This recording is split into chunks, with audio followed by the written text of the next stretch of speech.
which Okay. happens to be about 40 minutes north of Syracuse, right on Lake Ontario. And for those who are not familiar, that stands for State University of New York, right? That's, yeah, yeah. Very good, very good. So you don't play backgammon much, but when were you first introduced to backgammon? Well, I don't play it often, but I've played it for quite a long time. Mostly just in casual play with my brother, my wife, and so not in. I'm not a tournament player. I'd Yeah. be willing to give it a shot, but I don't think I'd make it far. Did you learn when you were growing up? Yeah, we always had it around. So, Chris Lloyd has been in our family for generations. In and out of the family more so. So boards have been in our closet and on our game table for as long as I can remember. Very good. What kinds of hobbies and interests do you have outside of backgammon? Well, quite a few, although I will say that the majority of my time is spent at Chris Lloyd. And if I'm in Providence, if I'm at home, you'll find me at the shop. It's just about 7 days a week. Yeah, and I don't mind being there. It's a very comfortable place for me to be, and really, quite honestly, it's called for. We're a small, but we're growing, and so I'm really proud of the time I spend there. Yeah, that's great. Chris Lloyd is a very well-known manufacturer of backgammon boards, as well as other things that we'll talk about. And so people know about it. It's been around for a very long time. Good quality. We'll talk about that. How did you first get into the Chris Lloyd business? Well, dating back to the 40s, my great uncles Alphonse and Lucky Lodato started A&L Manufacturing. Okay. He built this wonderful small business in Brooklyn, New York. It was very much a family affair as it was in its starting years. They did grow it. They did a wonderful factory in Brooklyn, and in the mid '50s, they met a gentleman named Chris Ruizzo, who founded Chris Lloyd Uh-huh. in Providence, Rhode Island. He was also in the plastics business, but he was in the game business, leaning heavily toward plastics and more volume production. So he and my great uncles found one another, and for years were buying and selling from each other to help round out their line of products. And then in the '60s, or right in the early '60s, the plastics craze hit, and Chris Ruizzo of Chris Lloyd became very busy. His company just skyrocketed, and he was a bright guy in the right place at the right time. So he started to buy other vendors. And in 1970, he purchased A&L Manufacturing, my great uncle's company, Okay. and moved everything from Brooklyn to here to Providence, Rhode Island. Okay. Part of that sale, my great uncles sent their nephew, my uncle Jerry, to Rhode Island along with my Aunt May and their three children. And my uncle Jerry, who was a very bright Army engineer, made Chris Lloyd and his life's work. 4 or 5 business owners later, my uncle was really the only guy left that really knew what was going on in this business. And so he made the purchase in the mid '80s and took Chris Lloyd over, which I'm very thankful for. Very good. I think the people are most familiar with the unique aspect of the Chris Lloyd boards in terms of the cork surface. There aren't a lot of other manufacturers, at least nowadays, that have that. So maybe you can tell us about that, maybe how they decided on that, if you know, and the advantages and disadvantages of having that type of surface. Well, it's a great question. I don't really have the answer to how it came to be, how early on, but I mean, so many boards from the '60s and the '50s have cork on them, and so I think it became. There's a couple reasons. So, it's a nice product to work with. Um, Historically, it was a lot more readily available, I think, than it is today. So it's a workable product in a manufacturing environment, and it's a printable product. So I think the two really worked well together, and before long they realized it was really a nice playing surface. There's a little bounce to the feel. The sound is nice. The dice get a little spring of action on the cork, and just in general, it has a real nice warm feeling to it. And so yeah, our boards have always really intimately been uh, um, connected to cork surfaces. And that, I don't know if everyone is aware, but the best cork in the world comes from Portugal. Really? And so we've always brought our cork in from Portugal, and from there it's processed through, it's trimmed and mounted, sealed and printed. Um, and in more recent years, really because of the popularity of cork, one in the wine industry and a few other industries, it hasn't been as easy uh, to to produce. The only other element that not everybody is aware of, but it's a renewable resource. Cork, it comes from a cork tree, which I think it's every 4 or 7 years the tree is ready to then be harvested again. And so they peel the tree and then they leave it to replenish, and it grows back again in not too many years down the road. So that's also a really nice fact that not only people realize that. Interesting, interesting. So let's briefly talk about what are the other things you manufacture other than backgammon boards. Several classics, checkers, dominoes, cribbage, and in the last 10 years, we have started to manufacture mahjong sets again. And I'm really, really, really happy we started making boards again, mahjong sets again. It's a wonderful community, also a very heavily growing community, and we've really been thankful to produce some beautiful boards and have been well received by the mahjong folks. So it's been very nice. Yeah, they're great boards. The Chris Lloyd boards, at least the backgammon boards. I haven't seen the mahjong because I'm not familiar with those other ones, but I know those are high quality as well. I watch a lot of backgammon on YouTube, and recently I was watching the tournament in Jamaica, which was sponsored by Chris Lloyd, and I saw the Yeah. beautiful board there that was customized. Yes. Yeah, thank you for noticing it. We were really excited. Jeb reached out. We had a couple conversations, and it was our pleasure to sponsor and to make that custom board for the live stream. That's a felt board, and it's really, Is it? yeah, it's felt. Yeah, so we are now into the felt game, and Oh, that's probably one of the first 25 that we've done. We've teased it a few times, but we have to be really smart about how we roll out a new product. So right.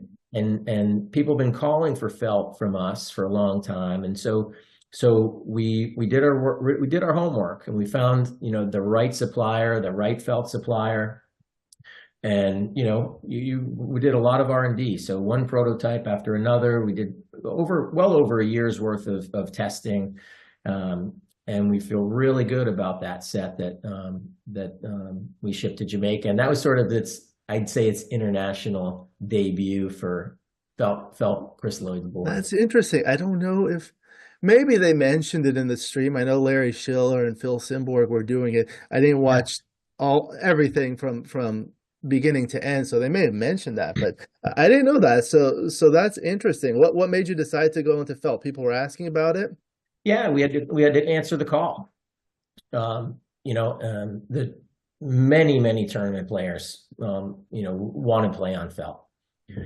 Excuse me. Give me 1 second here. Yeah, I think felt is interesting. Most of the boards that I've seen are on felt. There's also all sorts of different types. Like I've seen the merino wool that's very high quality. Yeah. I'm sure there's a different manufacturing process that you have to go through with felt versus cork. Tell us about that, please. Well, the manufacturing process is something I have outsourced that Okay. element of it. We didn't bring in the machinery and the equipment and the fabrics, and we're doing it in-house. Now, I don't necessarily want to do that. It's a lot of work. It's a lot of work, and there's a I've found a wonderful group that's what they do. They're very good at it, and so like to build that relationship. You know, we've got enough work to do. Yeah, that's good. So I know you can customize the boards. I see the custom board behind you, but you can customize the felt as well. Yeah, yeah. So we knew once it really doesn't. A big part of what we do now is customization.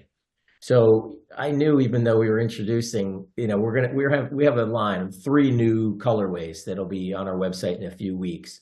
Okay. But everybody wants custom. So we have absolutely developed, you know, that system for customizing the felt boards also. They'll just take a little bit longer.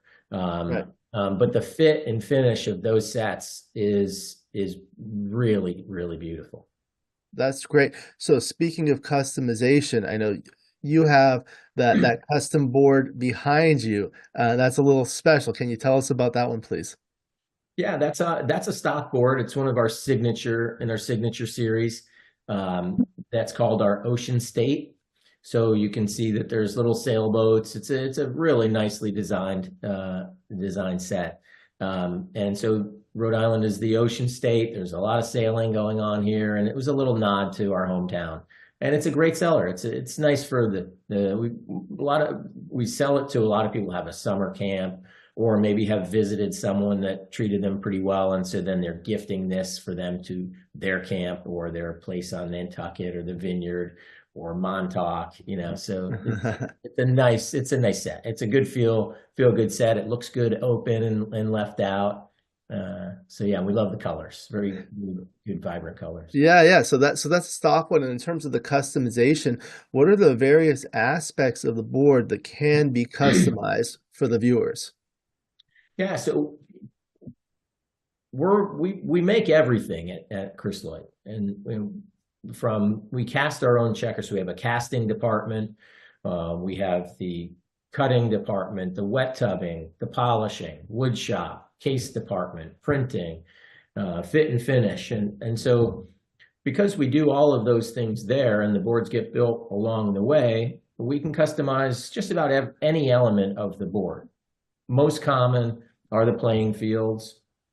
You can choose your own point colors, your point styles. If you want to add a logo or some initials, that's a great place to do it. Some people like a nice classic visual, so they'll customize the bumpers, any of the bumpers. The leather cups is a really nice, the chestnut brown leather cup with a nice engraving of a name or an initial or a logo is really, really sharp. We can customize the checkers, which is, which in some instances it's nice. In some instances it becomes a little too busy if every checker is, has something custom about it. And then the exterior of the case we can customize too, and that's it's a really nice finish to have a family crest or a last name, some initials. It's a nice piece. Yeah, that's really nice. I think that's a really nice touch to a board when you can customize all the different features, and you have that whole factory where you can do that. My friend Candace Maron came there and visited and toured it, so she told me a lot about that. How was that tour? I think she had a lot of fun. She sure did. Yeah, she's the best. She came in, big smile and just the pure joy and excitement, and yeah, she was great, and so we're glad to have her on the Chris Lloyd team. That's for sure. Yeah, she loves all the colors, and I know that the cubes can be customized too. There are a lot of beautiful cubes, right? Yeah, I left that out. Yeah, so the doubling cubes, we have a stock doubler that goes with most of the sets, and then from there we can customize. There are some larger 2-inch cubes that people have come to really enjoy getting customized. The oversized cube has a good hand feel to it, and they do look beautiful when they're done. Yeah, she said the factory is really big. How large is the factory itself, actually? Current footprint where we operate is 18,000 feet. Wow. The building is 46,000 feet, and back in the 70s, Chris Lloyd occupied every square inch, and it was Wow. Yeah, back then we were making 2 million dice every 2 weeks. We go out the door. Wow. Parker Brothers, Mattel, Hasbro. It was a big operation. It sure was. Now the dice you make them in-house, but these dice are not the precision dice that are usually used, right? Well, we no longer make dice. Oh, So when I purchased Chris Lloyd in 2008, we were still operating as a volume wholesale manufacturing company. We had hundreds of retail partners all over the country and some internationally. But that model was not working for us. And so throughout the next, after I purchased it, didn't happen overnight, but I made a major change to Chris Lloyd in that we had to change our business model from volume wholesale and go direct to consumer. I see. We needed to realize that additional margin in order to not only survive, but to thrive in a way that needed to happen in order to improve our product line, employ good craftsmen, and we were able to pull that off. It was not easy. It was not an easy time. I promise you that. But we've come out, and I'm very proud of the finished work and the team that we have in place now. It's all about the team. I promise you that. It's a good group of people. Everybody working together, and really also proud to see how nice of a finished product. Yeah. How many employees do you have in the company now? 14. Oh, okay. Yeah. That's a good number. So, in terms of the dice, you just outsource them, but when you buy a board, it comes with dice, right? Yeah, we outsource. I mean, Right. there was a time where everybody wanted Chris Lloyd dice, but throughout the late 70s and the 80s, they just wanted nice dice, and plenty of nice dice were coming in from overseas. So it just was a business decision to make that happen. And so we just buy them now. Very good. I wanted to also display the website to showcase some of the products because this is really beautiful. There's a lot of great stuff here. So, are you able to see the website now on the screen? Yes. Okay, so I'll let you guide us through it. So let me know where you want to go, and then we can kind of go through all the different features. Well, sure. Just, I mean, I guess if you are, well, you just scroll down a little bit. We can go from left to right under the products section. Okay, so there are all these products here. I'll go slowly. I'll put it here. So we have attaché backgammon, custom backgammon, signature backgammon, tabletop backgammon, and travel backgammon. Sure. Really, we could go through all of them, but I don't think that's necessary per se. But if you click on signature backgammon, Signature back.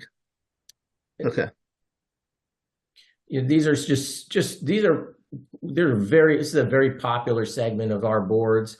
They're just a little more design oriented, a little more thoughtful, a little more color, not necessarily just like our classic series, which is brown and white versus Right. So the Legacy series are the top three there that you see here. You get Yeah. a little play on maybe beer brewing. So you got your Legacy Barley, you got your Legacy Hops, and you have your Legacy Midnight. And so all three of those come with our grooved checkers. Oh, they're the groove checkers. Okay, that's Yeah, interesting. that's one item that is sort of separates this set from another set. Let's see if I can find one. Is there a close-up of the checkers? Yeah, there'll probably be some Right here. here. Okay, so this. Oh, so these are grooved, like a Yeah. finger dish style. Yes. And the exterior is really beautiful. I noticed like the classic ones have the circles at the tip, and I recognize that. That's like a Chris Lloyd. Yeah, we tried to pay homage to some of the history. We've seen some with the inline point, the circle. There's just that little point circle at the top, which it's a nice touch. It just brings a little element to it. And this looks like a custom cube. Let me see if there's a close-up. Yeah, this is a custom cube, isn't it? Well, that cube comes with every set. I see. now. At one point, yes, that was custom, but now we make them with our logo on the 64 side on every set that comes I out. see. I see. Really nice. And then this was the one that you were talking about, Yep, that's the the one that's Ocean on the State. background, our Ocean State. Yep. That series does not have groove checkers, but it's price reflects that also. These are the flat checkers. What I like about this is there's a compartment for the cups here, so that Yeah. fits nicely. If you see other manufacturers, they don't necessarily have that. So when you're carrying it, the dice cups are kind of like rolling around. Yeah. So Yeah. I really like that. And then it has the clasps on either side. And the thing that I noticed is like on the bar, you can hardly see the hinges. Yeah. Hinges, we historically we used to cover the middle bar with a flap. And again, listening to the customer, it just, one, it wasn't necessary, and two, it was a little encumbering. Sometimes the checker wouldn't stay on that flap, so we just got rid of it. That is an area that we've tried multiple different ways to hinge the set, and we haven't changed it yet because this is just the best way. Yeah, you can't even see it. And this one's a beautiful, like a camouflage one. Yeah, it's our multicam. That's popular, very popular. Most multicam is a very popular brand in the camo world. They're a great company, and they got a very large contract. Believe it or not, that is a very smart camo design, and it was approved by the armed forces. Wow. Yeah. And the price point is very competitive for these products. Look at those beautiful swirl checkers. I really like that. Yeah, So thanks. with these, the standard ones are like 1 3/4 inch size checkers. Is that right? So And then, our sizing for the tournament size these are tournament attaché sets. So the okay, indicator is the tournament that indicates 1 3/4 inch diameter checker. I see. And then it looks like here you can fit maybe 11 checkers across. You can, absolutely. Yep. They're all designed to do 11 across.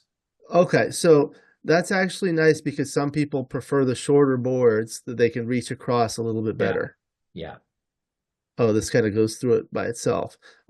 So that's nice, and it's got the nice sturdy handle there. Yeah. Beautiful exterior. Much of our hardware, so again, we made a lot of changes. It's not always easy to keep up with new photography and new changes. So some of these images are a bit dated. We are in the process now of doing photography.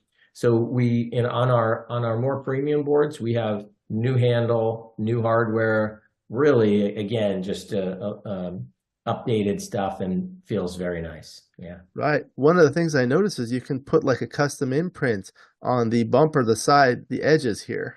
Yeah, that's correct. That I was mentioning on the bumpers before. We've had some people uh, customize every single bumper, phrasing all the way Oh, around. wow. Yeah, fun stuff. Interesting. Okay. So let me get out of this one. Okay. So that was this one. So let's go back. What was the next one you would like to look at? Well, the travel sets is a nice section. Okay. So how big are these travel set ones? Well, you're testing me here. I couldn't tell you the name of the Oh, exact. what are the sizes of the checkers, for example? Yeah, so this particular one is a newest set this year, and this is our magnetic travel set. If you're watching and you don't want it Okay. magnetic, yes, we could do it non-magnetic. Yeah. But that's a 1 1/4 inch checker. Okay.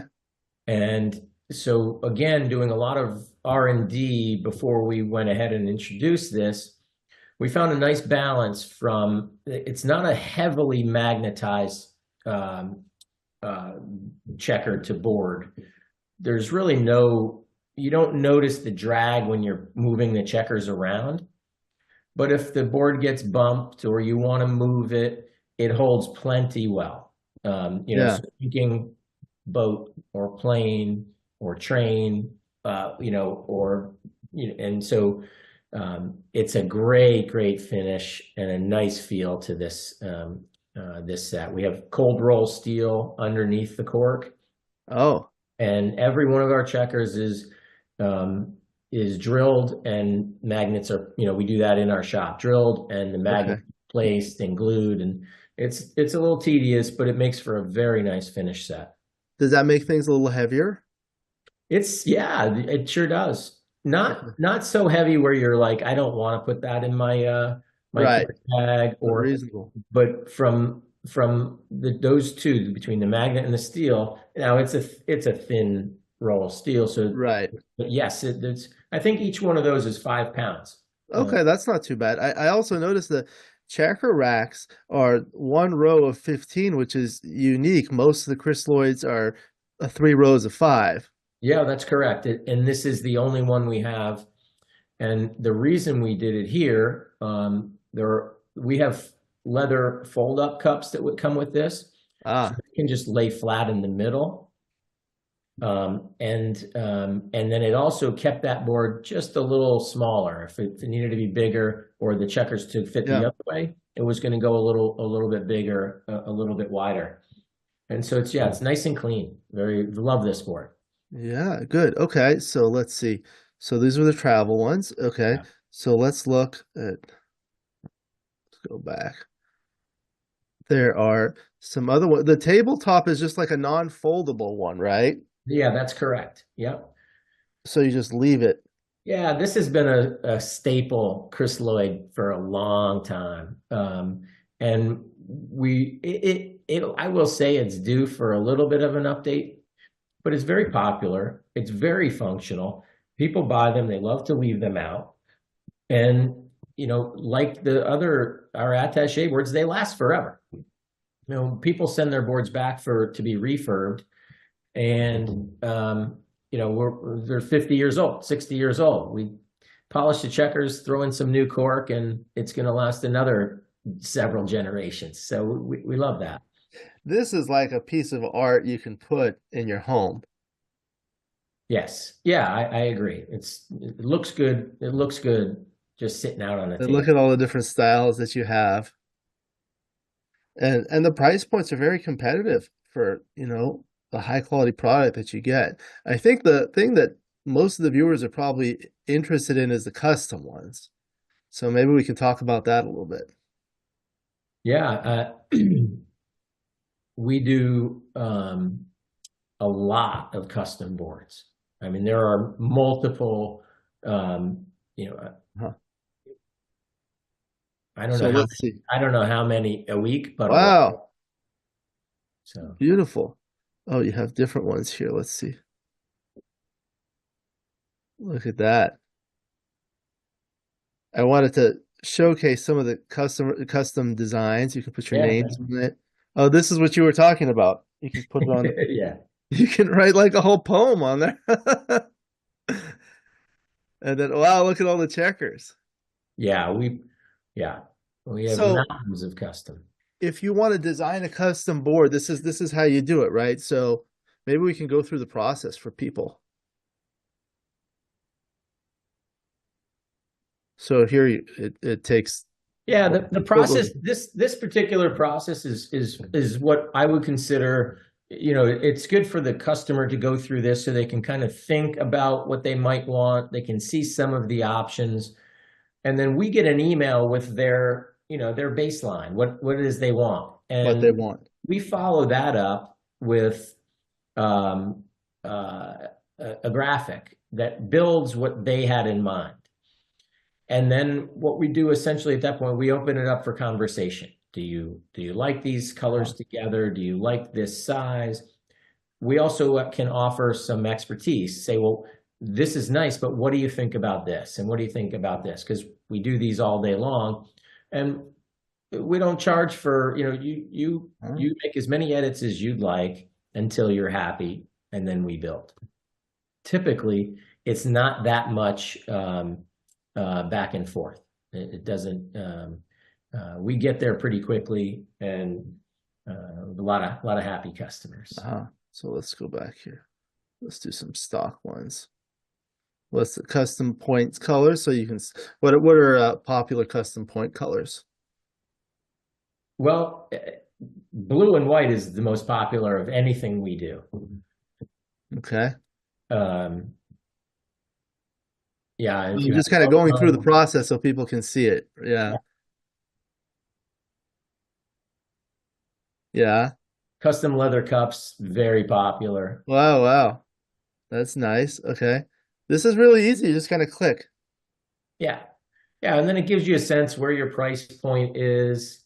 And like I said, we get the email and then we're in touch right away and we get designing for you. Wow, look at that. And it's fast. Custom badge. No thanks for now. Which font? You can select the font Yeah. and rush your order. So what's the typical turnaround time for a custom board? On average, 3 weeks. Some weeks it's 2. This time of year, we're going to start pushing 3 for sure. And if anybody out there is listening and wants to order a stock or a custom for holiday, don't wait. Just don't. Yeah. Oh, the holidays are busy. Yeah. That's actually a really fast turnaround time. I've talked with other manufacturers and it's like a year. And I think Yeah. that's really long. Yeah. Well, like I said, we've got a dedicated team, and because we do everything there, and we've got a wonderful flow to the work process, it's 2 weeks, 3 weeks. And I'm sure there are people out there that may listen and say, well, mine was 5. Some will say, Yeah, that's not a big deal. 1. Yeah. But on average, yeah. But that's good. Okay, so is there anything else you wanted to see on the website? Maybe the blog? Is there something on the blog? Oh, we've got a great blog. Yeah, we really do. It's not all it's not all backgammon. We talk about a little of this and a little of that. It's very current. And just, some really good writing here. Okay, good. Who writes your blog? You have one of the employees? Well, my brother Brian actually writes Oh, it. nice. Yeah, he's a writer, and so Very good. he's constantly nudging me to think of another topic, and he does a wonderful job. Yeah. This is a nice picture. It looks like the manufacturing process. Yeah, that's one of them. We had I don't remember. We had a photographer come through for it might have been Google who came through. We had won an award from Google Oh, wow. years back, so they sent a photographer, and he was kind enough to let us use some of the photos. And then here we could read a little bit about the about. I think you already discussed it, but the viewers can just kind of go through this and read through there, the frequently asked questions, FAQ. So people have other questions. All the answers are here, and then they are. Yeah, it's very updated. Amy, who runs the office, makes sure that FAQ is up to date. She appreciates it if you read it too, please. This is how you contact. So you could fill out this form or call here, and you're right there. There we are. Providence, Rhode Island. Very good. Okay, so I'll stop that. Very good. So that was really interesting. I mean, I think people that like backgammon, a lot of them like boards. They like different boards, and this is a great option because they can kind of customize the boards, or you have a lot of stock boards. The price point is very competitive. I guess we didn't see a lot of cubes. I know you have a lot of custom cubes. Were they on the website? No, I think we're lacking there, to be honest with you. And it's something that's on our list for our next version of our website, which we're not going to attack it now because really this home stretch to the end of the year will be tough. Yeah, we're excited for it and happy for it. But come late winter, we're going to be updating our site, and doubling cubes will be have a nice section, a nice well-deserved section on the I've site. seen some of those doubling cubes. They're beautiful. As a matter of fact, Candace had some and Yeah. she put them on like a base to make them into trophies. Yeah. Um, Yeah. Yeah. those are nice. I feel like in some of these tournaments, like the doubling cube is the trophy. So maybe you could like, are you able to like customize it and say like winner of this tournament or something like that? Yeah, we have done that, and there's a few tournaments we do it for now. We have to be a little careful because they take a lot of work. Oh yeah, They don't, they're outside of our typical flow and production, and right. so we're not looking to get into the trophy business, Yeah, but we do understand that it adds value and it does, draw attention back to us. But they're not easy to do some of those projects. Yeah. yeah. Well, great. We talked a lot about the Chris Lloyd products. We saw the website. It's been really a pleasure to have you, and I learned a lot. What else? Is there anything else that you'd like to talk about, or did we miss anything? No, I agree. I think we covered quite a bit. You've mentioned price point a few times, and I'm glad to hear you say we try to provide the best value in the business, and I think we do a good job of that. And we're always leading with quality first. We don't increase our prices nearly as much as some people suggest, but we put a lot of thought in. There have been many people that say, geez, $500 is a lot for a backgammon set. Those people have also come to visit and take the tour.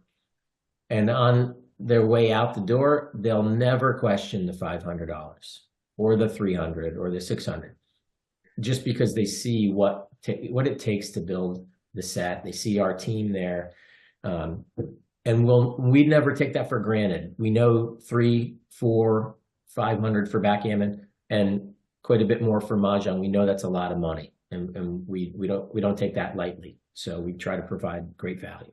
Yeah, it is absolutely like one of the best values. I've seen boards from like, $10 board you can buy at the toy store for up to over $10,000 boards. So it kind of depends on the individual, their budget, kind of what they want to do. Yeah, But that's a very reasonable price point for what you're getting and what you can play on if you go to a tournament and things like that. You see boards that are this size, and this is really really good quality for what you pay for. thank you. Yeah, thank you.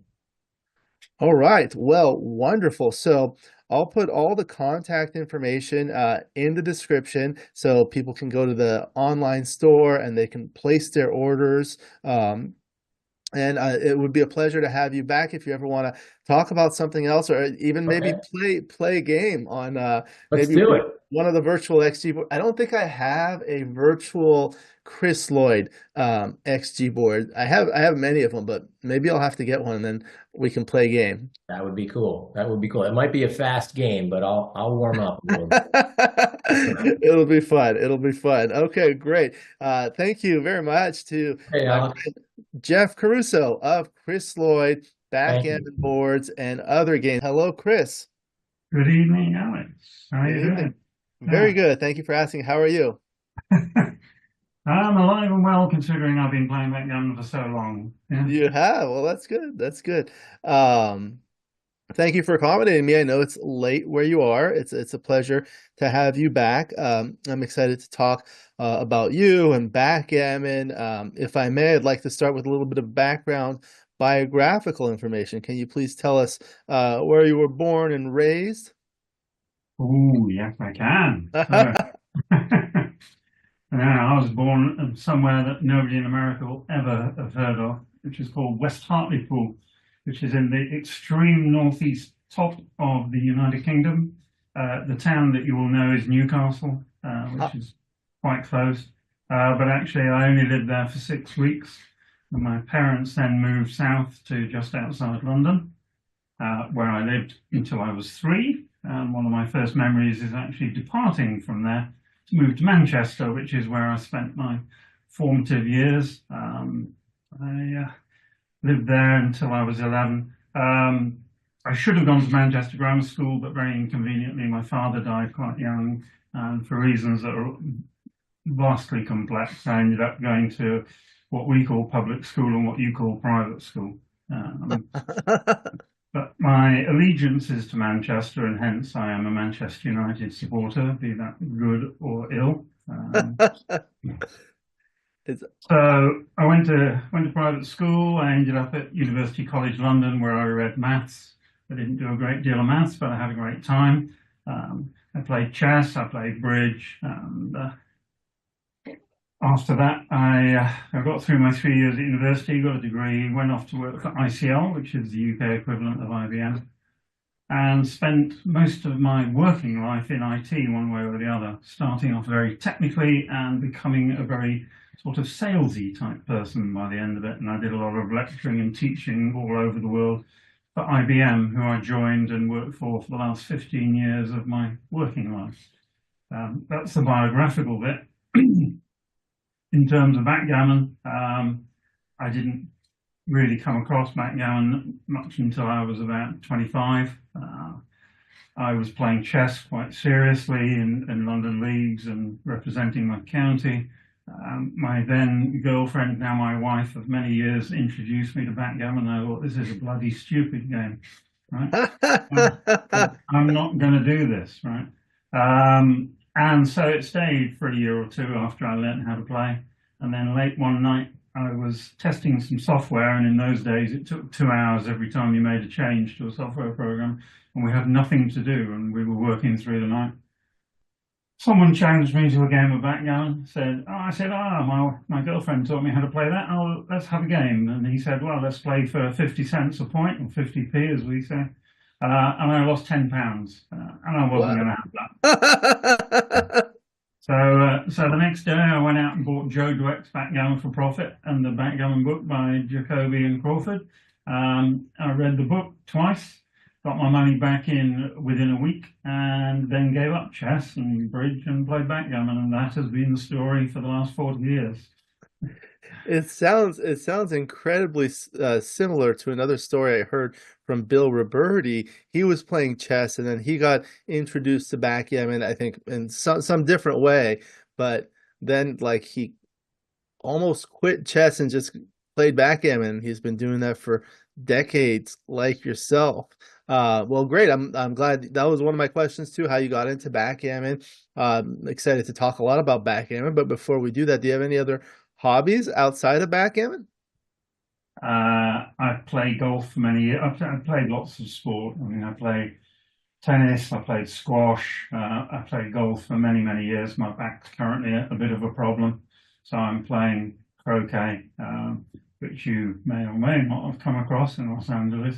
But it's a very genteel English game which requires less pressure on the back. But it's like playing snooker or pool on grass, if you like. I see. Yeah, we do that. And then I have a family, of course. I have one daughter. She's now 36.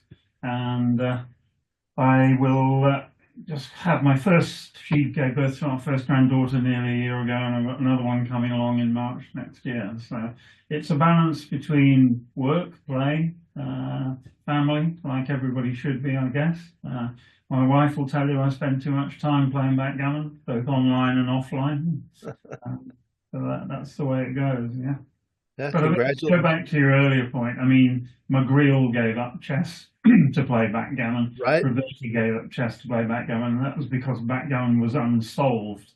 So whereas chess was deeply immersed in theory and you had to spend hours and hours studying it if you want to get any better, you finally come to the realization you can't get any better, right? There are certain limitations that your mind imposes upon you, whereas backgammon was a fresh field of study. So like Roberti, like McGreal, I migrated to backgammon without really knowing a great deal about it. And I think my peers knew very little about it as well. Yeah.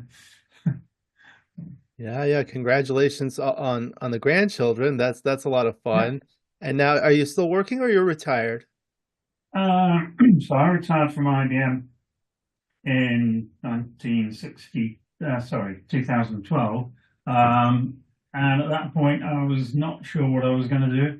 And I started a one-man IT consultancy, so I worked freelance for a bit. A friend of mine had a company that was in trouble. I offered to do a 6-week study I ended up becoming CEO for 3 years. That was in the e-commerce field. I still do a little bit of IT consultancy, mainly as a one-man band, helping older people even older than I am, to understand the world in which they live, and some of them have vast problems doing that. So 2 or 3 hours a week I'll spend doing that. The rest of it is backgammon, basically. We call them mature people. We do indeed. Yeah. We actually have a lot of mature people playing backgammon. One of the questions I was going to ask is how do you think we can get more people playing backgammon? In particular, I like to kind of focus on underrepresented demographics such as youth and women, but in general, what do you think are ways that we can get more people to play the game? Well, it's been a lifelong question. So, in essence, if you look at poker, so poker was a nothing game. Well, it wasn't a nothing game, but it had the World Series of Poker, and 200 people turned up every year and told off to Las Vegas and played in the World Poker Championships. And it became a very different game once the cameras could film the whole cast, right? So the man in the street could get a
All right, hello everyone. Just doing a sound check. We will be starting. Welcome back to the 2024 California State Backgammon Championships. This is the second day of the tournament, run by Candace Mayron and Patrick Gibson, and director Frank Talbot. Thank you to Cece Pedroza, tournament committee Ted Chi, Neil Kazaross, and streaming is me. I'm Alex Eshaghian. Please check out my YouTube channel. There's a link in the description as well, Alex Eshaghian Backgammon. And if you love backgammon, you can become a member of the channel, giving you exclusive access to the most popular content. It looks like the sound is working. We have an outstanding matchup today. Steve Sachs and Dana Nazarian. Dana, okay, there we go. Two of the top players in the world playing an 11-point match, first round of the Open Division. Thank you to the USBGF and ABT for sponsoring this tournament. They're playing on my FM Gammon Talat board. Let me go adjust the focus a little bit. I think it's visible. I think it's okay. Let me know. Let me know what you guys think. So I'll go let them know that they can start. I mentioned you in the article because Joe Russo never hedges. And I said there's only 2 players that are in Canada that never hedge, and they were you and Joe. And I even said that. I said there are many top players, I won't name them, who say they don't hedge, but they actually don't hedge. Yeah. So I don't know anybody else. There's a microphone here so they can hear you. I just need someone to look at that to make sure it's in focus, and I'm going to adjust the camera. You want us to look? Someone has to adjust. I'll adjust this. Yeah, you can adjust. Does that look okay? Or should Yeah, it looks fine. Well, go the ahead. checkers are okay? The dice is a little hazy, I would say. Okay, so let me turn it and you tell me if it's better, worse, or the same.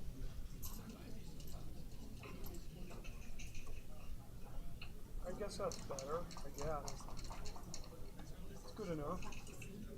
Oh yeah, that looks good. Okay, very good. Are you gonna do commentary? Yeah, I'll be doing there, so you guys can go ahead and start. Can I just watch commentary? Do you want to do the commentary with me? Yeah, sure. Afterwards, you can come for a How long do you want us to wait? 30 seconds? Yeah, 30 seconds. I'm just gonna walk over. All right.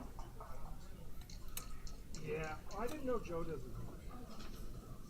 He's like an odds guy and stuff, right? I would think he would have. Because it's a money loser for me not to hedge it. You should. I'm not just saying that. I understand.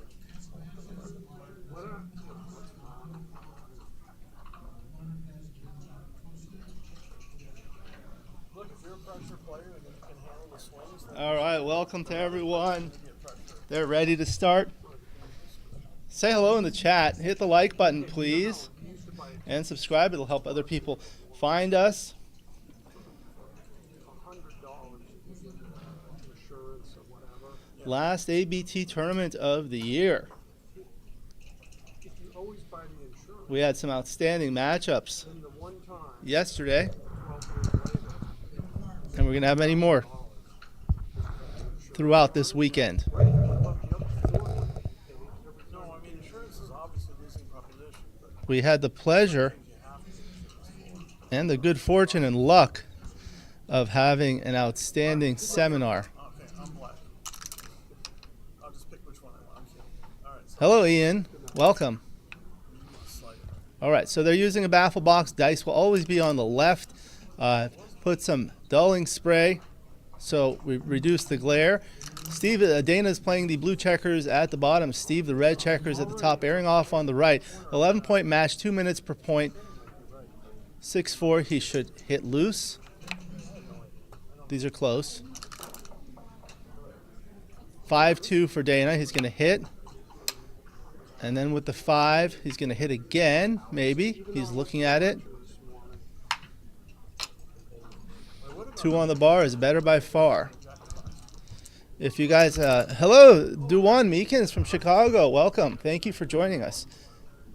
Do you play in the Chicago club? 3-1's a great roll for Dana. He makes the 5-point on head. 2 on the bar for Steve. 6-1. Okay, so he comes in and hits. Okay. 2-6 from the bar. Okay, so that's the 2. Now the 6, he has some options. He can play the 5-point, adding a builder, lose a little bit of outfield control. And if he's going to come out, I think I'd come out to the 16-point because it does duplicate the 4s that come in and hit. Whereas if he goes to the 18-point, now he has good 6s from the bar as well as 1s.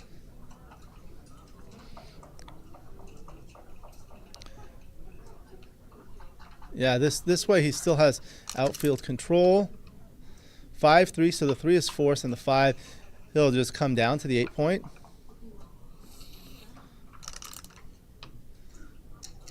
(6-2). Okay, so now what are you going to do? Make the 16-point. That's an option. He can play 16 to 8. That's another option. Yeah, this seems like the most reasonable play. Now 4-1 for Steve, so he can't play off his midpoint. Oh, yeah. That's the joke we have.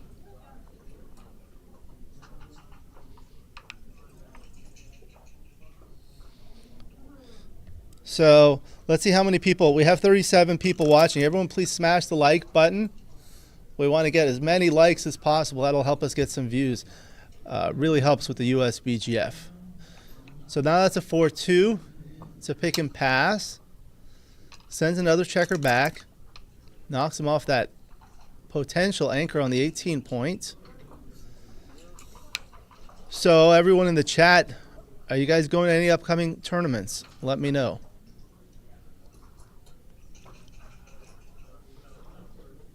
Hello, Jogvan Jefferson PGA from Denmark. Wonderful.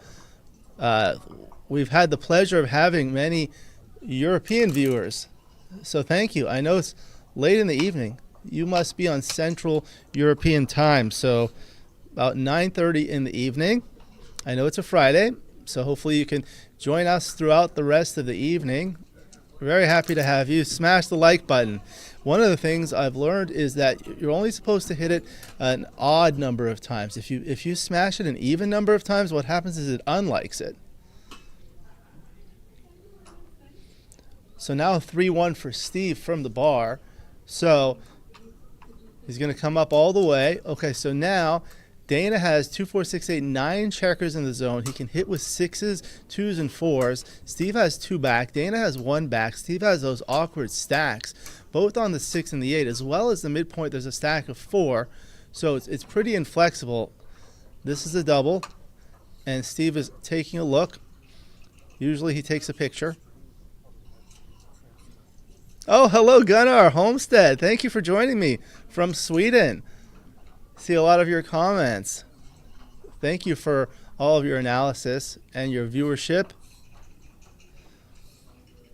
And there is a link to my channel, so people probably know. Okay, so Steve takes 4-1, so he's going to hit twice.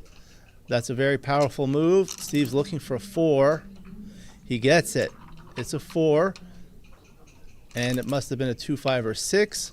Double 4 for Dana. Okay, so the first one is going to come in. And then you can't move from the back at all. You can't move from the 16. You're going to bring 2 down and maybe 3 more. Oh, Goldflagger, hello from Germany. We had the honor of having Dirk Schiemann give a seminar on ugly plays. It was fantastic. So that was live streamed on my YouTube channel. You can go back and watch it. It was a packed house. And hello to Mays Petrosian. Thank you. Yeah, this should be an exciting match, May. Hope to see you soon, May. Double 2 can't come in. 4-2. Okay, so this is a possible double tiger. Hit there, and then where's the 4? So if you hit again, you have 1s, 6s, and 5s to cover. Or you can do this and keep 2 on the bar. Okay. So now 3-1.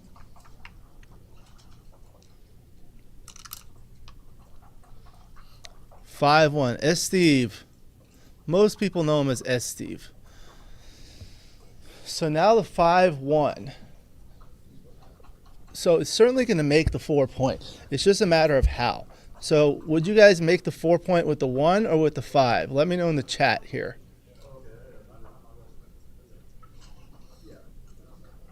Hello to Tapio Palmroth. I can't remember where you live. Let us know. Welcome. Also, I didn't ask people, but one of the things I like to ask is, who do you think is going to win this match? Dana or Steve? Hello, Gigi. Welcome. Thank you for watching. It was a pleasure having you on the stream. One of the things we're trying to do is get more women to play backgammon, like yourself and others, of course. So we're trying to feature them on the stream as well. So Goldflagger would cover with the ace. Very good. And Gigi, I'll be able to transcribe the match for you. Hello, Bob Billheimer. Where are you joining us from? We're happy to have you. So yeah, if you do that, you can lift, and that leaves only a 6 shot. And if he hits, he'll have to break the anchor, unless it's a 6-2. None of the above. 5-3, somewhat productive. Makes a point, unstacks those checkers, doesn't leave another blot. Now 5-3. All right, Gigi, get some rest. Steve isn't the most attractive. Steve is not as easy on the eyes as Gigi, huh? Okay. I would have to agree with that.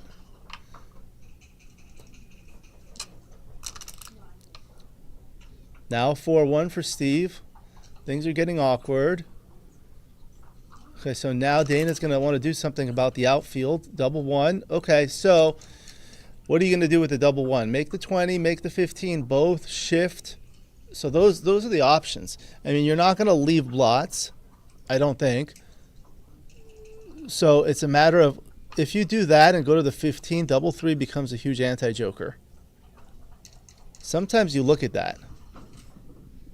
Okay, Bob has Steve winning 12-6. Tapio says Steve is fun. This is actually one of my favorite things about watching live streams, to have the interactive chat.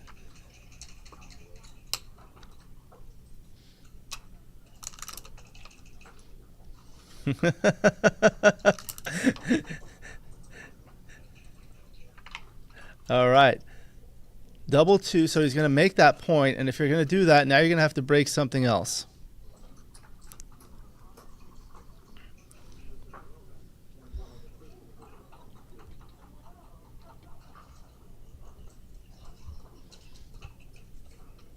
Okay, so now he has 4-3 and 3-2 to hit. 5-3. Okay, so there's the 3 and the 5. Now Steve's got to be careful. He's got to tiptoe around. 4-3. So yeah, you can make the 16 point and come down to the 11. Just like that. Now 5-4 for Steve. Steve. Great, we've got 18 likes. Everyone tell your friends about the stream. We've got 54 people watching. We had the pleasure of having over 1,500 people watch the first day, so thank you for that. Very genuinely nice, sweet guy. I played against him in an LA Chouette that included Phil Locke. Oh, really? Yeah. Phil Locke is fantastic. A lot of people don't know that he played backgammon before he played poker. 5-3 is going to clear, so now he can hit with 1s and 3s and 10s. 6-3. So he's going to have to play behind. So Steve has a 2-point board. Dana has a 5-point board. You really have to be careful. That's a great roll. 4-3. He's going to remake his midpoint and mostly safety, or maybe not. He's looking to possibly duplicate the 4s and then come down.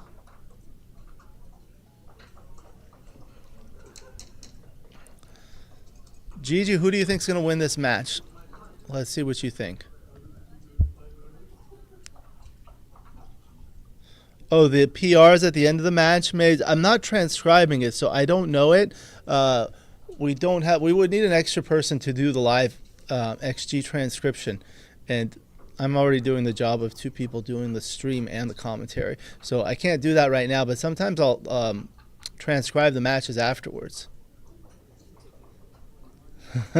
Steve says he played doubles in Monaco, but it was in Paris. Yes, Steve also plays poker. That's the thing nowadays. There's more money in poker. Let me know, what do you think? What do you prefer? Do you play poker?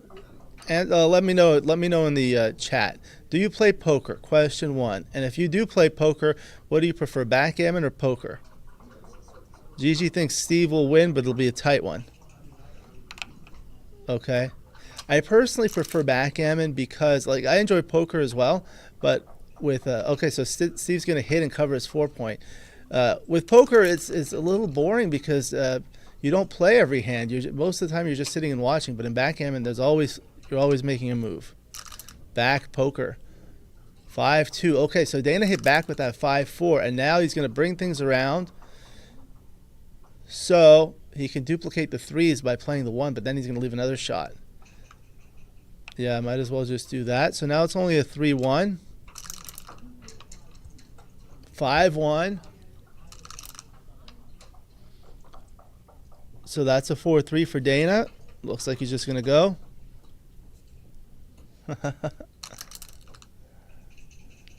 4-2 for Steve. Can't come in. 4-1 for Dana. So you're thinking about how your large doubles play. Double 6, double 5.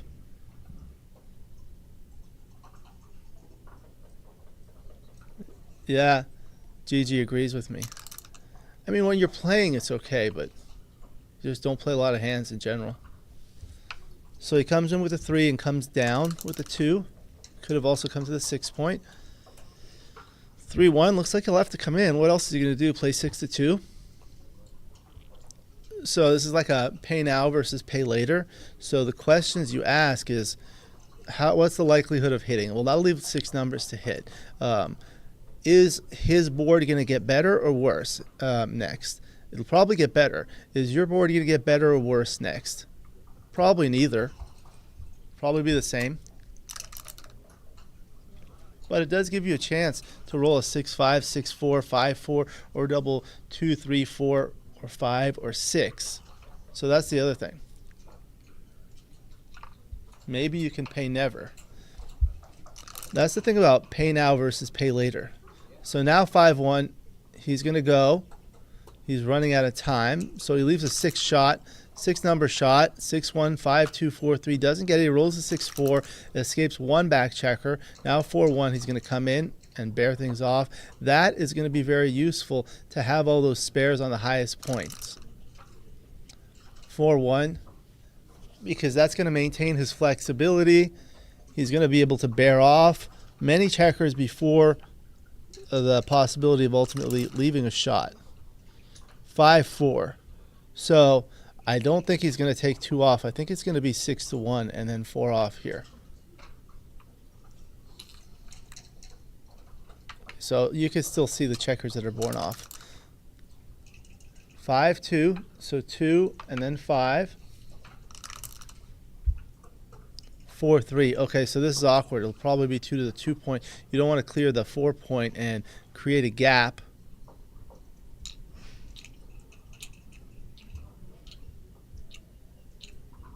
He's counting the numbers. You are able to see the player cam there.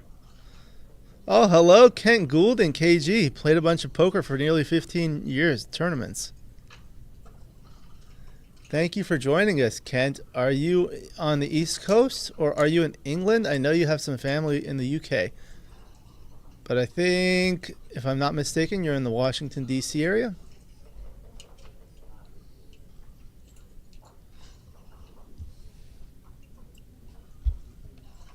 So what do you do here, Kent? With a 4-3 for blue to play at the bottom,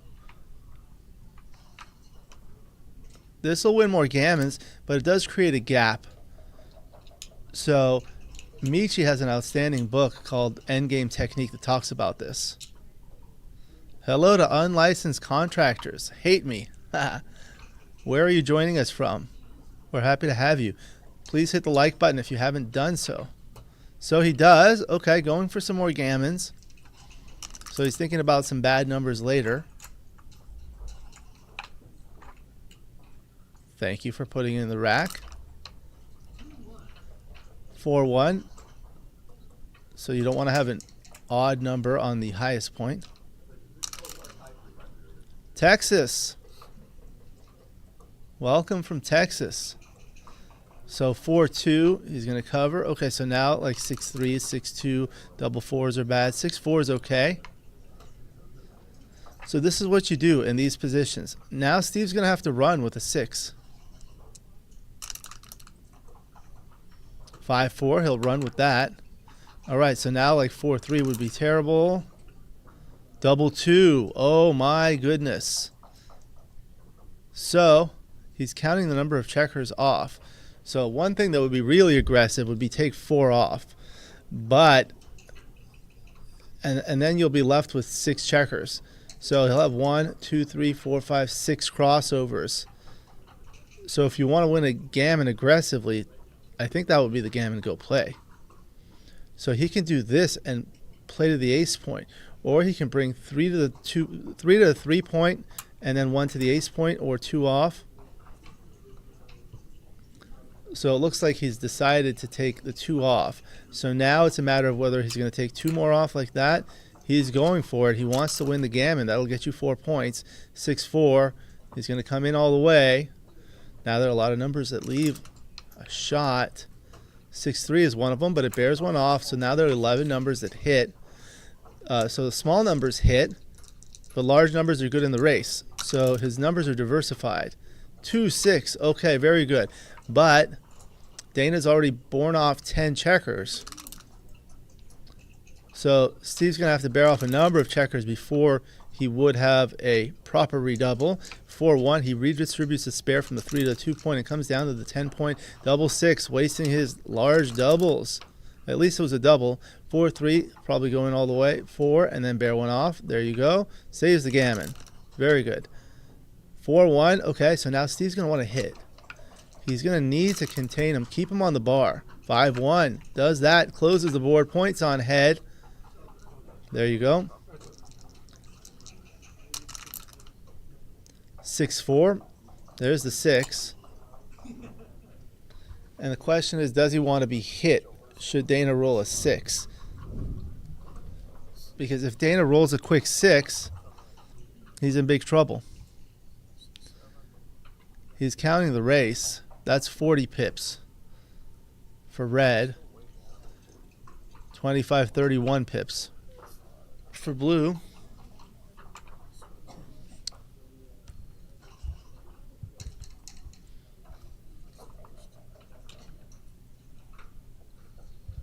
Poker is for people smarter than me.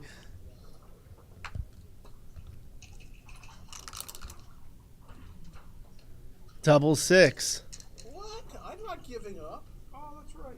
Force move. Good. Wow. You could Okay. get that one right there. So that locks it up. Double 3. All right, so that's 2 points for Dana. He takes a 2-0 lead. That's the absolute score. So for the viewers that are not familiar with it, the away score is more important than the absolute score. The away score refers to how far away each player is from their goal of winning the match. So in this case, it's an 11-point match with 2 points. Dana is 9 away. 11 minus 2 is 9. With 0 points, Steve is 11 away. So Dana is leading 9 away, 11 away. That's how we call it. Thank you for resetting the cube. You really need to know how far you are from the finish line.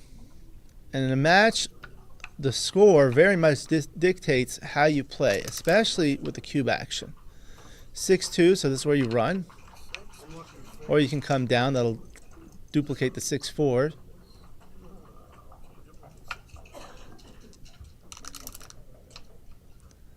There you go.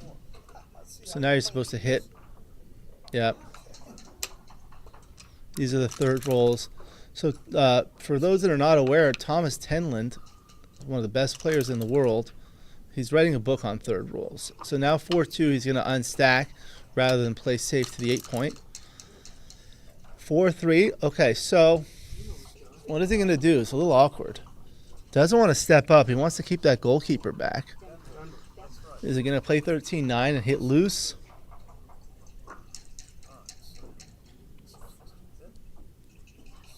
Oh, is that a talkie board, Bob Bilheimer? Yes, it is an FM Gammon board. Thank you, Ian. This is actually my FM Gammon board. It's a Talat board, so it's made of mahogany wood, which is very strong. It's a dense wood, so it makes it heavy to carry. However, my favorite thing about the board is that you can change the surfaces. They have this MagFit technology, so you just change the surface and it's like having a new board. So I selected this surface. I hope you can see things well for maximum contrast with the gray background and black and white points and bright colored checkers so they contrast well. Let me know what you think of the contrast and the appearance. I know sometimes there is a glare. It has to do with a little bit of the lighting, but I did treat the dice with matte spray or dulling spray.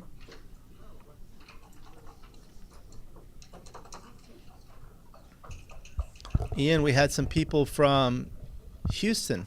Richard Stubbe was here. Oh yeah, FM has a sale. So this is the time of year. They've got all the holiday specials.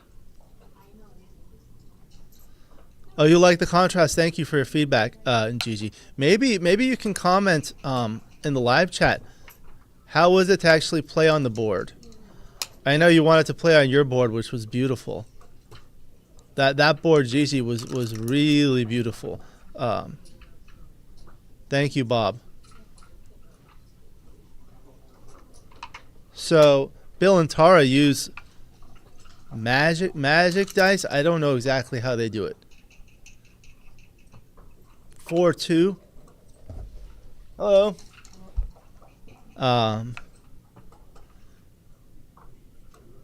Yes. So Gigi, where did you get that board? It was a beautiful board. I really like it. It was a little difficult to actually play on that board on the stream for a couple of reasons. Number one, it's difficult to kind of remove the board, and then you'll have to like autofocus, change the focus and things like that. And the colors were very beautiful, but I think there was not as much contrast on your board between the colors of the points in the background or the points with each other, which the viewers really like. But I would love to play on that board with you one time. 6-5, Steve doesn't come in. Okay, so now Dana has the rack, the 4, 5, and 6 points. Okay. Now, despite the lead, he has a strong double here. Double shot with 6s and 5s. He does have 3 checkers back. Steve currently has 2 checkers back, one of which is on the bar. But he's likely to get another one back. He does give this up. So now Dana goes to the valuable 8-away score. Yeah, there are some valuable scores. So for people that are learning match strategy, so there are a few things that can happen in a match. So you can win 1 point by doubling the opponent out just like that, or winning in the race. You can win 2 points by winning a single game on a 2 cube, or winning an undoubled gammon, which is allowed in a match. Or you can win 4 points by winning a doubled gammon or a single win on a 4 cube. That was too good. If it wasn't too good, it was too bad. So those are the most common things that occur. So you want to try to win the match with perfect efficiency. You need 11 points. You want to get exactly 11 points. You don't want to get 12, 13. That's overage. It's wasting your energy. You don't want to do that. So therefore, you want to get to these valuable scores, which are 1 away, 2 away, and 4 away, especially the Crawford game. For the novice viewers who are not familiar with the game, the Crawford rule is used in match play. It was named after John Crawford, and it states that when one player is within 1 point of winning the match, there is no doubling for one game. That is called the Crawford game. Should the trailer win the Crawford game, he may double at his first opportunity in the next game, the post-Crawford game. So now, 4-3, he's looking to possibly point on head. He could also make the 20 point, the golden point. That name was given to it by Paul McGreal in his seminal book, Backgammon. It's a must-read. 5-2 comes in and hits. Zaza Sashi Crocodile board. Oh, the Hermes colors. It's beautiful. Yeah. You've got to bring it down. I assume you're going to bring it down later. And maybe we can take a picture of it for social media. So that was a double 4. He came in with 1 and made the 4 points. So now it's a matter of whether he's going to play 24-20, 6-2, or 13-9. What do you guys play with? Tell me on the live chat. What would you play for the final 4? The final 4, like in basketball.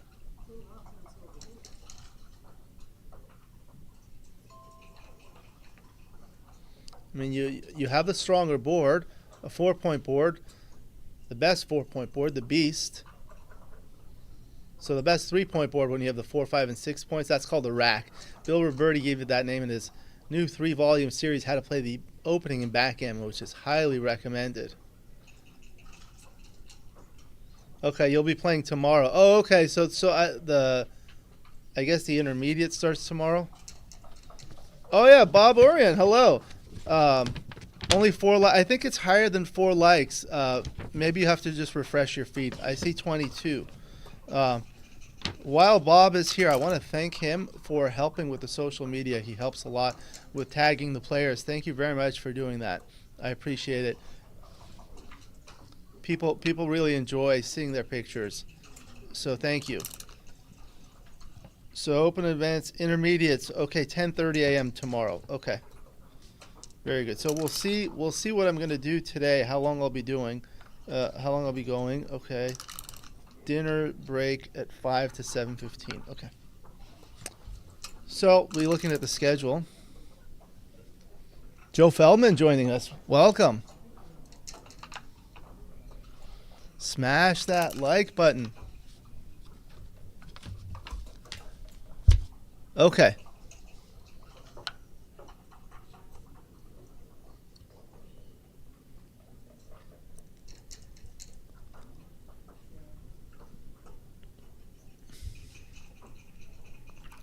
And Gigi, if I'm not mistaken, you live here in town. I don't remember exactly where. So that's a 3-1. Just plays in. Double 5. So that's 2, 3, 4. So he's looking at the race. 2, 4, 6, 8. So that's 64, 88. 10. Okay. Dana hits and continues. 4-3. Steve dances. Okay, so now Steve's stack on his 8-point is touching the tip of Dana's 8-point. That's how big it is. Very, very awkward. Malibu. Oh, I hope everything is okay. I know there were some fires there. I hope your home is okay and you were doing okay as well. So now Dana's thinking about doubling. So when you're thinking about doubling, what you want to think about is what's going to happen in the next 2-roll sequence, because that's your next opportunity that's going to be double. So would you lose your market? So the question is it a take now, and then would it be a pass next? Sometimes it might already be a pass. So it may be too good. I don't know that it's too good. It's just a pass. We'll see. Oh, hello. My good friend Dan Rivera from Backgammon is Beautiful says double for sure. Thank you very much. Dan is one of my good friends. He was one of the main inspirations for me to start my YouTube channel. I hope all is well, and I hope you're enjoying this live stream on a Friday evening. Hope to see you soon. Dan had mentioned he may be coming to this, but at the end it didn't work out with his schedule. Hopefully next time. We did have actually Oliver Squire and Martin Barkwell came from the UK. It was just a pleasure. Oh, this time he gets it with a 5-2. That's how you're supposed to play it. Okay, maybe he heard me. Thank you for your comments, Dan. Hope to have you on the chat on the channel again soon. We've got to work on that Facebook thing. Maybe someone else in the chat knows. I've been having an issue with Dan. It's like for some reason when I send him a message on Facebook, it doesn't transmit. But when I send other people messages, it works. Oh yeah. The fire is really bad. Wow, big fire there. Yes, we look forward to Dan's YouTube videos. It's a lot of work. Yeah, Martin and Oliver came to Miami, and then I think they went back home, and then they came, or did they stay here? I know they were recently in Las Vegas, and they visited the Grand Canyon. I had the pleasure of having lunch with them, and it's just fantastic. You may have seen the pictures on Facebook. I got them a Los Angeles Backgammon coffee mug. So those are fun. Yeah. Dan will put out content. It's a lot of work. You've done so much already, and you're very busy. Oh, they did stay in the United States. Okay. Your parents moved out of PV. Is that Palos Verdes?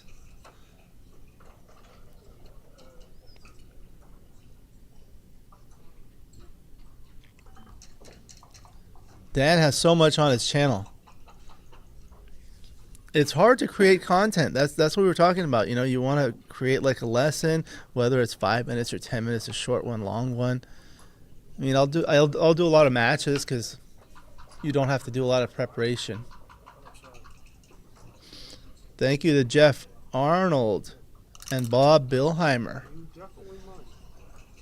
So one of the things I've been doing since earlier this year on my channel is now I have a membership feature, and that gives you exclusive access to the most popular content. So it's a pretty nominal fee. It's about $3 a month or so. Less than a cup of coffee nowadays at Starbucks. Okay, so now Steve sends an aggressive double because he's down in the score. And then, yes, Dan's channel is Backgammon is Beautiful. That's what it is. Yeah. Yeah, please like and subscribe to Dan's channel as well. He has some fantastic content. Excuse me. Yeah, this is a cube. So on my channel, I have a lot of like backgammon with Grandmasters. So I'll release them and they'll be open to the public for approximately 2 weeks. And then they go to the members only section. So now there are over 100 videos in the members only section that you have access to. And there are new ones that come out 5 days a week. There's a link in the description where you can just go straight there.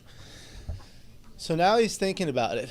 The issue here is the Recube Vig. Yeah, it does look like an easy take, Joe Feldman, and a strong double by Kent Goulding. What happens here is it's not like a money game. So if Dana redoubles to 4, okay, so he'll get 4 points. But then if Steve later redoubles to 8, then what happens is Dana only gets 7 points out of 8. Oh yeah, I really enjoyed the Grandmaster series. So I have a new idea, Dan. I don't know what you think. So Dana does pass, giving him a point. So one of the biggest challenges that I've learned is it's difficult to get the Europeans on my channel because of the time difference. So what I'm considering doing is getting to the office early, maybe at 8 a.m. to try to accommodate some of the European players. So that 8 a.m. my time would be 4 p.m. GMT, 5 p.m. Central European time. What do you think about that idea? So in addition to Martin Barkwell and Oliver Squire, who came a long way, double 4 is a great roll. So is he going to make the 5 point? Yeah. We had Ryan Rebelo is here from the Montreal area in Canada, very long distance, as well as, of course, Super Grandmaster, top-rated BMAB player Dirk Schiemann from Germany. So he was talking about his book. He had a seminar about ugly plays, which I live streamed on my channel. The matches are streamed on the USBGF channel, mostly for technical reasons. I streamed it on my channel because we couldn't move the computers and all that stuff. Yeah, some good matchups. So it was really a pleasure. I had the privilege of proofreading his book called To Hit or Not to Hit. Okay, so now he's doubling. Okay, so that's 278, 118, 117.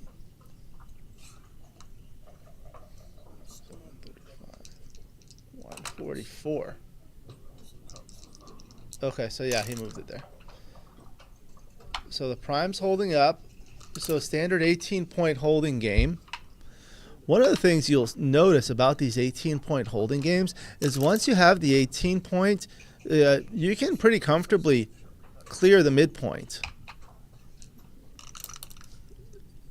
The midpoint is not quite as important once you own the 18-point. So now Dana's coming in, trying to make his board 4-1. Now he's going to play 13-8. So usually the first one who rolls a double is a favorite. That's a 5-4. 6-5. So there's the 5, and then he'll come in with a 6. Oh no, he played the 6 and then he came in with the 5. Excuse me. Double 3, great roll for Steve. So that's 2 down. And now, oh, last cube was a pass by .085. Thank you, Kent Goulding, for putting these into XG. I'm unable to do all of this at once, so I really appreciate that. Double 2, great roll for Steve. Just clears it. Now 5-4. 4 and then 5.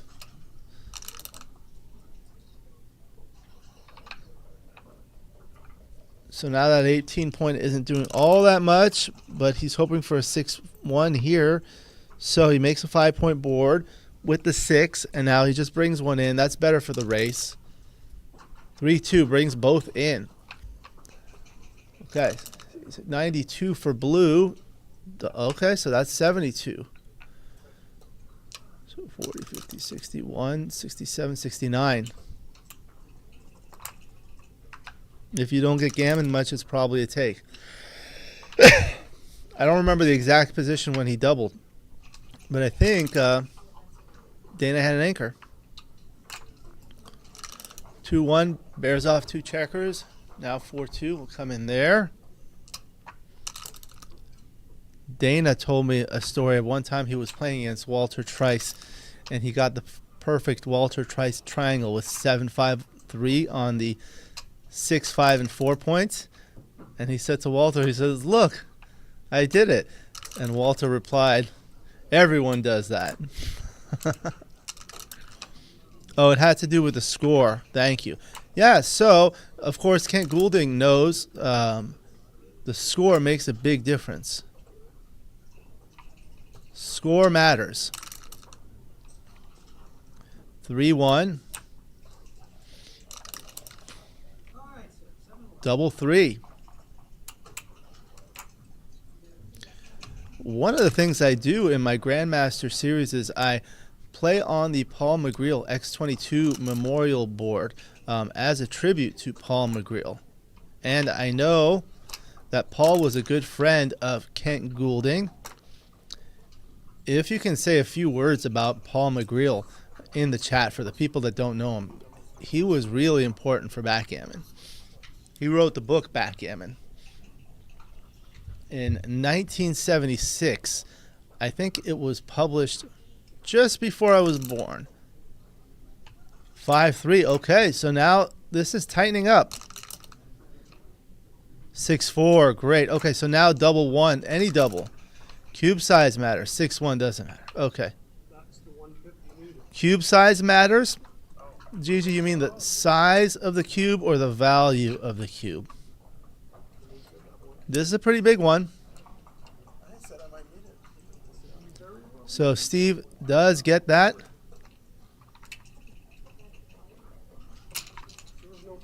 So 4-3. 7 away, 8 away. Well, no, I hit you after the fight. Hit you later. After that fight. So the next upcoming ABT tournament will be the New York Metro Open, run by my good friend Lynn Ehrlich. I did a promotional video on my channel. You can go ahead and watch that. Paul went to Phillips Exeter Academy. Oh, your father was one of his math teachers. Wow.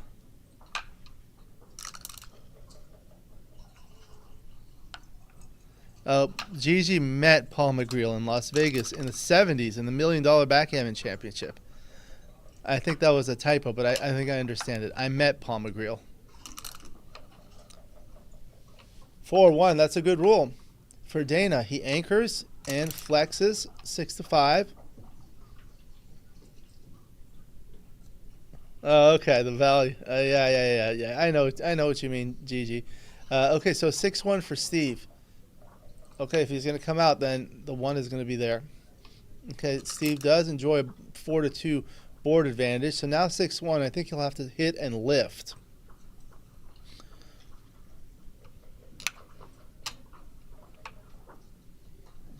Yeah, I met Paul once or twice. Signed a copy of my book. 6-3, great roll for Steve. In and out. That is a 4 with a 3, I think.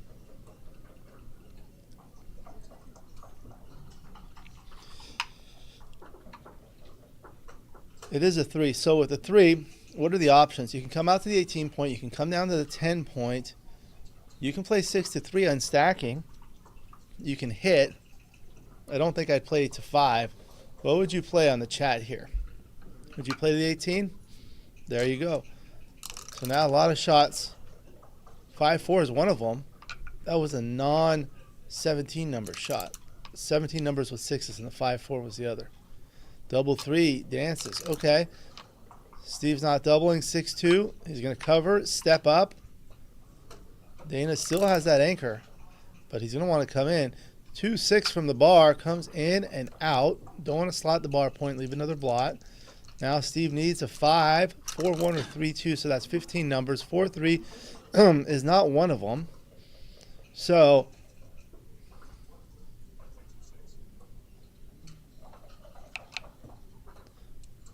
my quick wit is infectious. That's funny. At least somebody likes my jokes. My wife doesn't like my jokes. She says they're stupid. I tell her my friends like my jokes. She says, you have friends? My wife doesn't like it when I introduce her to my friends as my first wife, even though she is. 3-1. I tell people my wife didn't marry me for my sense of humor. She married me for my money. Oh yeah, Plimpton Cup. So where was that held, Kent? Was that in New York? I have a feeling it was, but I'm not sure. So that's a 5-1. So he's looking at hitting. He's looking at it. Okay. Looking for a 4 to hit. 3s can hit. Double 3. Look at that. 1, 2, 3, and 4.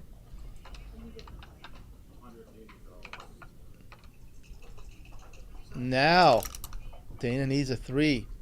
Wrong 3. Now it's too good for Steve. Too bad for Dana. 5-4. Cannot cover. Cannot do much. She sounds a bit tough on. Okay, you'll have a chat with her. Very good. Very good. Double 3. Look at that. 2 can play at this game. So, those 2 are the easy part. 3-4.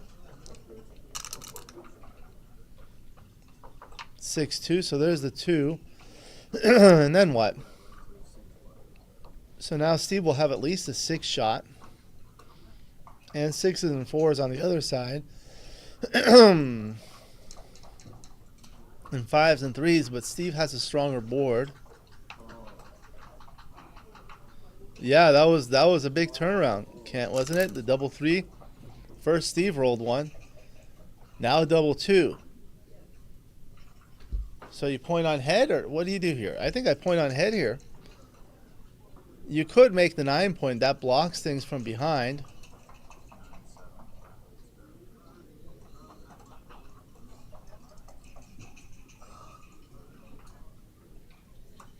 What's a 5-point board? So a 5-point board is when you own 5 points. You have 2 or more checkers on each of 5 different points in a board.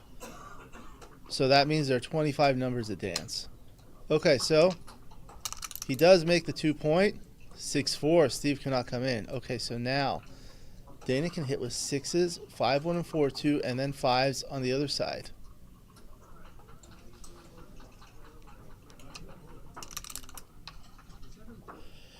6-4. So there's the 6. 2 on the bar, and then come out. That leaves double 1 and double 3. 2-1. So he comes in once.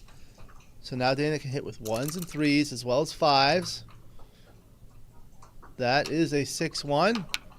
So I'm kind of trying to multitask, looking at the projector with the live feed and the live chat on my computer. 4-3 is a great roll. Anchors up. Double 3. Okay. You could hit loose, but I think it's better to make the bar point. Cube, GG. I think he's probably playing on for the gammon. 6-4. No way Steve can take this, I don't think. 4-3. He doesn't want to make the prime. He's going to have to play it.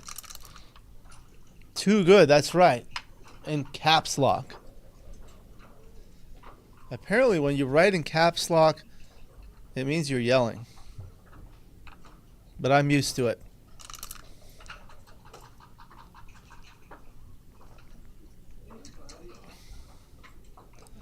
Steve has this saying, if it's not too good, it's too bad. Double 5. Wasted his doubles. Okay, so now against the 1-3 back game, it's not going to be a huge issue, but you're going to want spare checkers on the 5 point. The reason is if Steve's anchors hold, it's going to be awkward because you must play 5s and 3s off the 5 point. But he'll probably break the anchor.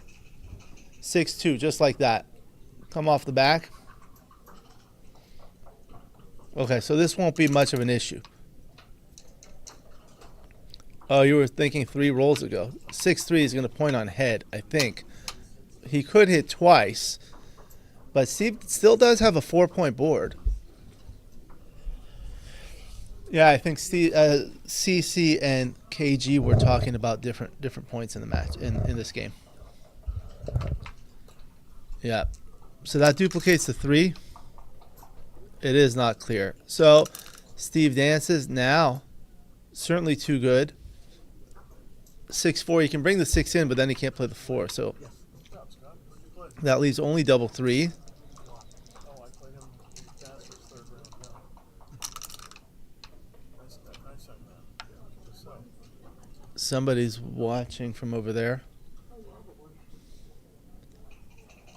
I'm gonna go let them know we roped off that area. I'll be right back. Double and a pass.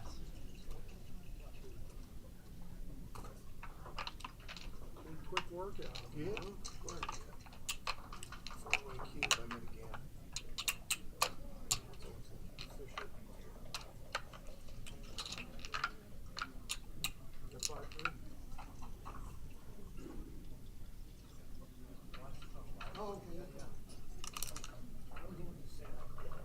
We let people have a bet. Oh.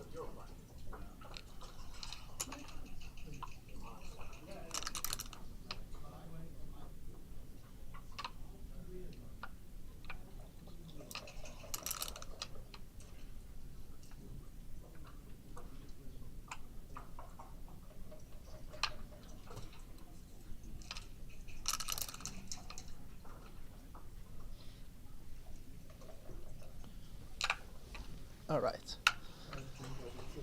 5-3 double 4. Okay.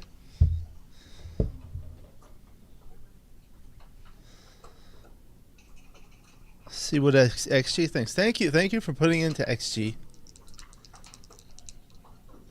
Thank you also, I didn't mention, to our sponsor Ed Corey from Gammon Guys. Beautiful art gammon boards. That's a great question for the chat. Does anyone in the chat have an art gammon board, or have you played on an art gammon board? So now Steve's looking at doubling. When you have both 5 points, that's really strong. You should really consider doubling. Now he's just thinking about the race, and Dana only has 1 checker back, so that's another consideration. So now with the 6-2, he can make the bar point, leaves a direct shot with an ace, as well as 6-2 and 5-3. 5-3 is one of them. Boom. Comes in and hits. Now the 4 that he leaves is duplicated to enter. 3-2. Okay, so he cannot clean up. So now Dana is, I think he's still behind in the race, and he's ahead in the score. So 6-5 is a little awkward. So he can play 13-2. I think I'm certainly playing the 13-8. Now look for the 6. You can leave a shot there, so that leaves 5s. Okay, and he'll have to break. Oh, you have an art gammon, Bob? What color is your art gammon? And tell us how you enjoy it. They're really beautiful boards. 4-3. Okay, so what are you going to do? Safety? Probably.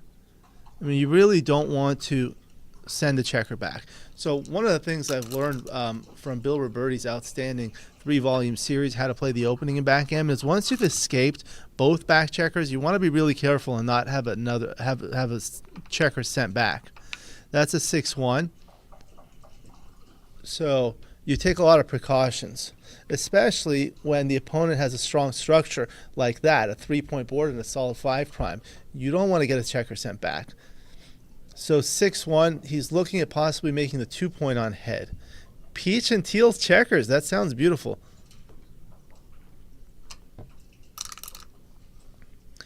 And I think their price points for art gammon are very competitive. Okay, so now he's doubling.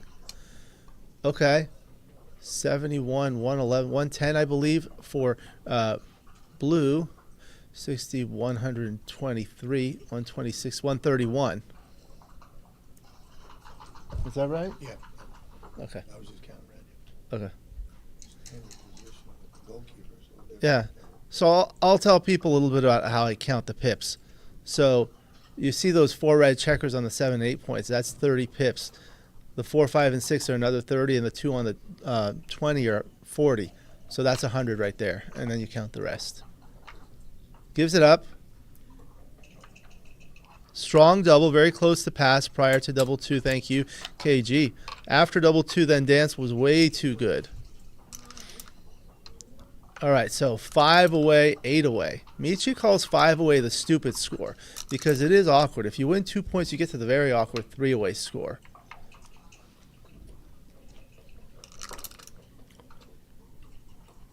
Now 2-1 for Dana.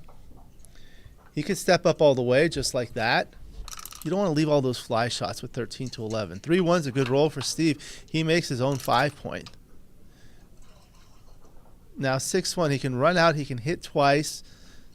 I think making the bar point is not the right idea. You don't want to give 6s along with 4s and 2s. So either you run out or you hit twice, but you kind of lack the wood in the zone to hit twice. With only 8 checkers in the zone, there's not a lot of follow-up. It's really amazing how strong the 5 point is. When you've played for long enough and you've analyzed things, you'll see like how strong the 5 point is, even compared to the 4 point. It's huge. You look at the opening 3-1, that's the strongest roll. 4-2 is like 100 millipoints or 50 to 100 millipoints less in equity. And the primary reason is because they can't anchor ahead of the 5 point, but they can anchor ahead of the 4 point on their 20 point. Double 5. Okay, so what are you going to do here? 1, 2, and then bring one down and then play as safe as possible, minimizing shots. So now Steve needs a 2. The 4-2 is duplicated. Doesn't get it. 5-4 will probably come around, I think. I don't think you're going to run from the back.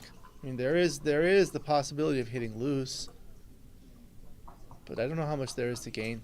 Yeah, he's looking at it. And down. Yep. Okay, so he has a blot on the board on the other side. Double 2. Okay, so there's 1. Cover there. Okay, now that's what you do. If there are 2 portions of the play that are virtually forced, of course coming in was forced, and then you're going to cover. So you do that and then look for the remaining 2s. Oh, yes, I agree, Kent. It's not just for beginners. It's outstanding. It's like, I don't know if a lot of people know, I wrote an unpublished book about the openings in backgammon before Bill's was published. And then once he published it, I decided, well, I wasn't going to publish it. Then I told my friend Patrick Gibson, look, Bill Roberti, he plagiarized my book.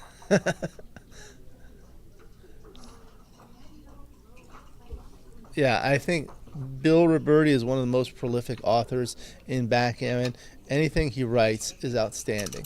I think also at the top of that list is Kit Woolsey. I think those are the 2 most prolific authors in backgammon history. So speaking of books, let me know what are the books that you've enjoyed, backgammon books. What are your favorites? Let me know in the chat. So now Dana is looking to double. So Steve has a checker on the bar. Dana can hit with 1s and 3s, and he can come out with a 5-2 or a 6-1. The 4-3 is blocked, so he does double. Now Steve is looking. Gammon flavor, I like that term.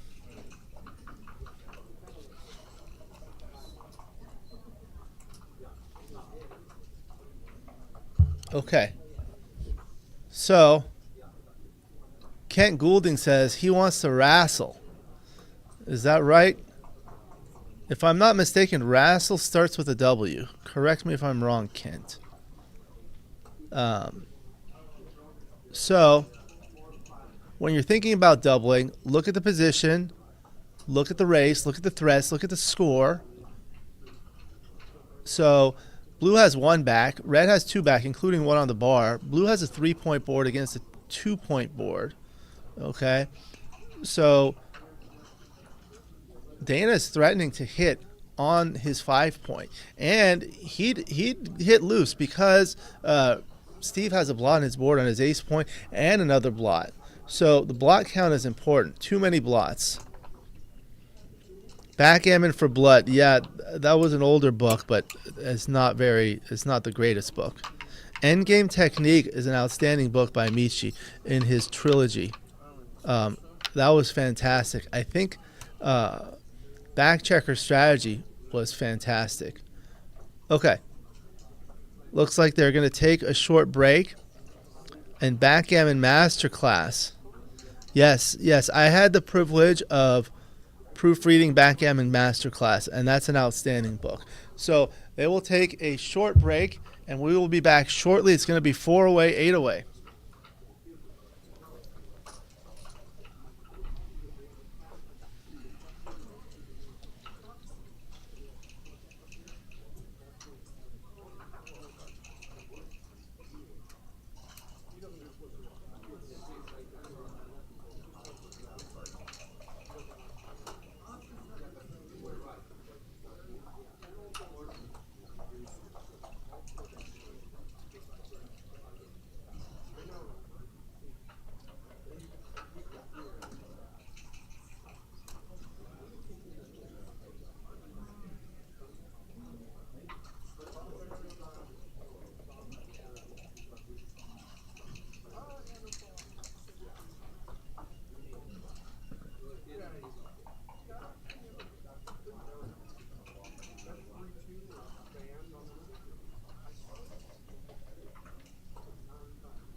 He's showing a lot of discipline by dropping off.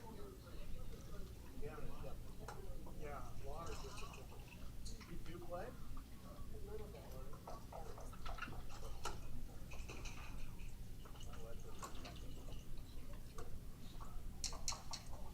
Good, it's like separated churches.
All right, I am back. Play will be resuming shortly, and we may have a special guest.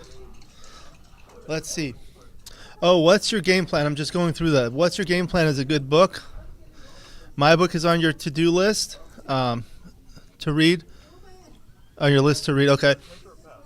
I recommend putting it on your bedside table, reading it for a few minutes. It'll help you fall asleep. Yeah, the interesting cube dynamics at 4-away, 8-away. The trailer often doubles very aggressively initially because if the opponent redoubles to 4, it's an automatic recube to 8, and that gets him out perfectly, and the leader wastes those 4 points. Dana will steer towards non-gammonish positions while Steve will do the opposite. So it's kind of like a pseudo gammon, go gammon, save type of play.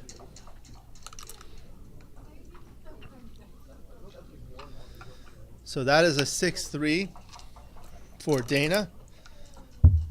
Right, Dan. It's 8-away, 4-away is like 4-away, 2-away, especially when the cube is on 2. So hits loose, 5-2 is a good roll. That's exactly what Dana wants. He wants an anchor. 2-1. Okay, so he makes an anchor.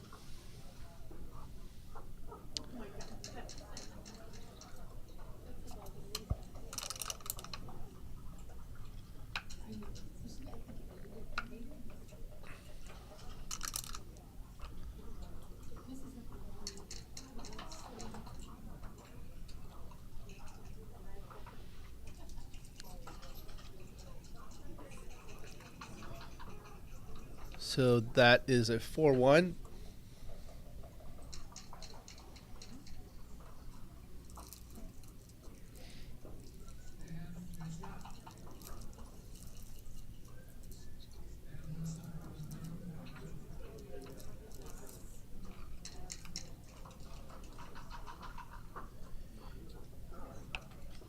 He's going to make the 9-point. Hello. How are you?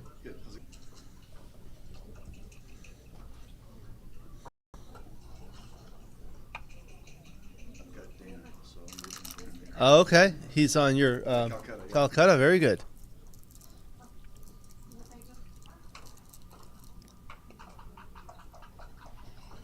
So now 6-5 for Dana. Drawbish.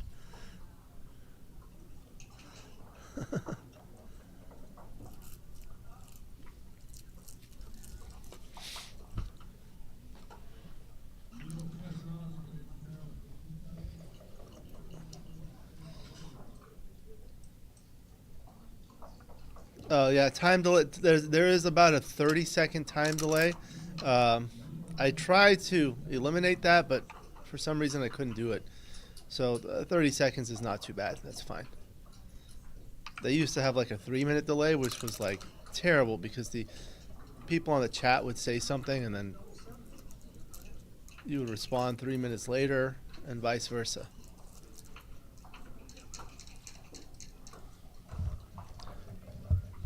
Let's see where we are here.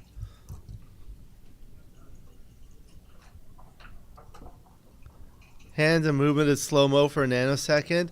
We do have a hard wire on the internet, so we try to get the fastest speed. So I apologize if it's a little bit slow, but shouldn't be too bad. We have 100 people watching. Thank you very much. We have 103. About a third of them have hit the like button. I know not everyone can hit the like button. You have to be logged in to YouTube or have a Google account. But if you could, please hit the like button. That helps YouTube recommend the videos, and more people will watch the Backgammon. So thank you for that.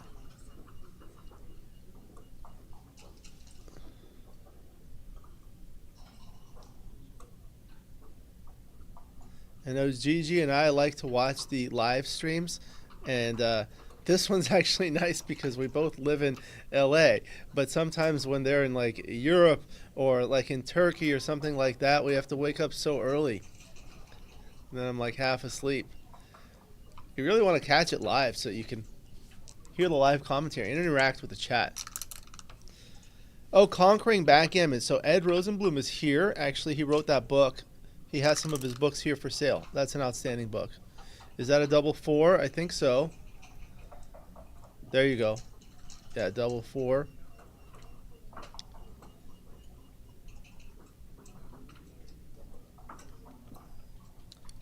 So, my good friend Tim Cross calls the point 7 away from an anchor the Cinderella point.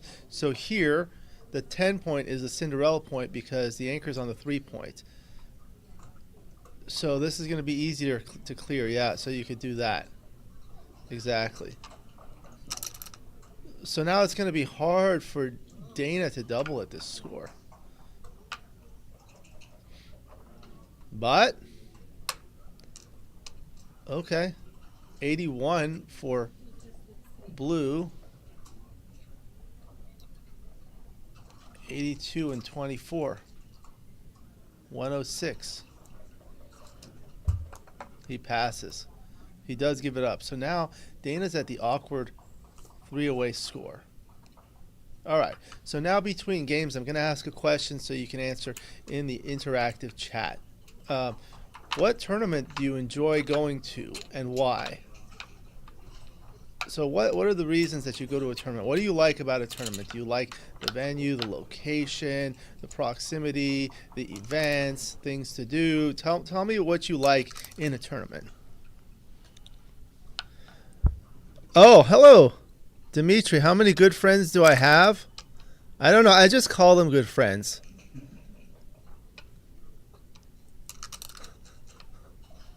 It makes me feel better. Maybe I should put the word friends in quotes. Like, I have a lot of friends on Facebook, but I don't necessarily like all of them. I don't know. Oh, hello, Carlos Salinero from Spain. Welcome. Buenos noches. It's nighttime there. Here it's the afternoon. May's like San Antonio. Organized lots of great events, fun Super Bowl party on Sunday, and must definitely the company and the streaming. Yeah. Maze, what do you like about the San Antonio tournament? Very respectful people, yeah. Oh, lecture by KG. Are you giving a lecture in San Antonio? I remember there was one Hidden Whoppers. 3-1. This is interesting. You make the bar point, you make the 5 point, you hit loose. You hit and lift. So those are 4 very reasonable options. How would you play the 3-1 here? 3 like that. So that leaves 9s and 10s. Does double 4 also hit? 5-4 hits or anchors. That's duplicated.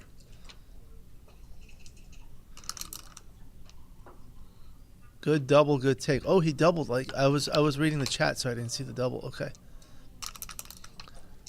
So that's so at this score, 8 away, 3 away, the trailer can double very aggressively because the leader lacks value of cube ownership. If you redouble to 4, you're only going to get 3 points out of that. And if you ever do that, it's going to automatically come back to you at 8. So the opponent's going to win the match perfectly, and you're going to have 5 points of overage. Let me join you. Yeah. Oh, hi, this is my good friend Ryan Rebelo. That water is for you. How'd you do in your first match? You won. Congratulations. So this is Dana, Nazarian, and Steve. Outstanding match. Top players. He should probably... Oh, boy. Yeah, it seems fine. Let me know in the chat if you can hear Ryan's voice. Maybe come a little closer. 1-6. That's for you also. Oh, thanks. Well, you gotta take your chances. It's only 3s and 2s. Gets rewarded. Now he wants to cover up. Double 3. You can cover both. Yeah. And just come right in. Don't leave the extra shots. What about 16? No, you want to hit that guy if you can. So you want to rather come in 8-5. Yeah. Oh, yes. Another good friend. Dimitri tells me I have a lot of good friends. Yeah, that's what you say. You do and tend to say people are your friends, which is good. Friendly guy. Yeah. 5-3. Now you probably go to the 8 point maybe. Makes me feel better about myself when I think I have friends. Double 4 is good anyway, so you don't care about getting hit on the 8 point, really. I think it's time to fade that last checker and just come around from the back. May wants to know if you want to play Chouette. Yeah. May wants to come here and play Chouette. I'll play you, May. Come on. Yeah. You've met May, right? I have. Yeah. We played a bit in, where was it? Texas, right? San Antonio. They were just talking about the Texas tournament. You enjoy that tournament, right? Yeah, it was a good tournament. What do you like about that tournament? The area is fun. Yeah, I think Yeah, it's so he gets punished for his play. And 7-6 or no, I don't think you want to leave the 3-6 shot. 2-4 must hit. You can't give him anything else.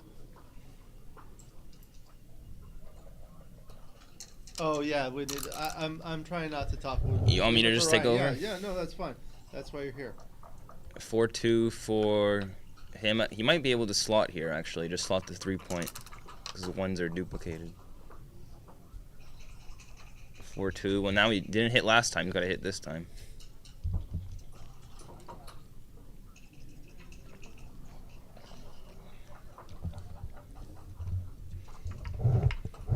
Okay, he chooses the right play, I think.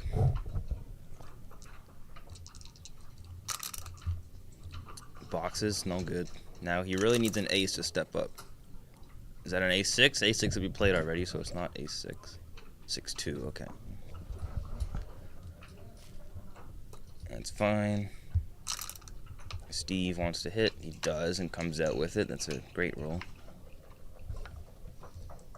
Now Dana needs a 3 and like preferably a 6 with it. 1-4 is not going to get it done, and Steve's actually a favorite to win a gammon now, I think. Especially after that. Hits and then just stays, because if he rolls 3-5 or 2-5, you want him to break and hit you. So you don't need that anchor there, and Steve, I think, chooses the right play. Now he wants to make his 3 point, and if he doesn't make it, he might even slot it. 2-6. So you like it's very reasonable to look at what he's doing there. I'm just slotting the 3 point. Chooses not to do it, which I don't know if it was a mistake or not. 4-6 dances. Gigi Goyette says hello, Ryan. Hey Gigi. 6-3 just. Question is, does he want to hit to take away the back game? I don't think you do, because you're not scared of the back game. I would play like 9 and then 8. I don't think you want to move that guy. Actually, that's a reasonable play. Everyone says they're going to San Antonio. Yeah, good. I recently did a video with Bill Riles to promote that one. Now you might want to hit. 5, Because 3. there's not really a better option. Or just slot the front of the prime with playing like 11-3. Which might actually, I don't think this is the right play. I'd rather just slot the 3 point. Like, what's the worst that can happen when you slot, right? Maybe want him to crack like this. Now. Okay, well, there you go. 1, 2, 3. Covers, of course. And just either one's fine. Random ace. Yeah. Ace from space. Ace from space is what Dana needs here. Or else Steve's going to be attacking on the 1 point. Okay, now we should attack even with 6s.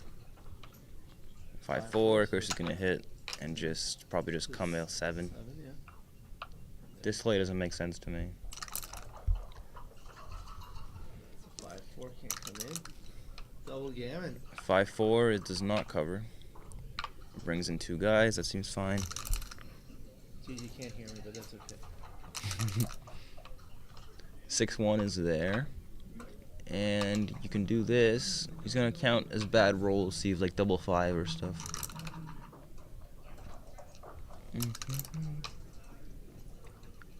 3 something is fine roll, I guess.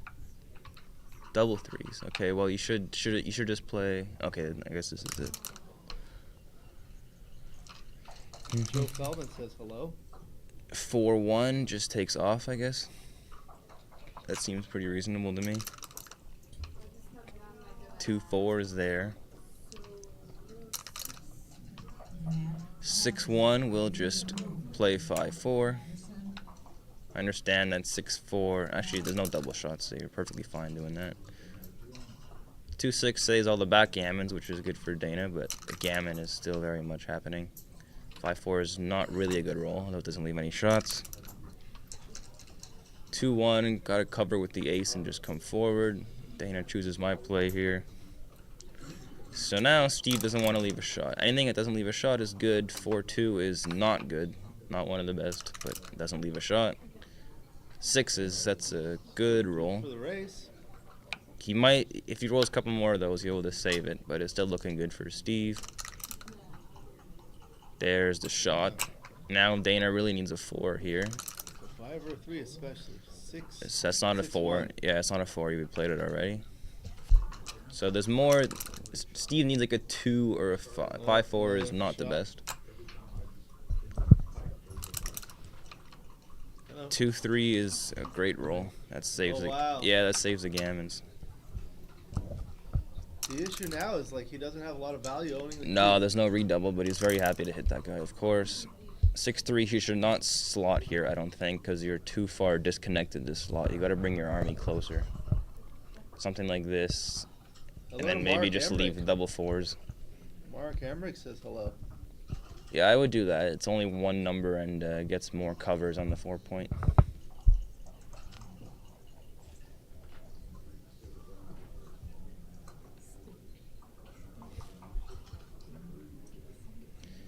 Dana wants to make the 10-point here. The 10-point is very valuable because it's 6 away from the gap on the 4-point. So if you have a chance to make the 10, it's much better than slotting randomly. And of course, if you can make the 4. Yeah, he's on the right track here, not slotting there.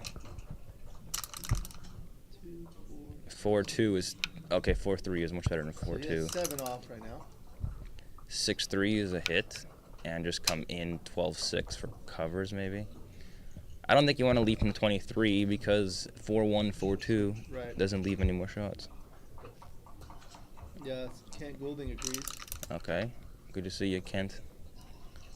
So now he might consider slotting because he's closer. That 2-1, like I said before, this makes the 10-point, which is very strong.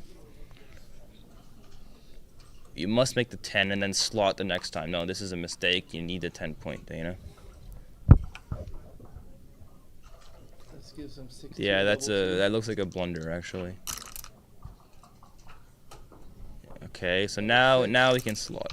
Now we can slot, or just make it naturally. 6-2. Okay, so with 7 off. No, you can never recube. Because the recube point's like almost 93, 92%. So it's a much bigger favorite than he is. Here he's only about 66, 67%. So it's not even close. How many checkers off would Dana need to have? 0.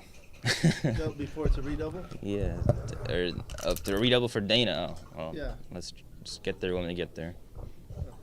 Too much thinking.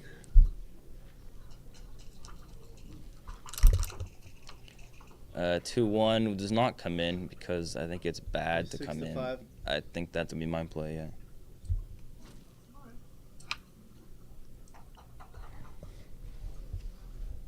Six five is better than 3-2. 6-5 is much significantly better than 3-2, which is better than just picking it up, I think.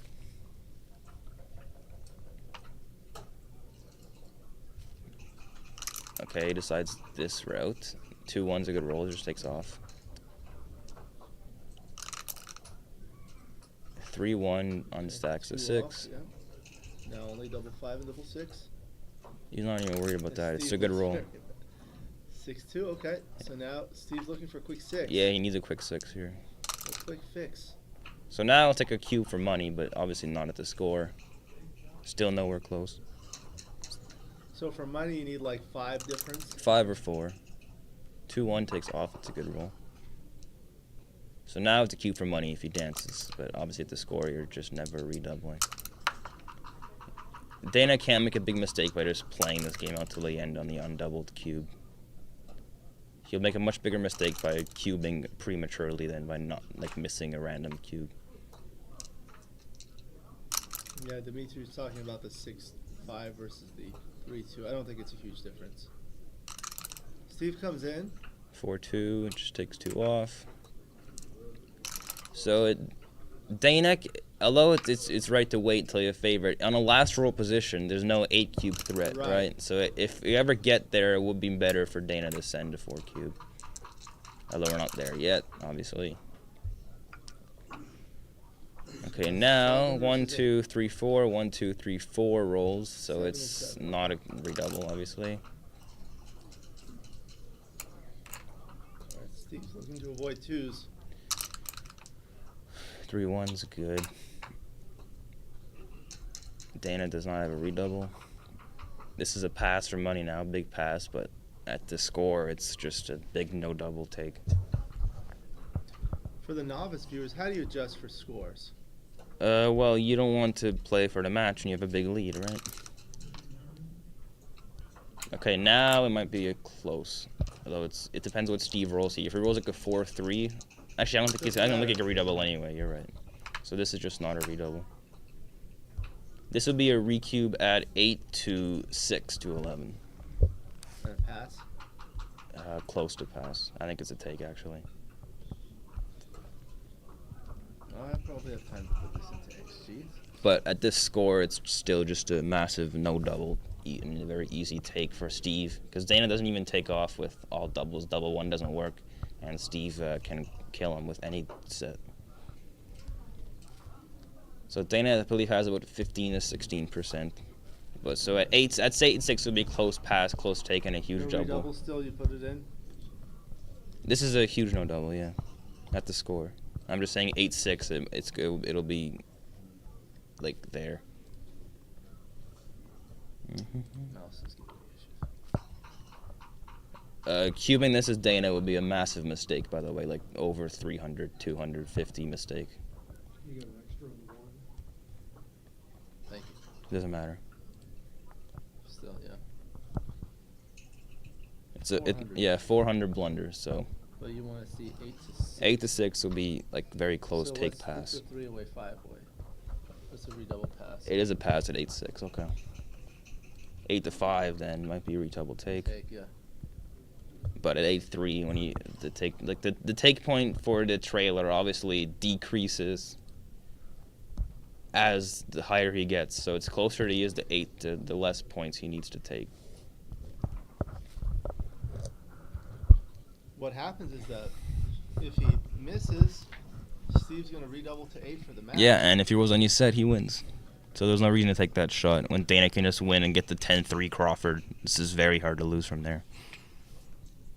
You like how it has the same colors? Yeah, sure. It makes it easier. That's what I do when I do. Okay, good decision from Dana, and he gets lucky as 10-3 Crawford. It's probably going to be like, damn, why didn't I redouble, even though he made a right play. I think it's 8%. It's 7 to 8. I know 8 to 4 is 9%, right? 'Cause that's a 7-point match. I know that like the back of my hand. Dimitri says it's 7, so 7 or 8. The point is 14% is nowhere near enough to send a redouble in that spot. So 10-3 Crawford. Steve's going to play aggressively for the Gammon because he's at an odd score. And Gammon saves him an extra game win.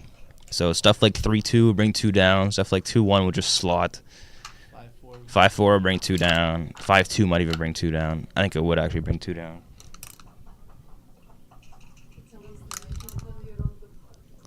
6-5 is actually not a good roll for Steve. It would be a good roll at 10-4, but at 10-3 you want something more Gammon threatening. 2-1. Now you just slot. Just slot that guy. I realize you escaped one checker, so it's like, why do I want to risk another one? But you just gotta, you're down 10-3, you gotta take some chances to get back, and that's the thing to take. Okay, so double 3s will make the anchor, right? Because it's just like Steve's trying to win a Gammon, Dana's trying to save the Gammon, so that's much better than making 2 points, which would be better if the score is reversed. So I don't like this. I would just keep that 21 and make the 3 or the 5. I think the 3-point. I don't like this play at all. That seems a little bit passive. Like, why is that 18-point so much better here when you can unstack your 6 or make the 5-point? 5-4 is not what he wanted. Do you just run out maybe? maybe you just run out all the way. It's not, I mean, again, it's a terrible roll. You would have loved to make the 5 point, but you can't. And you're definitely not making the 1 point. You're going to leave that guy slotted. The second play would be like 13-4. I don't think you want to pick up that 11-point checker because Dana doesn't really want to hit him, right?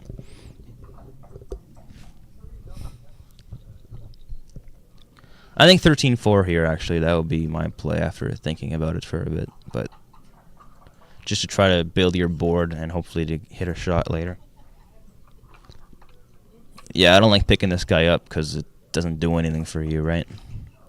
Just leave the guy there and make slot the next point. I don't like this play. Double 2 is a joker. And now Dana loves to hit because it gains him in the race.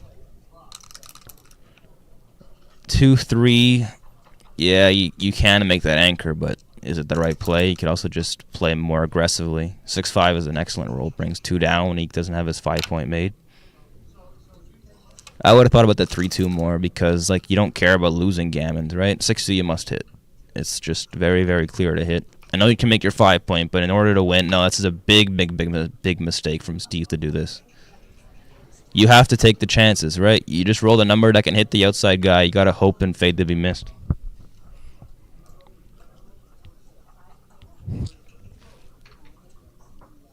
Okay, good play, Dana. Kent says Dana's double 3 was a good play, so. But this one I'm convinced you must hit. Failure to hit here would be bad, and Steve comes to his senses. 3-6 is terrible. Probably just comes down like this. That seems fine. Now Dana wants to roll Steve wants to roll double 3s. He cannot roll double 3s, so that's tragic, actually. Maybe you just gotta hit. I know it's a terrible roll, but what else are you gonna do?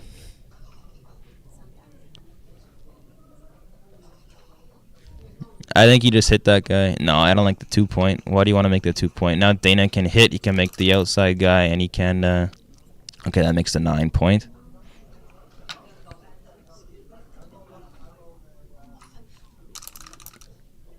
$6-5, again a terrible roll, but he must hit now.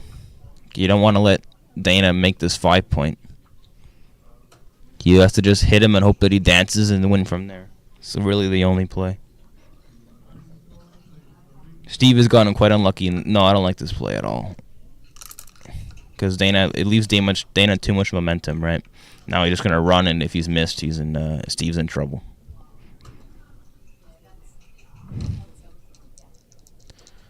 Steve needs a 3. He does not get it, and this game should be pretty well over. Sorry, Steve. 5-4 will not make the 3. You don't need that point. Just come around and in. Dana's a good player. He knows what he's doing, and he makes the right play. 6-1 will make the 5 and come down. Just make the bar. Yes, you want to get hit there because you make the anchor and possibilities, and there's just nothing better than making the 7. Like 2-1 or double 1, he wouldn't even hit him. You just make the prime and not let him make the anchor.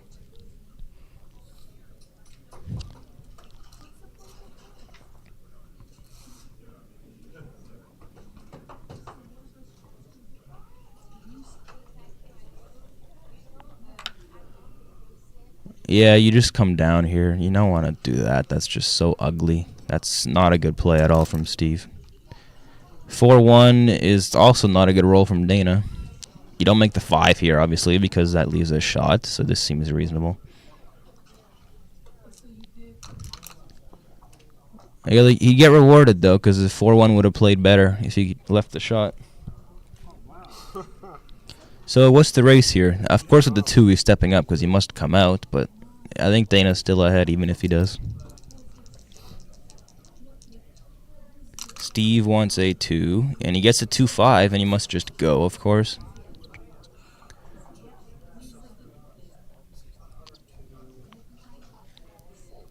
You don't want to stay there. You have to take your chances in the straight race. It's just your best game plan here, even though you might be trailing by a bit.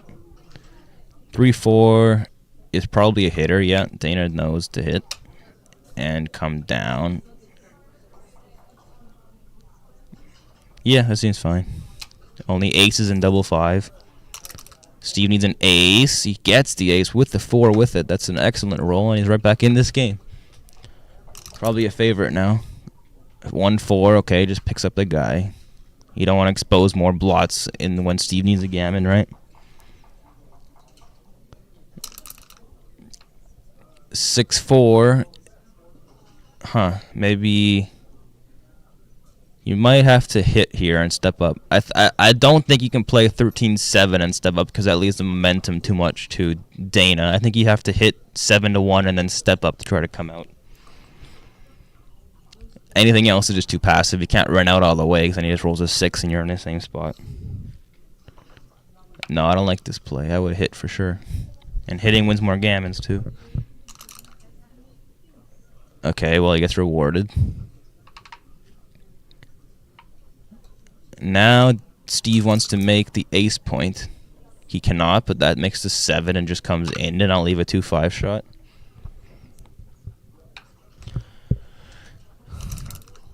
Dana wants to come out. He rolls a 6-3, makes his 5 point has lost to 3.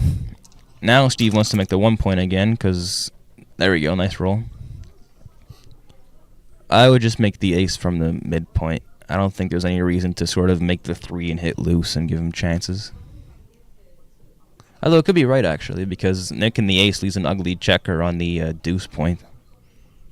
But it seems kind of weird. If Dana's board was worse, it would definitely be right to make the 3 and hit loose. But as it is now, it might be a little bit too strong. You just sort of make the ace and win the game every time.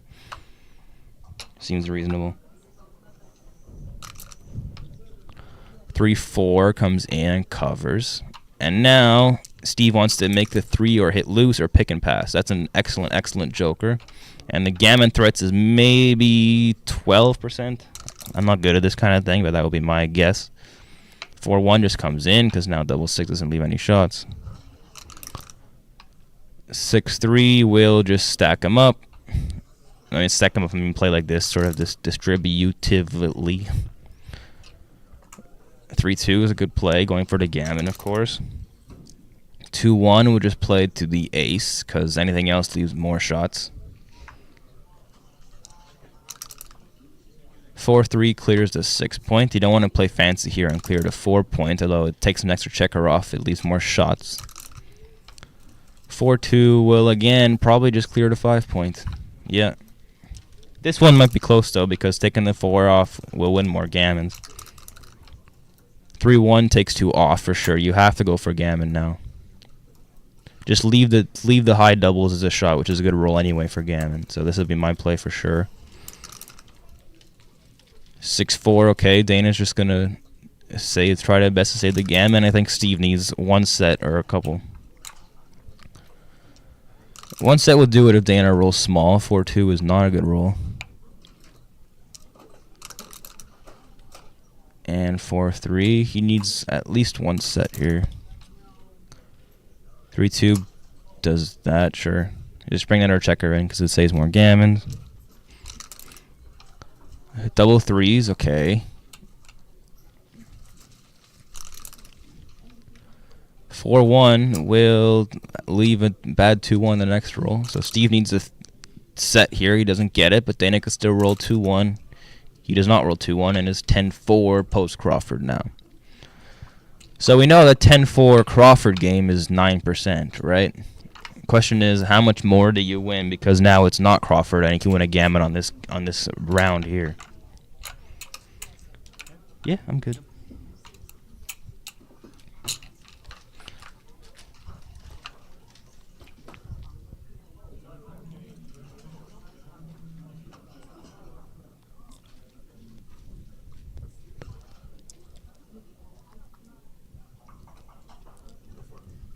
Okay, question is, will Steve play the post-Crawford trick game? I never do it this low. Maybe if it's 10-8 you can try it, but here I don't think there's any reason to. 5-6 just goes. Now Dana wants a 4. He gets the 4 with the 5 with it. The 5 will just come down. There's no reason to hit that guy. There's nothing to be gained from tempo hitting here, so just unstack and play for the race. 3-2 is not the best. Yeah, you could just do this. Although this leaves a shot, so maybe just 13-8 would have been better. 6-5, you must hit. That's an excellent roll. And the 6 will just come down. You don't want to bring 2 out because now he would love to unstack you with a hit, right? If the midpoint was stripped, it would be right to come out with 2, I think, because now he's forced to break his midpoint with the hit. But here with the stack, he would love to hit him. So this looks like the play, at least it's the play I would make. I will not do this for just reasons I outlined. 3-2 will hit something. Question is what? I like this play because now Steve has a 6 that covers the 4 point. 3-2 is not good. He has to swing around from the back. And now Steve should cube because he has double 4s, market losers. He's going to make a mistake by not doubling. 4-2 maybe just makes the deuce. You have to hit that guy because you can't let Dana either run around or play unstacking rolls like that makes the 5 or the 4 or the 7 point, right? So I think the deuce point is actually the best play because you don't want to lose a last checker. Let's say your 6 point was more. I don't like this play. No, that can't be right. Double 2s would have danced with my play. Instead, Dana rolls the joker. Double 6s, blitzes. Hit makes the 2, probably comes into the 4 and comes out.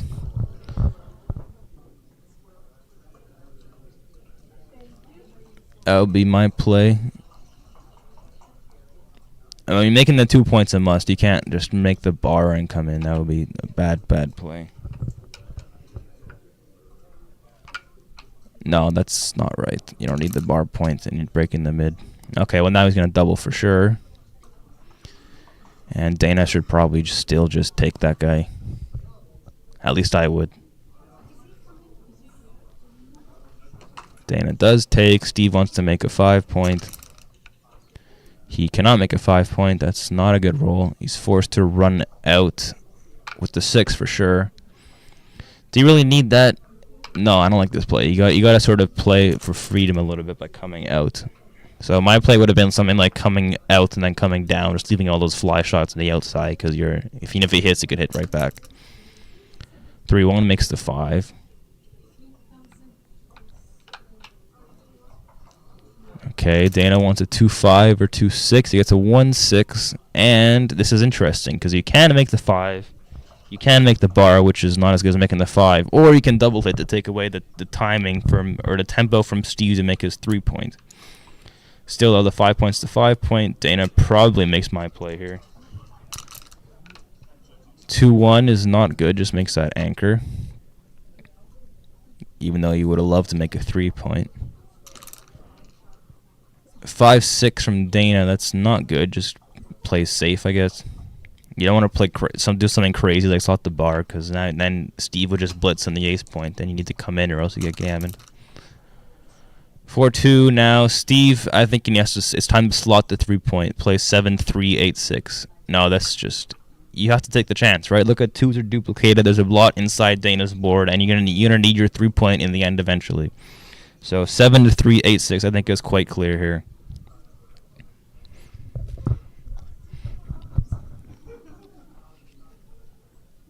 Question is, will Steve find it? I do know Steve to be a passive player, so the question is, yeah, I didn't think he would find the right play there. 1-3 will just cover the 2 points, and you see the problem now. He would have had like numbers to make the 3 points. Instead, now he needs to roll a joker to do it. Ace 3-1 should still slot. When in prime versus prime games, you have to slot the points when you have the opportunity to, and you can't play 9-5. That's just bad for your distribution. You have to just play 9-6 and slot and hope he doesn't roll a 2, which would have been better to do last time because he had a blot inside. Now it's a little bit scary, and I doubt Steve makes the right play here again.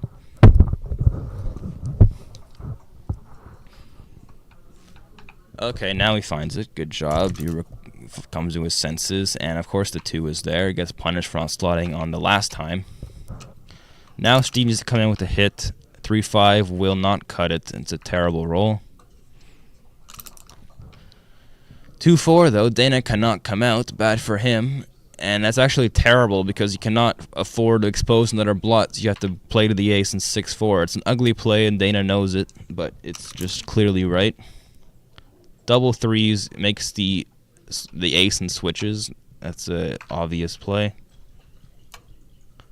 Dana wants a 6. He gets double 6s. That's the end of the game, basically. Unless Steve can roll 6-4 here or boxes of his own, he's in a lot of trouble. And 5-6 slots to 2 points.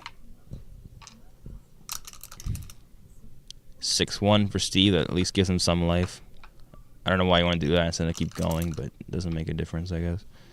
4-2 breaks the 8, of course. 2-4 swings around, and some shots here for Dana, like 6s, 5s even. 6-4 is one of them. Steve needs a 4 to keep this game going, and he does not get it, but double 5s gives him the shot in the race. You have to run now. You cannot stay back, I don't think.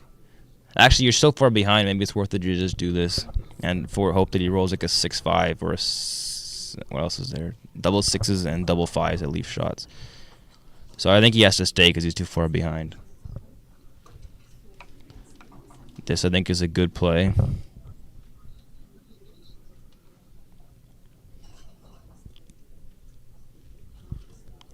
Dana wants to roll an aces or a deuces or 3s or 4-1 to end this game.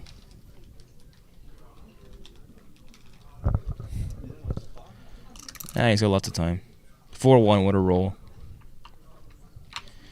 That's it for Steve, and you see Steve was very much punished for that bad, what was it, the 3-2, where he didn't slot. 4-3, Dana needs a big set to leave a shot. 5-3 is just fine.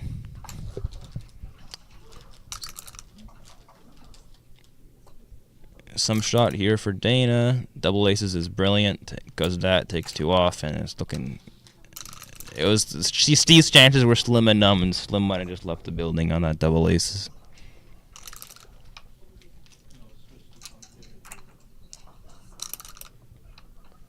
Yeah, that's Dana's over 97% here, more than that maybe. More now. That's it. Congratulations to Dana Nazarian. I'm sure he played quite well. I only saw the end of the match, but for my money, he outplayed Steve on this one, so he deserves to win. And Dana moves on. Steve has a chance to rebuy, and we'll see you guys in a bit. Dana's lucky it didn't go much longer. His time was almost up. You play good, Dana. What? You play very good, Dana. No, but I mean, there were some places he... So eventually, does this game get time. analyzed or no? You're free to analyze it on XG, but it wasn't being analyzed in the process. It's not the UBC. I see. Ugh.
All right, so Dana Nazarian joins me for a post-match interview. Welcome, congratulations. Thanks, Alex. How did you feel about that match?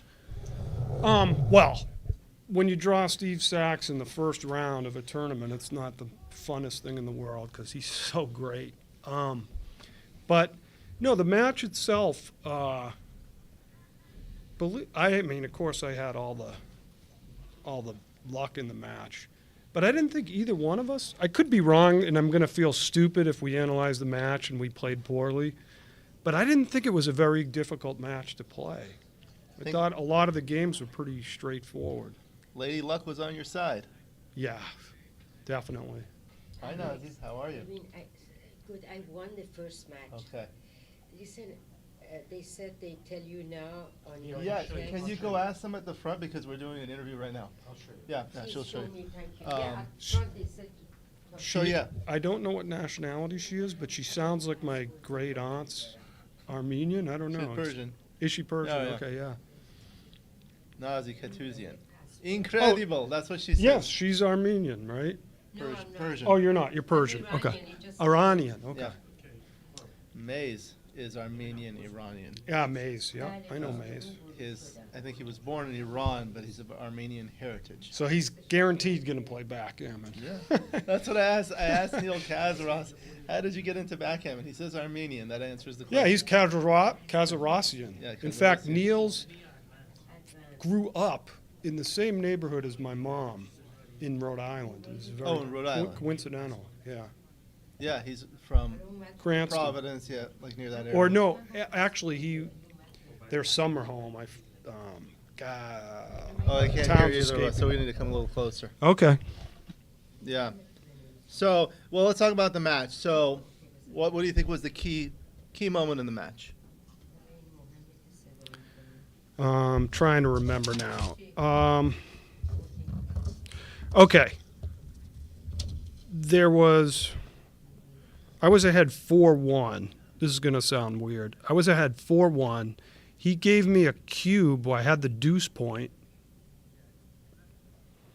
Are you going to the game? I'm trying to. Yeah. So you got to go back to the cube decision here. So it's somewhere around here. And Oh, this. that's not what I was thinking. Oh, okay. Sorry.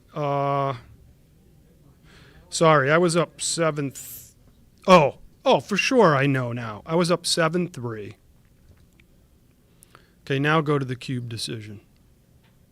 Oh, this is when you took a break. So. Yeah, this was a crazy unlock. Okay, so here, This is before this. We're going back here. This one. This is the position you were talking about? So you doubled Steve. no, this wasn't the game I was Oh, thinking. okay. Anyway, there was a game where he gave me an early cube, I thought. Oh, and you were leading 8-3. Maybe I was ahead 8-3. Yeah, that was the Yeah, game. yeah, The 8-3 game, sorry. So that's the thing. When you're 3 away, taking the cube is very awkward. Yeah, and I didn't love my position in the cube.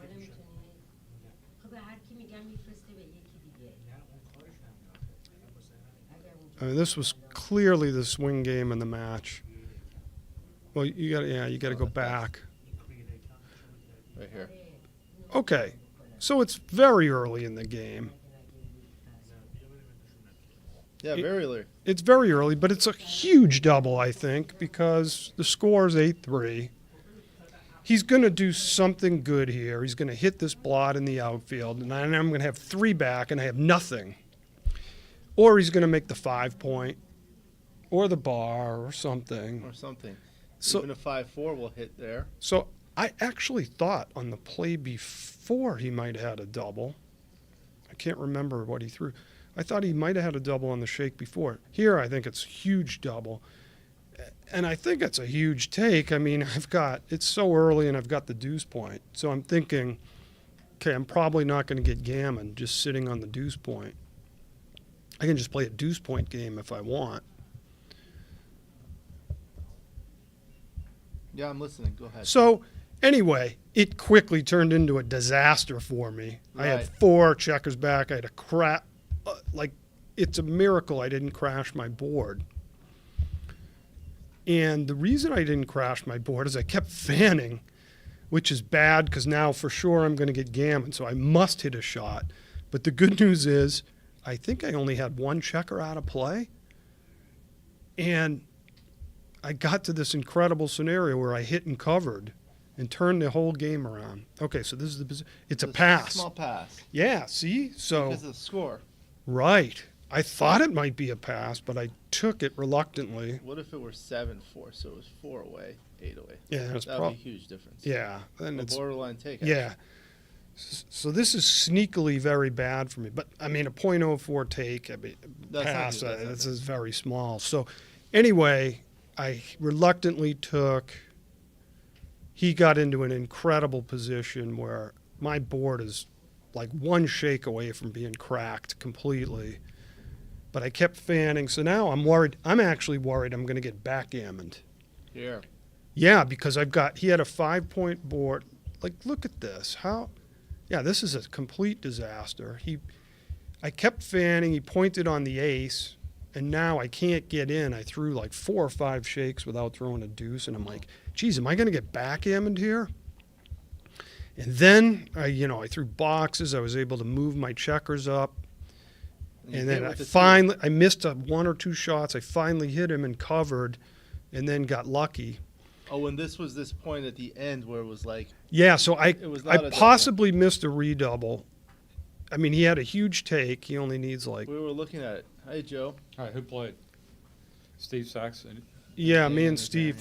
So it got to the last roll, and I was doing the calculation in my head on my minimum doubling point. Yeah, it was like this. So I'll tell you why I didn't double. Yeah, it was that. Okay, and I've got the 2 cube. You got the score in there? Okay. Doing Yeah. calculations in your head is always much better than doing them in any other body part. Yeah. They So- can't hear you. You have to come closer. So anyway, I was No, I was referring to him. I was doing the calculation. I knew he had a gigantic take. I was doing the calculation on my minimum doubling point, which is exactly the doubling point here because it's last roll. But I don't know if you guys saw, I had like a minute on my clock. Yeah. He had about 16 minutes on his. I had a minute. And I said, okay.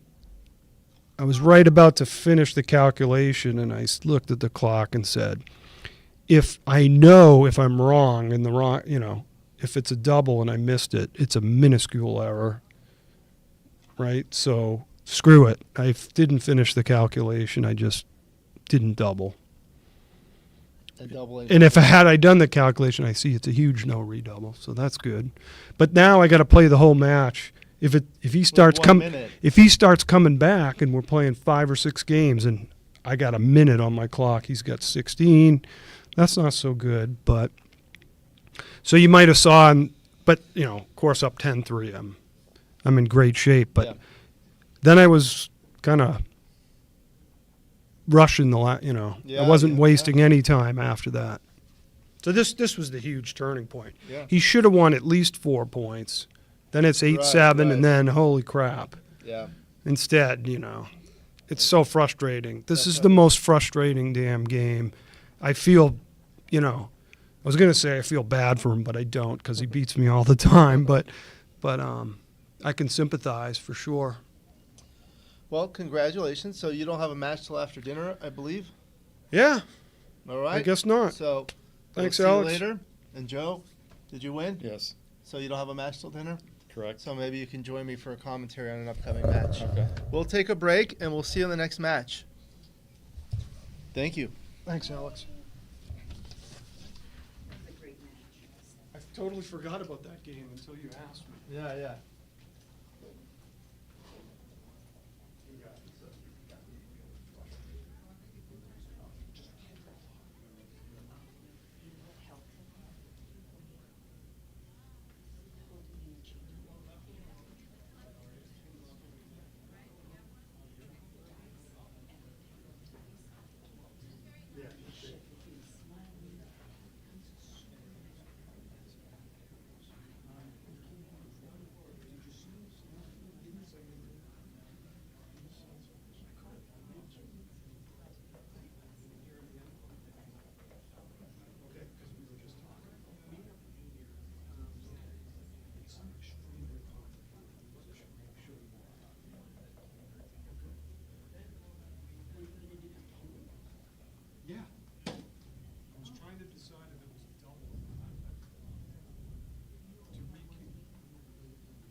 In this video, it's my pleasure to be conducting an interview with CEO of Chrysloid, Jeff Caruso. Welcome.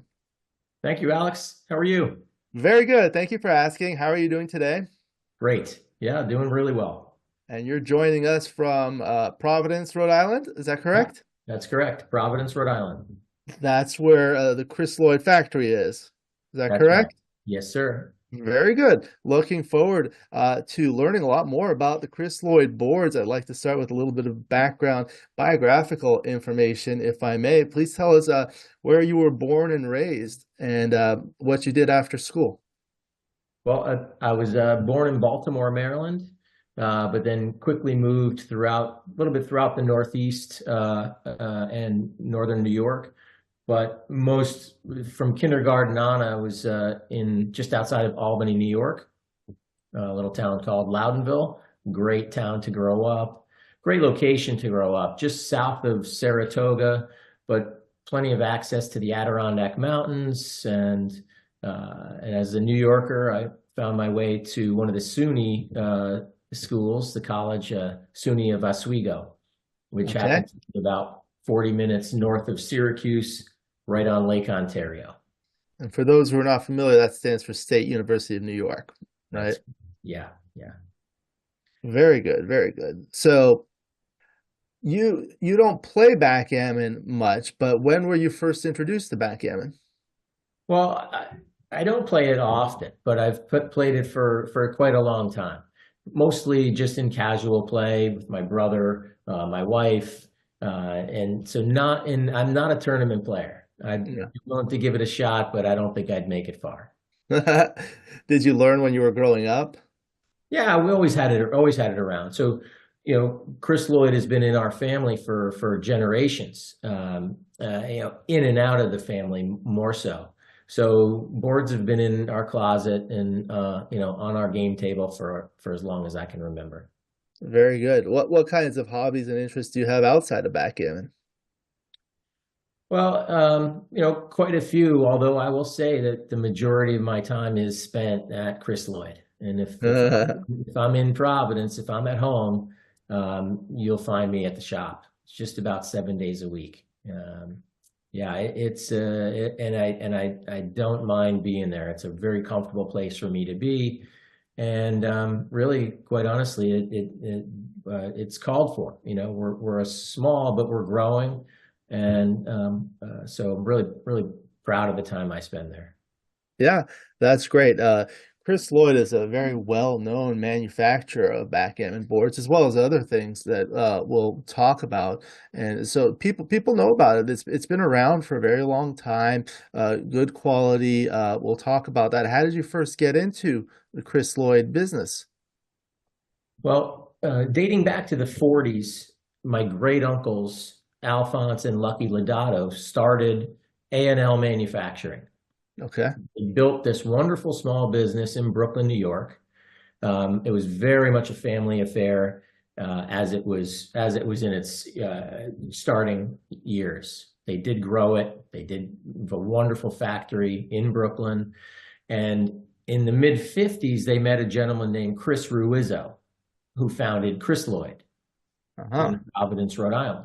He was also in the plastics business, but he was in the game business, leaning heavily toward plastics and more volume production.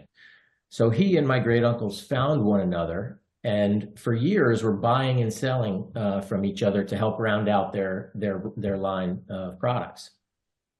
And then in the 60s, right in the early 60s, the plastics craze hit, and Chris Ruizzo of Chrysloid became very busy. His company just skyrocketed, and he was a bright guy in the right place at the right time. So he started to buy other vendors. And in 1970, he purchased A&L Manufacturing, my great uncle's company, and moved everything from Brooklyn to Providence, Rhode Island. Okay. Part of that sale, my great uncles sent their nephew, my Uncle Jerry, to Rhode Island, along with my Aunt May and their 3 children. And my Uncle Jerry, who was a very bright Army engineer, made Chrysloid and his life's work. 4 or 5 business owners later, my uncle was really the only guy left that really knew what was going on in this business. And so he made the purchase in the mid-'80s and took Chris Lloyd over, which I'm very thankful for. Very good. I think the people are most familiar with the unique aspect of the Chris Lloyd boards in terms of the cork surface. There aren't a lot of other manufacturers, at least nowadays, that have that. So maybe you can tell us about that, maybe how they decided on that, if you know, and the advantages and disadvantages of having that type of surface. Well, it's a great question. I don't really have the answer to how it came to be, how early on, but I mean, so many boards from the 60s and the 50s have cork on them. And so I think it became, there's a couple reasons. So it's a nice product to work with. Historically, it was a lot more readily available, I think, than it is today. So it's a workable product in a manufacturing environment, and it's a printable product. So I think the two really worked well together, and before long they realized it was really a nice playing surface. There's a little bounce to the feel. The sound is nice. The dice get a little spring of action on the cork, and just in general, it has a real nice warm feeling to it. And so yeah, our boards have always really intimately been connected to cork surfaces. And I don't know if everyone is aware, but the best cork in the world comes from Portugal. Really? And so we've always brought our cork in from Portugal, and from there it's processed through, it's trimmed and mounted, sealed and printed. And in more recent years, really because of the popularity of cork, one in the wine industry and a few other industries, it hasn't been as easy to produce. The only other element that not everybody is aware of, but it's a renewable resource. Cork, it comes from a cork tree, which I think it's every 4 or 7 years the tree is ready to then be harvested again. And so they peel the tree and then they leave it to replenish, and it grows back again in not too many years down the road. So that's also a really nice fact that not only people realize that. Interesting. So let's briefly talk about what are the other things you manufacture other than backgammon boards. Several classics, checkers, dominoes, cribbage. And in the last 10 years, we have started to manufacture mahjong sets again. And I'm really, really, really happy we started making boards again, mahjong sets again. It's a wonderful community, also a very heavily growing community. And we've really been thankful to produce some beautiful boards and have been well received by the mahjong folks. So it's been very nice. Yeah, they're great boards. The Chris Lloyd boards, at least the backgammon boards. I haven't seen the mahjong because I'm not familiar with those other ones, but I know those are high quality as well. I watch a lot of backgammon on YouTube, and recently I was watching the tournament in Jamaica, which was sponsored by Chris Lloyd, and I saw the beautiful board there that was customized. Yes. Yeah, thank you for noticing it. We were really excited. Jeb reached out. We had a couple conversations, and it was our pleasure to sponsor and to make that custom board for the live stream. That's a felt board, and it's really. Is it?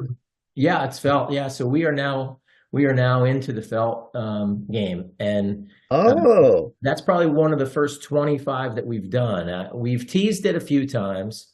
But we have to be really smart about how we roll out a new product. So right, and people have been calling for felt from us for a long time, and so we did our homework, and we found the right supplier, the right felt supplier, and we did a lot of R&D. So one prototype after another, we did well over a year's worth of testing. And we feel really good about that set that we shipped to Jamaica, and that was sort of I'd say its international debut for felt crystalloid board. That's interesting. I don't know if maybe they mentioned it in the stream. I know Larry Schiller and Phil Simborg were doing it. I didn't watch everything from beginning to end, so they may have mentioned that, but I didn't know that. So that's interesting. What made you decide to go into felt? People were asking about it. Yeah, we had to answer the call. The many tournament players, want to play on felt. Excuse me. Give me 1 second here.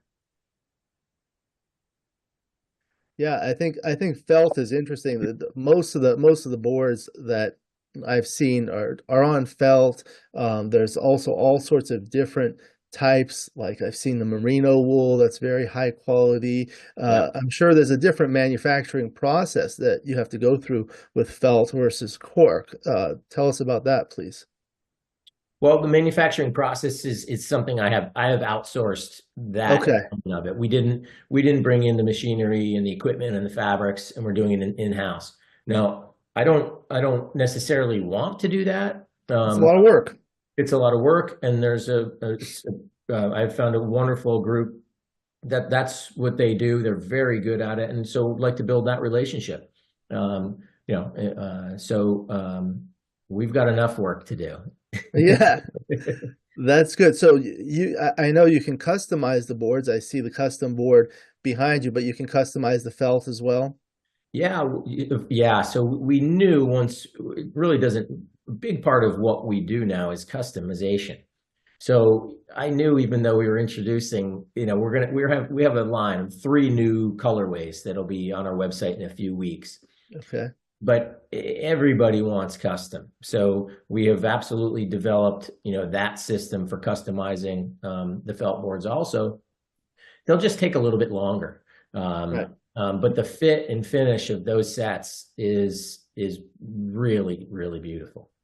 That's great. So speaking of customization, I know you have that custom board behind you. That's a little special. Can you tell us about that one, please? Yeah, that's a stock board. It's one of our signature series. That's called our Ocean State. So you can see that there's little sailboats. It's a really nicely designed set. And so Rhode Island is the ocean state. There's a lot of sailing going on here, and it was a little nod to our hometown. And it's a great seller. It's nice for we sell it to a lot of people who have a summer camp, or maybe have visited someone that treated them pretty well, and so then they're gifting this for them to their camp or their place on Nantucket or the Vineyard or Montauk, So it's a nice set. It's a good feel good set. It looks good open and left out. So yeah, we love the colors. Very good, vibrant colors. Yeah. So that's a stock one. And in terms of the customization, what are the various aspects of the board that can be customized for the viewers? Yeah, so we make everything at Crystalloid, and we cast our own checkers. So we have a casting department, we have the cutting department, the wet tubbing, the polishing, wood shop, case department, printing, fit and finish, and so because we do all of those things there, and the boards get built along the way, we can customize just about any element of the board. Most common are the playing fields. You can choose your own point colors, your point styles. If you want to add a logo or some initials, that's a great place to do it. Some people like a nice classic visual, so they'll customize the bumpers, any of the bumpers. The leather cups is a really nice, the chestnut brown leather cup with a nice engraving of a name or an initial or a logo is really, really sharp. We can customize the checkers, which in some instances it's nice. In some instances it becomes a little too busy if every checker is, has something custom about it. And then the exterior of the case we can customize too, and it's a really nice finish to have a family crest or a last name, some initials. It's a nice piece. Yeah, that's really nice. I think that's a really nice touch to a board when you can customize all the different features, and you have that whole factory where you can do that. My friend Candace Maron came there and visited and toured it, so she told me a lot about that. How was that tour? I think she had a lot of fun.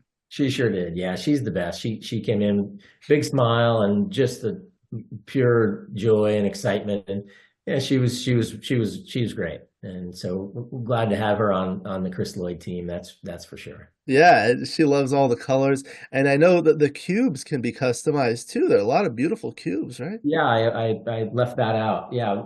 So the doubling cubes, we have a stock doubler that goes with most of the sets, and then from there we can customize.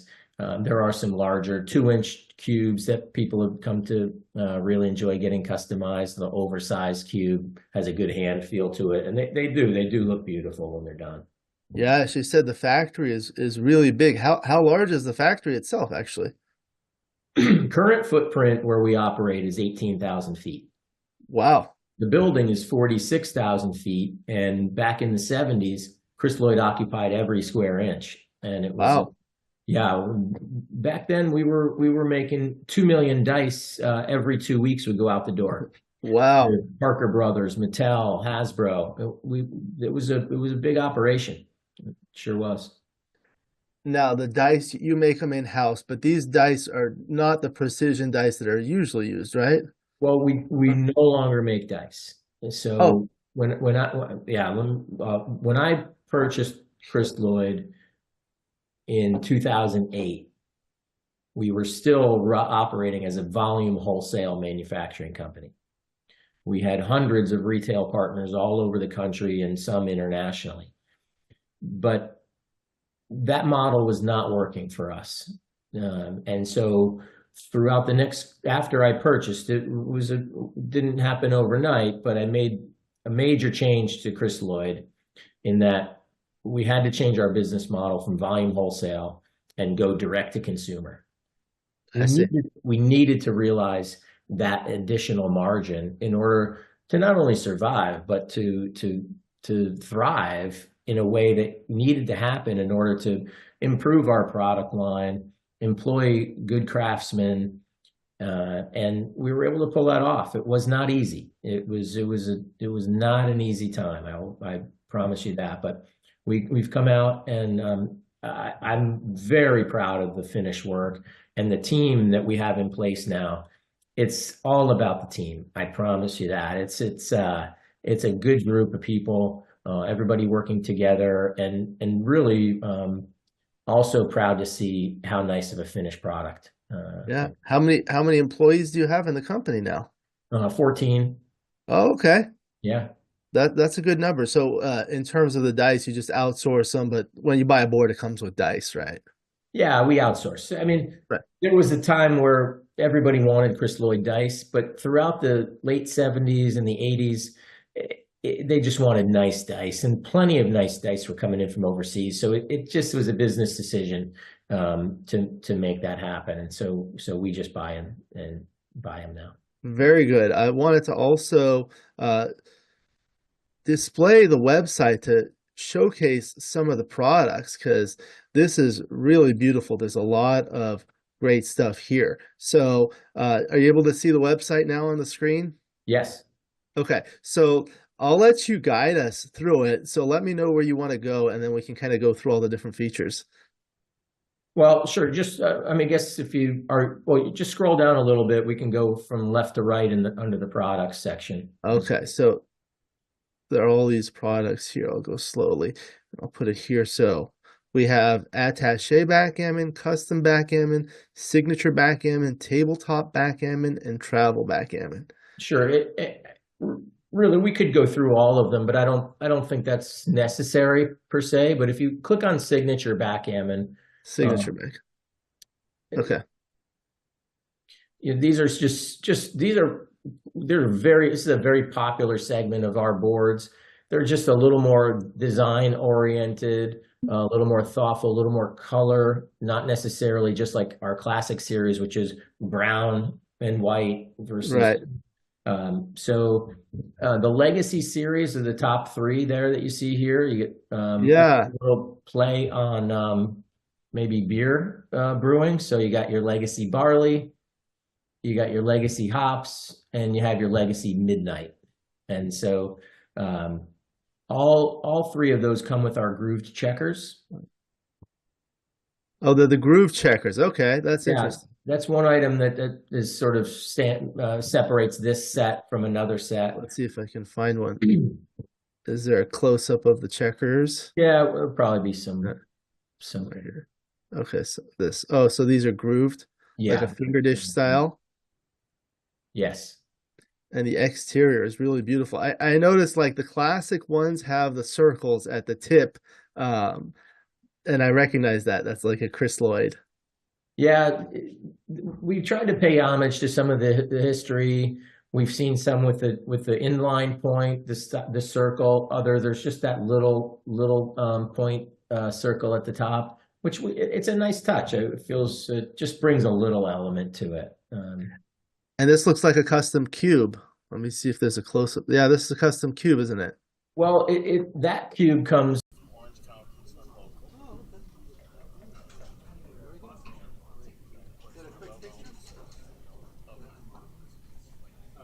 Please shake hands. And look at the camera. Very good. Okay, give me 30 seconds and then you can.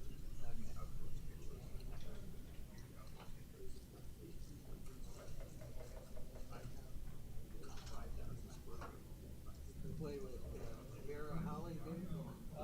She hasn't been showing up much. But that's the same club. That club, yes. All right. Got about 30 seconds. All right, 2. All right, welcome back. Next match is John O'Hagan against Thomas Kiesler. Just met Tom this morning. What a nice gentleman from Orange County. Joining me on the commentary is my good friend Joe Russell. Joe, they say I call everyone my good friend, but you are actually really my good friend, one of my good friends. You mean you have more than one? I have more than one. I'm glad to hear that. There were I'm a little surprised, but I am glad to hear that. There are 3 people from Backgammon that were at my wedding, and you were one of them. And who are the other 2? Steve and Tom Z. Okay. Here, I'll put the microphone in front of you. Okay, that's fine. Not many people know Tom Kiesler. He's a very, very strong player. I would suspect he's. Making a mistake here. Yeah, well, I would suspect that. You want to come too? You want me to go? If you guys like. doing a good job. What? You want me to go with Joe? Yeah, sure. Come on. All right. That's good. He made a mistake there with that 6-2. You're supposed to Try to anchor stay up. close to the microphone so they can both. Yeah, well, he plays very strong. I'm sure that he plays close to a 4 PR. Okay, well, 5. What are you gonna do here, Joe? Slot in the 5 or not? No. I Would you? agree. No, I would not slot. Can't see the roll. 4-1 seems reasonable. 2-2 is a good roll.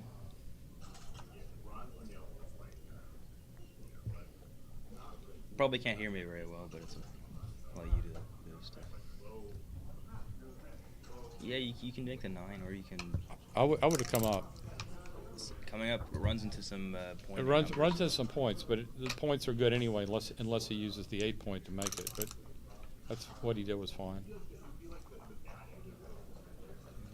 What is this? 3-2 just come in. You just bring 3 down, right? No, you don't want to come in, or you don't want to bring 2 down. I thought you said 2-2. It was 3-2. It was 3-2, yeah. Okay. 3-2. That's not a good roll. Would you step up here or just come down? Use water for somebody. Thank you. Alex told me to sit over here and compensate. I would come down because stepping up doesn't really do anything for you, right? I agree. Well, thanks. You need to get another mic for this thing. It's not enough. I'll see if I can find one. Let me pull. For now, just try to speak up, please. Yeah, I'll talk as loud as I can. Especially Neil. All right, what's the play here? 2? 5-2, just 13-8, 6-4 be my play. Agreed. Agreed. Nothing to think about, really. You got no other productive too. Okay, so now the best roll for John is 6-5. 4-5 will have to work.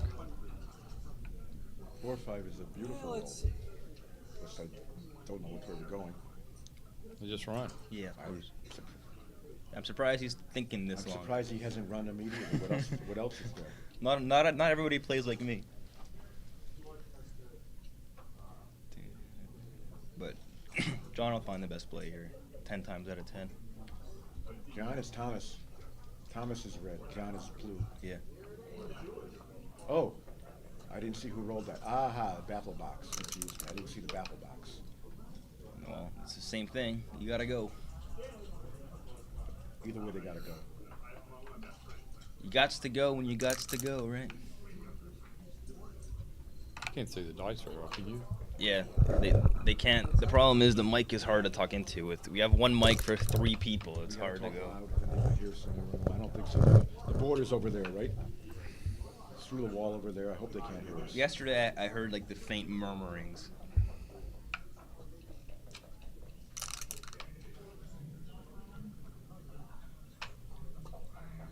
Well, what's the race here, Neil? Not good enough. Close enough. We don't need to count it. Look at inspection.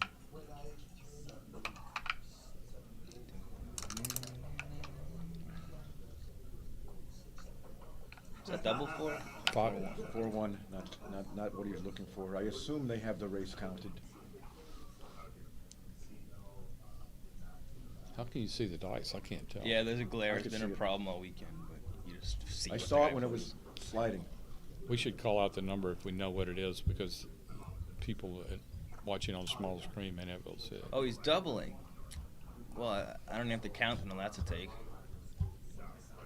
Well, it's probably a double. We'd have to count it to double. The glare is really bad here, Alex. Alex, can We you can't kill see- that light? See that light? The sound's a bigger problem with one mic for 3 of us. And we really need 3 mics. Or 2. Well, we had multiple that would interfere with each other. Yeah, if you can. Just point it away. Or pull the light bulb. Much better. That's a big help. Now it's much easier to see Yeah. the dice. Thank you.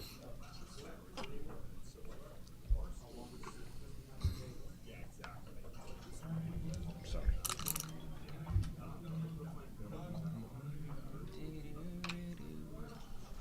Hello, I'm commentating. What's up? Yes. Okay, well, one of them's got to go to the 4-point here. I would have sent one to the 4 last time. Yeah, So what's that's going what on? but it's not a big deal. I don't have tickets anymore. I don't have tickets anymore. No. I just put 2 on the 4-point. Yeah. Someone told me the race efficiency is as many guys in the 4-point as you can. Not really anymore. My best bet is look online at a ticket service or something. That's about right. Unless you can buy them face from the stadium, you might be able to buy them. I guess he doesn't care if he ever has a man on 4-point. That's going to probably bite him. No, I would have. Try If I was playing, to there would have been like stay- let me 4 know. guys there by now. Bye. But John's strength is like these racing spots. So who's to say that John's wrong?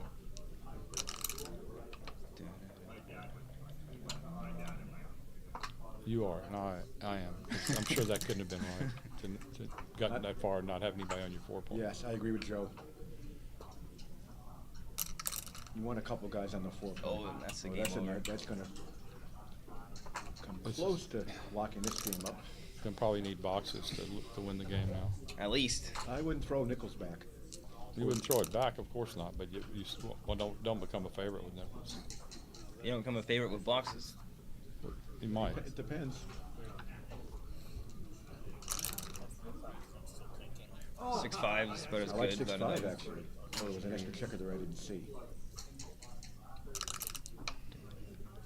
Uh-oh. Adios. On to the next one. Next. Less than 1%. So where's this guy Tom Kiesler live? He's the LA guy. Okay. Very good player. Like the guy Jimmy yesterday? Yeah, probably better than Jim. Yeah. Jim's pretty good. He's pretty good. He beat me yesterday. That says something. Jim who? He was pretty proud of that, Jim Thenson. He should be. Oh yeah. Okay. He should be? Yeah, of course he should.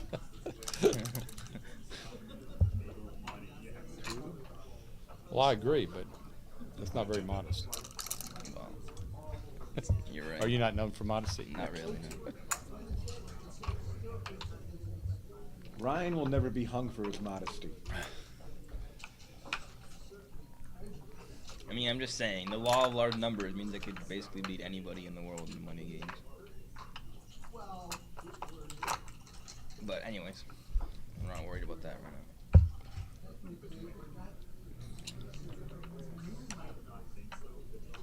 I know a couple of guys who'd love to take you up on that. Who? Probably MCG, David Wells. Yeah, they'll put up a fight for sure. Me and David play all the time online though. Matches or? No, just money play on Gridgammon. Actually, that 6-1 play, as automatic as it seems, is wrong. It's a smidge better to hit and split. So I usually make the simple play. Simple play is usually right. Is that a 4-2? Yeah. Or just make the 4 point. I don't know about that. This is tricky. You can also just come down. Or, oh, I'm or sorry. do I this. thought it was 4-2 for red. Yeah, That's why. 5-1 for red. This is a double hit. I hit them both. And you're going to hit one. The second one's also on a decent point you want to. I would come out and hit. You come out and hit? Yeah. This is more forcing. I like this better, a little better. But Joe could be right. Oh, what a roll that is. Of course, you just make the 5 and unstack. The law of resulting. This game may be over. I don't think it's over, and you should just come out because it duplicates the 4s. Oh, you can cover. You better yeah, cover. that's better. That's better. I think. So now it's an easy take. The question is whether John wants to send this. Ian Terry just texted me. Kiesler played a 1 point X against him in June. So he's a good player, though. Yeah. Clearly. I think this is an early cube. He's losing 0-2. That matters. Yeah, but not enough to make this a double, I don't think. He's going through the numbers. Decides not to. 4-5. I don't blame him. I thought it was close. I probably would have rolled. Don't you come down there instead of coming out? I would come out. Okay. Well, now it's a double. 1-5. It's a 5. You should just make the 8. Yeah. It's a 4-1. You would have played it already. I think he's got to make the 8. If he hits loose on the ace, I wouldn't take the cube. I would take this. I would too. After hitting on the ace? No, after making no, this not play. hitting the ace. After this play. After this play, I take. There's not enough ammunition for John to make the 4 point. It's only 4-2. That really hurts you. How about 4-4? How about 3-3? How about 2-2? There's threats for sure, but there's not quite enough. It's not like 4-3 or 3-2. You wouldn't throw 6-4 back? 3-1. This he throw back. Yeah, that's not a good roll. But he's still got an advantage even if he anchors. You can equal. It's pretty close if he anchors, actually. 3-5. Well, the anchor's got to be there for Well, the sure. problem is he anchors and has to play the other number, which doesn't play well. I think you should just hit that guy now. I think he should come down.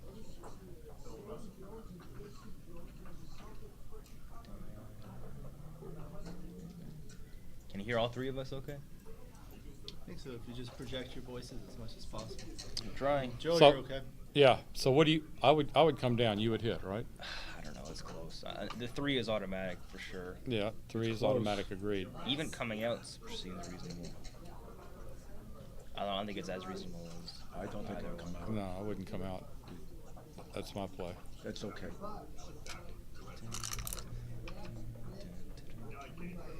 3-5. I think you just come on the way out. Yeah. Yep. Hope to be missed. And he is missed. I think I would make the mid now. You need that point. You give him some numbers, but you gotta sort of come out. I wouldn't. Is the race relevant? What's the race? It's got to be pretty close. Just how about 6 down and 2 up? Because you want to have some outfield points. You can't let yourself get primed. I don't think with you're 3 that guys. bad. I don't think you're that bad in the race. No, that's what I mean. You just got to make the mid. Get a guy out of there. I don't think so. You give him some jokers immediately, plus you let him. Yeah, but it's not. It's not like let's say there was 2 guys on the 8 and 7 that can point you. Now it's a big mistake to make the mid, but because it's like there's not really that many numbers that hurt you, it's not a terrible play at all. I would just. If you're gonna play that, I think I step up to 2. So he's probably got the race counted. I don't like this play really. 2-2 makes the 9, and duplicates 1-6. No, I guess better than if he'd been pointed on the 4. Though. I would come down again, just come down and try to make it builders 5-6 prime. That's okay too. I would have come down also with that blot on the 5 prime. That's why I would have come down also. Probably have to step up now. Just to get it. I don't think so. What's he gaining by staying back? Just getting primed. He's going to have he's going to maybe mess up his board. What is the race? Okay, so if he comes up, that's 24 pips to there, and this guy's 29. This and 6s you have to come out with 17. I think this he has to come up. And he has to come up. That's 4. I think he was down 21 pips after the play. Really? That's a lot of pips. But 6 still has to come out. Well, I guess it's the same thing now anyway. Makes the 4 and does something else. I would put it in. I don't see why not to. Yeah, I would have come in as well. It's okay. It hardly matters.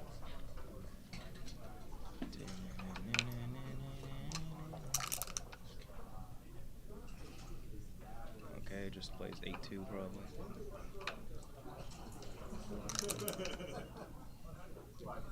Slots to 3. Or brings checkers in for the bear off. I don't like slotting the 3. I would have brought a checker in. I would have played 8-6. Same. Game's a race. Those are not going to be big mistakes. Here you just slot the 2-point and the 3-point. This one's pretty clear.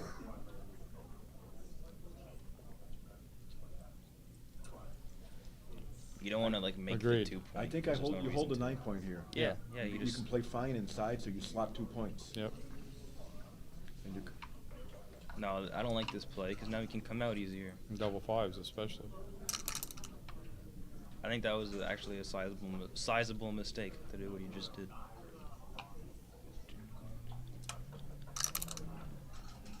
I think we need to count it. I doubt if it was sizable because he's still Red demanding Red favor. has 107.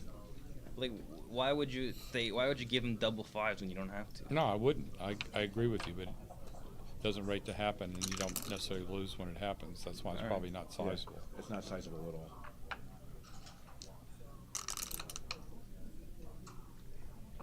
Just going to try to clear one and win simply. I mean, I trust these guys to have it counted.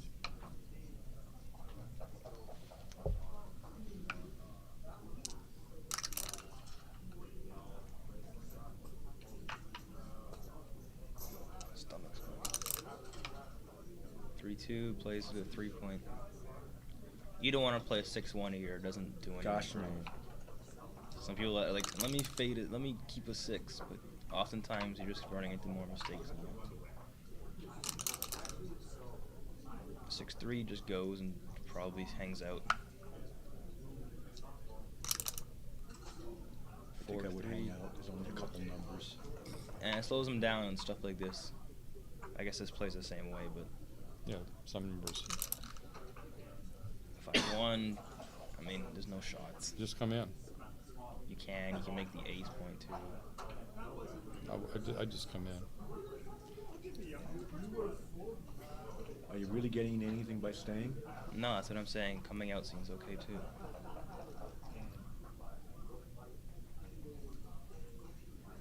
I guess you gain sometimes if you could stay back the next roll as well. Or get hit and then have contact from the phantom 3-point game on the bar. Yeah. But if you do get attacked, you just have less chances to steal the race with a big double. Tough play. Yeah, it is a tough play, especially with the 3 and 4 gap. I don't think anything's a big mistake. I agree. It was a big mistake. I agree. Without the 3 gap, I would have run quickly. Well, now you go. I don't know.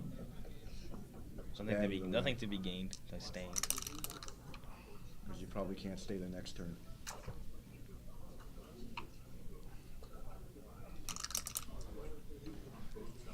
Five 1 just goes to the 9. I mean the 10. 10. Yeah. Or you maximize double. I guess it doesn't. Make a Double difference. five still works Double the five same. works this way better. It's the same. It would be the It's the same same. thing. It is the same, but why waste a pip in the outfield? Right. Put it in and pray you need double six. Pretty ginish here.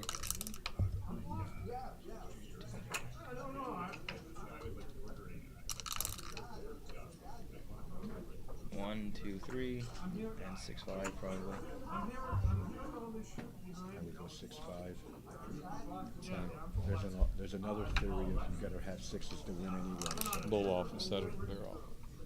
yes, it's probably so bad it doesn't matter. Key thing is don't waste clock time. If you're at all playing Mochi's time there pressure, pondering in these plays for positions 3 like minutes. this. He has some chances if he can roll the thing. Got no That chance. kills it now. Gin. Next. Rolling dead, my friend. Right. You get free decision points though. He does? I think so. He was rolling dead. How can you get it? How can you gain? I don't know, but I've seen rolling it. I've dead? seen it playing XG rolling dead. I'm They not give you even sure how decisions that anyway. works. Really? I'm not sure how that works either, but apparently it does. Alright, 2-2. I'm not even sure how it works. I'm not sure I've seen that, but maybe. That's why they in the UBC they have a gentleman agreement. When it's gin, you just that's it. Huh? It was very annoying what ZZ did to me because he would I actually lost less equity than him overall, but he would just have these 6 prime positions where he's just rolling decision after decision and I get nothing. Yep. And that's how he beat me. That's the format. I know it can be annoying sometimes, but it's still fun.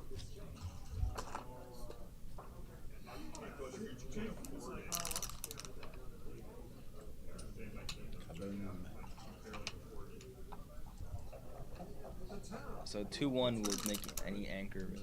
So how close was it overall? I played 2.72. We played 2.7 overall. Oh, geez, that sucks. It's I mean we're I would bring a the builder same down player, here. so Here I it's bring the builder 50-50 down. shot. Next time I'll get him, I promise. 11 points. That'll He's the champ. No, I don't think that's correct. I'd bring the builder I down. would do that. I would bring the builder down. You want to make the anchor? Okay, well. So now you don't I want switch. to make my You 5 would just point. make the I'll 11 split to point. make anchors anyway. Now you make the 11. Yeah, you're not supposed to switch here. It doesn't do anything to go for a blitz attack. This is much more valuable. He knows it. Dancing. Now this feels like an early double. Easy take. For those who study this game, the difference in Blue's position, O'Hagan's position, having his 4-point or not, is huge. Yeah, that's a scoop and a half there. 2-1 is not what he wanted. I don't think the double was terrible. I don't think it was terrible, but I would have not doubled. You would want one more builder. Yeah. Or split back checkers. Yeah. Or not be glued to the ace point. Yeah, the 2 checkers. What do you do here? I like that play. Seems I reasonable. think you just pay double 5 to have another builder. 2-3 will not step up because it's too He much. wants his important. He needs to now do something. 4-5 is a good roll. Yep, that's a nice hit. So now John needs to anchor up or hit that guy. Dancing is a market loss. 5-4 Great on shot. this shot. 5-4. Right back in the game. Pretty evenish game now Yeah. with him owning the cube. Yes. 5-1 plays itself. Yes. Yeah. Thomas is a favorite in this position, but O'Hagan has the cube to equalize I things. want O'Hagan's side here now with the Q on me. Especially Especially Now I after want that. O'Hagan's side. Before I wasn't sure. I would have differed with that opinion before, but 6-4 Yeah, will I clear, would have taken Slightly. Kiesler before. clear to 10 point. That's all you got. Clear the 10-point, let him roll. what else is there? He's looking at making the bar point. My favorite No, part you of can't the do that. You gotta my do favorite this. part of the Can't do game too is much. turning other guys' cubes around. Always When you fun. can backgammon them on their own doubling cube. That's what I did to Frigo yesterday. What do we do here? Play 13-5 maybe. Yeah. That's what I play. What else is it? 13-5 and let. I wouldn't do this. I would not. I'm not sure. I don't think he'll do this. It's not our fault. There's only one microphone for 3 of us. We're trying. We're trying our best. I didn't like that play at all. I didn't either. I mean, it worked out for him. No, now you have to step up. Oh, you got to step up. Yep. Or you're going to get TMP. Too many points. Well, also too many numbers come in and hit on 23. Like that one would have. Well, it's the same play, except now he's not on the bar. So, this might be a redouble soon. That's a terrible roll. A lot of pips. I guess you just keep the there 4 are worse prime, rolls right? than that. Yeah. And A lot of worse he's rolls still than stuck that. behind a 4 prime. Goodbye. See ya. Nice roll. Well, don't study the 3. Don't leave any shots. What other 3 is there? You should be delighted to play safe. 6-3. Should be delighted to play safe. That blind, if it's not safe, this could be a liability next turn when it doesn't get the safety. Of And course, it's a liability this turn if it's hit with the 11. in addition, if he were to keep it there to try to get outfield control, he's still got a blot in his board. So if he hits, you know, it may not. 4-2 makes the 3-point. You don't have to come out there yet. No. Prepare the board first. Well, this leaves, obviously doesn't leave any shots, so it just comes in, I guess.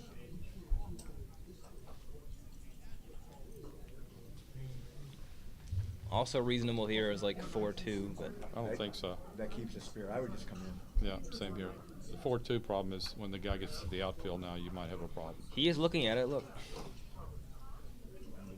He won't do it, though. He might have a problem when the guy gets to the He's going to go to outfield 8-6. 4-2 doesn't gain him. That's not a good Just play. let the guy come to the outfield now. I would play 4-2 over what he did. Now he can just run. That 6-4 is almost never right.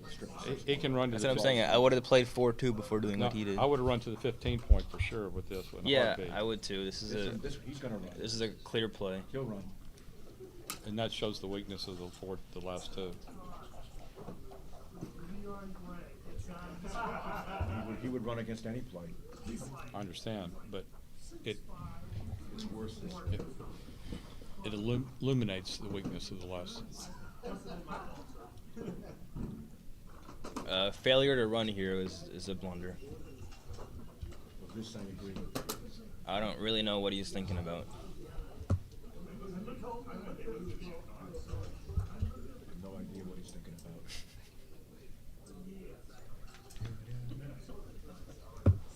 When you don't run, You gotta pose for the camera, you know.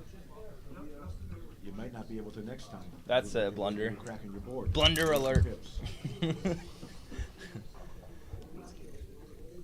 Make the 2-point. Yeah, and now you get punished because now you're stuck. Or you come out and you get. You need a good roll. Now you have to come out. No. Okay, well. I agree not coming out that time. What's the race, Ryan? I have no idea. I would not have come out either. Maybe you're probably right there, but it shows the bad play he made before, right? Absolutely. Because now he's stuck. 2-1. I guess you just do that. 4-3 brings it in. Don't leave any shots.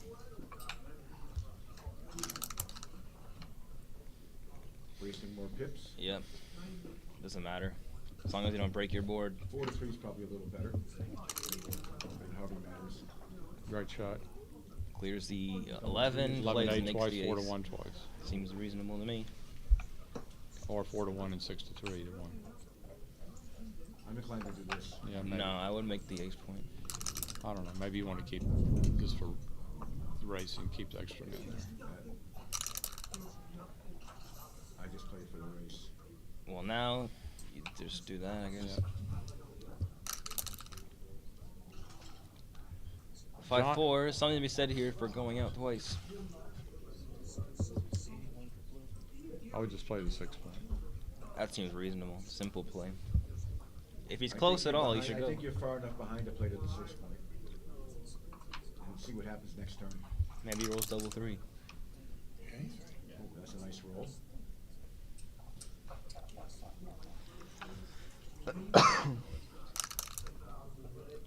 Now it's a Now good. you go out with 2. And the recube might be coming.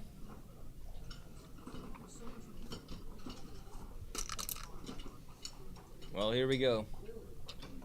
John's gonna should count. Okay, he's not going to. He has a counter. I guess. I mean, I trust him. Didn't look like a recue. It did not look like a recue, but I would have counted at least. He probably has a counter. Easy to count. You count a lot easier sitting there than you can here. That's a good roll. Even though it's low in the pips, it still Believe takes me, 3 it's a off. good roll. What? That was a really good roll. I don't know about really good. Oh, good. You don't want to throw when you're happy you rolled it, it's a good roll. Slightly above the average. I don't even know. To me, it might have been average-ish. That was a really good roll. At least as good as double sixes. Ripping those checkers off the ace point is good because And you got to split 6 to 5 too, but it was still only 4 pips. Hey, double he 5. lowered his effective pip count by a lot. Now that's a really good roll. That will lower your effective. And you should not waste by playing 6. And your true pip count as well. This looks ginish soon. No, not close. Surely. He's a big favorite. Uh-huh. That's fair. Yeah, Still needs a set though. Pagan needs gonna need 2 in a row. sets. Okay, Now don't. it's Jen. Now it's Jen. Next. Yeah, John 3-2 was a blunder there for sure. Because you saw what happened, right? He got stuck a little bit. Was forced to waste his pips. I wouldn't say blunder, but it was going to be. Well, blunder for me is above 0.05. Okay. I thought it was about 0.055 if you want my evaluation. It's a blunder. Blunder for you, but not for normal people. I just use default settings. In my shoe, we set the blunders at 0.02. Wow. That's what I set it at on my XG, but still, I don't call that a blunder. It's just it's like a sizable mistake. Yeah, want to look at sizable mistakes, right? Whose 5-3 is this now? If it's Reds, you should make it already. It's Reds, and I mean. It's got to be Reds because he hasn't played. You like to hit the guy and split, but it's not the right play. No, you just make the 3. You just make the 3-point. This is a clear mistake. This is a blunder. Yep. That's actually, blunder alert. That's actually borderline blunder. 5-3 will just make the 10-point. Yep. 3-3 makes up for everything. Wow. Hits and makes the 5. What a shot. I would hit and make the 5. It's the only play if you don't want to make blunders. Hit them both. Failure to not What's he hit. looking at? I don't know, making the Look, 3. Making the 3-point. It's clearly not right though. That's a strong play. If he fans, the cube will be coming. And he fans, and the cube will be coming. Oh. Nice play, John. It's gonna be a take actually. No way. Yeah, it's a No. take. Surely. Yeah. Okay. Okay. Match score is starting to matter. This is the kind of thing when you turn You're it running. around, you get a significant number of betting damage. $25. Yeah, why not? Okay. You already beat. What's his face? I would pass that cube at an even score, and I would take it to match score. John agrees with me, which bodes well. 4. See if I'm right. Pass for money and take Hold it. on, I gotta see the bet Probably first. take it to match score.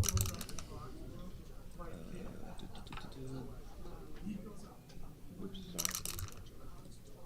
Here comes a butcher. Here comes a butcher in here.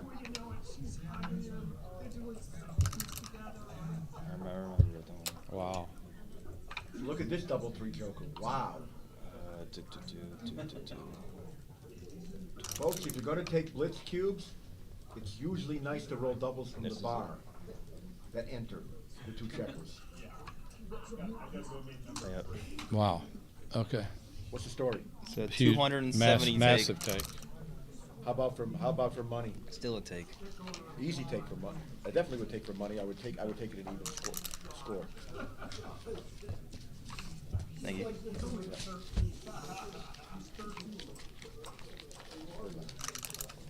Show us for money now. For money, it's a big double and a big take. See? How much did it take for money? 132. And what was it in the score? 273. You see how the score matters. Yep. That's 0.14 difference. I have to say hi. It's the blot on the ace point that makes it. Anyway, what's happening here? 5-2. 5-2. I would go. Time to go. He's looking at going. I think you have to go. You have to go. It's going to get worse.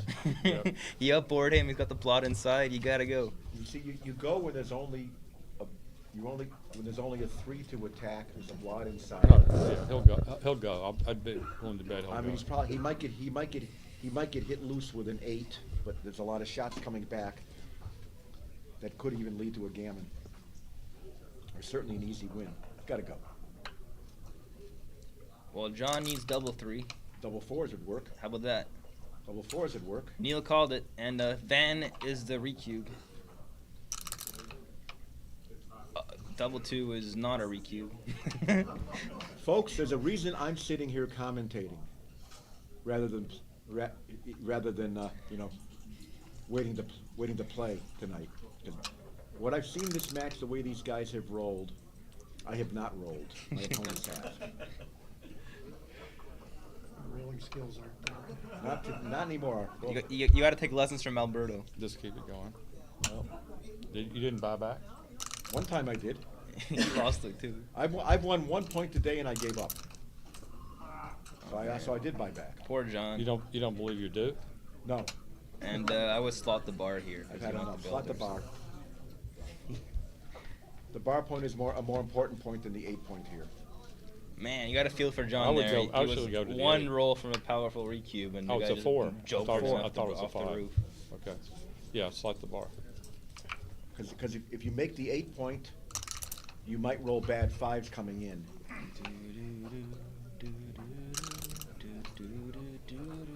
It's a great shot. Oh, 5-1. I keep seeing the dice wrong. I thought it was 5-2. What do you do here? You pick and pass. Yeah, of course. It's too risky to hit loose against that board. It's the only play to pick and Yeah. pass. So you got to pick and Absolutely. pass. You pick and pass. You don't want the guy to the man to make a back game with it too. Of course not. This is 100%. Pick and pass, and you have. If it's builders. 100%, I'll give 5-1. He makes the play. Yep. Double 2 gives him an even game. Double 5 Does not give him an even game. Now we bring builders. Or Yeah. We make the bar point. No, you don't need the bar. You play 11-6 and to the 8 point for the maximum Maximum builders. That's what I would do. You just said you make the bar point. That's okay too. I like this better. I was just discussing what he can do. You should play 11-6 into the 8 point. You can put men on the 7 and 8 also. That's okay too. But the thing is, he wants a checker on the 6 point. That's a good place for a checker. Not bad to have men on the 7 and 8. Yeah, but you don't really want. You're not so inclined to want to make them now. and Well, yeah, but you've got you just run a- into too many blots if you get lucky. As well. Yeah. You can run into rolling a silly double 4 or something. But Joe's play is certainly better than the bar point. Bar point's not the right Bar idea. point is useless here. And what's your play? Your play is 11-6, 12-8. I'm with Okay. Ryan on this. I'll bet you. You want to bet? Another Jan? 25. What's the wash line? Point No, zero? no wash line. 0 wash line. No, I don't like that. I'm not gonna bet you because Okay. it could be .002, and I He wanna made just my bet play. that way.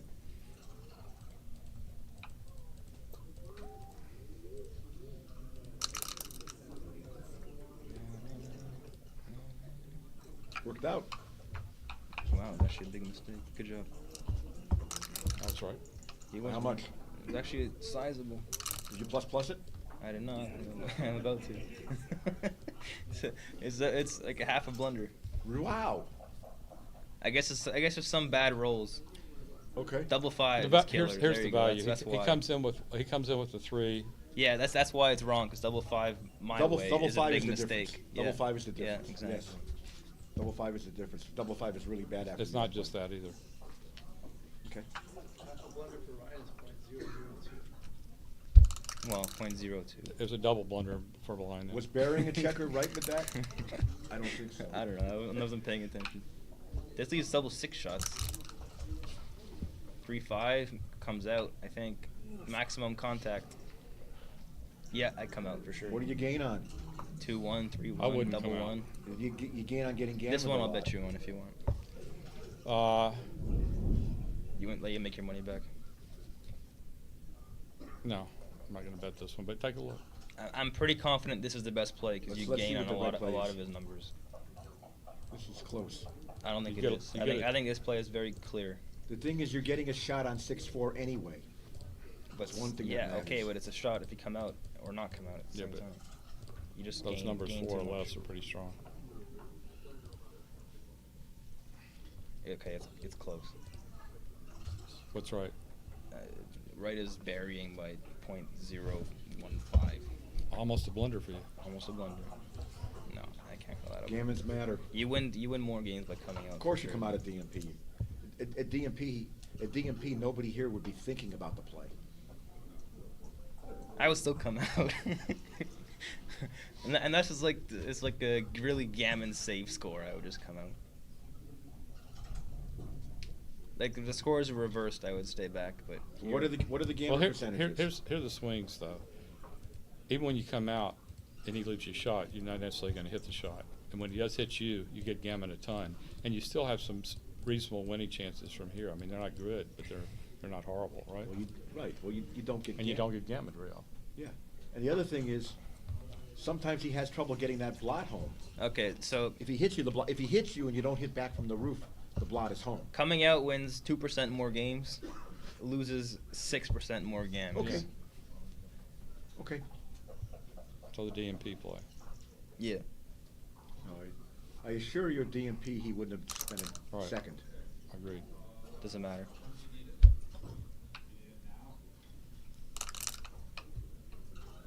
Well, that saves the gammons. But he was pretty much in good shape even before You that. don't go to the bar point there? Hardly matters. That's the worst. Oh. That is the worst, my friend. You see that beautiful double 3? Now the question is, if he rolls a 2, should he split? Did he hit? He did No. not, in fact, hit. I would keep the anchor. No, 2. This is what I'm talking about. Maybe it's right to split here. Give him some bad. He doesn't have bad threes yet. Now you have Now to you want split. to- Now you Now can it's split. Splitting's a must. And great One's a split. great Lovely roll. split with an ace. 6 comes in. That seems fine. Yep. He wishes he had rolled a 5-4. So 6-3 is like a double shot. 5-3 and 4-3 may also be double shots. It might be. And if John had a better board, as in a closed board, double shots would be a redouble. But as it is with his board now, it's not a recube. Double 5 is the best. Boy, was that anticlimactic. No kidding. Now the gammon threats is very much alive again. 2 would just come in.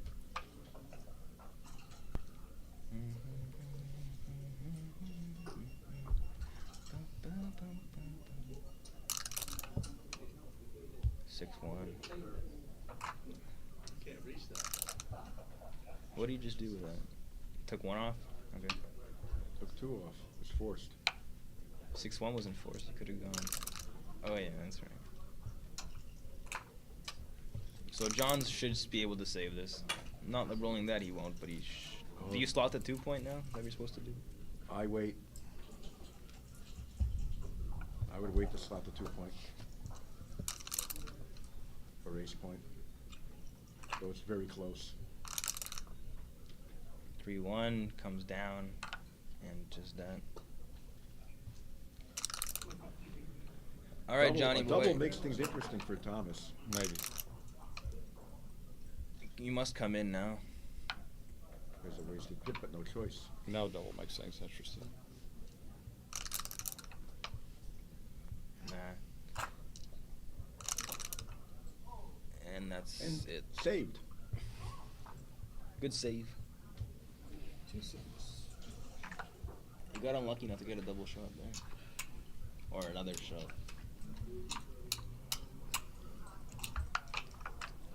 You see that double 3 he rolled there? Yeah. All bearing off. He can't take anybody off. That's pretty sick. I have both won and lost a backgammon due to that scenario. And I'm not kidding. I don't believe you. You mean in your life or in this tournament? In my life. Well, hell, I've done that 3 or 4 times. To that specific scenario. When you roll a double three, you don't bear anybody off. I don't actually, maybe not 3 or 4 times. Then you lose a backgammon. Okay, backgammon. Yeah. Backgammon. My shoes are killing me. Been gammon, maybe 3 times. Gammon for sure, but not backgammon. Right. Oh, they're taking a break? Is that what's happening? I was playing. You remember Art Camian, right? Yeah. I was playing. He used to be Bob Glass's friend. Used to come visit. He's from Cleveland, Mississippi. He used to come into the tournaments. Oh yeah, yeah. I backgammoned him twice in a row. One time when the 3-2 scenario where he had to roll a 3-2 on the last roll. Oh my God. It's back-to-back games. Oh. That's happened to me in Chicago. The same scenario, the 3-2 backgammon. Twice in a row? Not twice in a row. But the first but time once this is enough. happened- Once is bad, but twice in a row. That's like. You remember we're talking over 40 years ago when I lived here. I used to live just south of here in El Segundo. And Todd Vanderplume for a while ran a tournament in Redondo Beach. Where's that? And he's Around here. he's long gone. Dirty Sally's or something Yeah, like Dirty that. Sally, something like that. Yeah, Todd is up in heaven now, I believe. Anyhow, he was discussing that scenario of he showed me, we were telling backgammon stories, and he was showing people like, oh my God. I kid you not, that happened to me in that tournament. After he talked about it? Yes, after we talked about it, the same night I won the BG then. And then excuse me. I'm allergic to backgammon, folks. Anyhow, a few years later, I would lose a backgammon by that scenario. And it's happened a couple more times since. No, it is not. Just once Oh, each just way. twice. Yeah. Okay. But you understand how salty that is? Very salty. You have to get enough guys caught to lose a backgammon. Well, The backgammon. Well, everybody's been backgammon with one checker closed out. Oh yeah. Including holding 3 8-cubes in Pittsburgh and a $50 chouette. Really? Yeah. With one checker closed out? And they rolled an 11 to hit me. Let me ask you one question. That's a small swing. Hold on. Let me ask you a question. How many games did you play in the chouette after that? None. It's 2 grand swing. Neil goes through that every day in his normal life. No? None. Small swing, 2 I wasn't in the softest game anyway, and I knew to give up. And I said, that's it. I just knew I was going to be pre-schemed. How long ago was this 8-cube chouette? It sounds like it's more than a 2 grand swing. It's a much more. Yeah, it's a huge. Three 8-cubes, right? That's 24 points. times. How many people were you? That's against? 1,000. 3 people. Okay, 3 so that's 8-cubes. 72. 1,200. That's 72 7,200. times 50, That's 3,600. Less what he would have won. Yeah. So, They hit me with an 11, and they didn't have a closed board, and they didn't have a full prime. yeah. So They hit me with the 11. They had most of the prime. 3,600. It's a 4,800 swing. So And, that's and reasonable. it was a situation where. But that's like a. And it was a situation that's like where a- if I could have To be gotten fair, home. that's like about as about 2 big as that's about a hours, right? swing of backgammon swing you're Yeah. gonna get. And it was a situation where if I could have gotten the checker 11 away home, I could have cashed. Well, here's a good swing. Bob Littell was playing in the finals of the World Series of Backgammon or whatever that tournament's name was in Germany. The Aachen thing?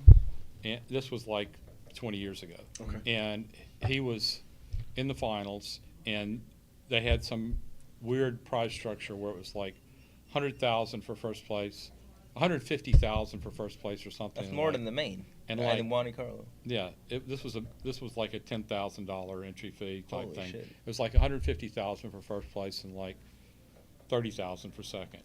And That's ridiculous, by the way, yeah, folks. so it was something like that. I don't know the exact details, but it was something. Maybe 100. Maybe it was 100. Maybe it was 120 and 30 or something. I don't know.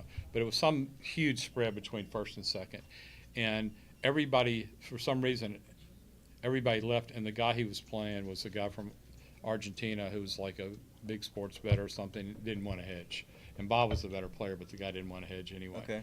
And so. And no one was there to make side bets with. And everybody left. He tried to call Sabatini like 5 times. He was trying to reach somebody so he could just like get some kind of hedge. He couldn't get a hedge, so it comes down to double match point, and Bob has an ace to play, and he can either leave him in on the 5-1 or 4-2 and bear off. Oh, he chose poorly. So, so he chose to leave him in on the 4-2, and he rolls. and the first die lands a 5, and the one. second die spins for about 30 seconds And and lands comes a up 1. I'll be back. That's quite a story, Joe. That's a good one. Amazing. I'll be back too. I gotta go to the bathroom. Yeah, exactly. Instead, 30 seconds. It did. What are the chances it's going to spin like that, right? 30 seconds.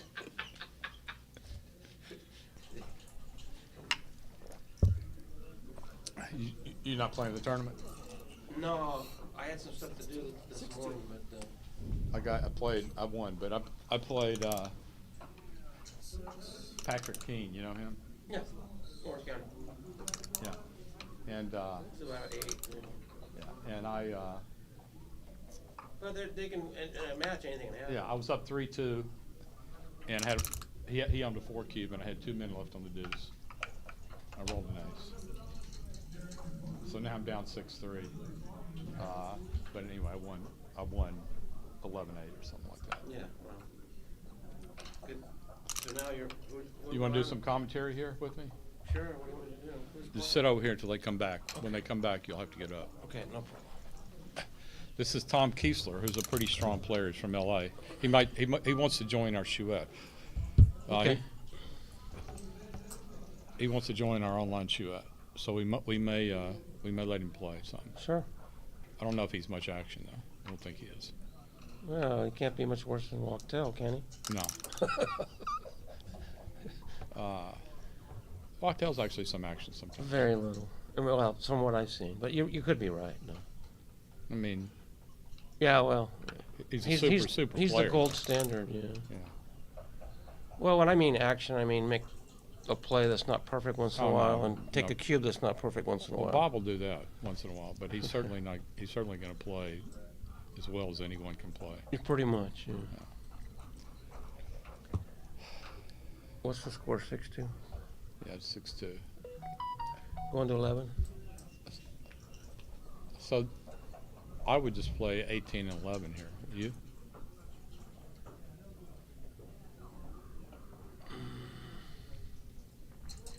You can't let the guy make the 3, 4, or 5 point.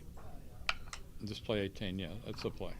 Pretty much. Yeah. I mean, Yeah, because this you duplicate a lot of his numbers. this gives you a chance to anchor if he makes the 3, 4, 5 point. Any 3, 4, 5, he can't do a whole lot to hurt you. Right. He's going to hit 2. This is Jim Thinson, one of the finer players in L.A., commenting with me, doing commentary with me. What's he thinking about?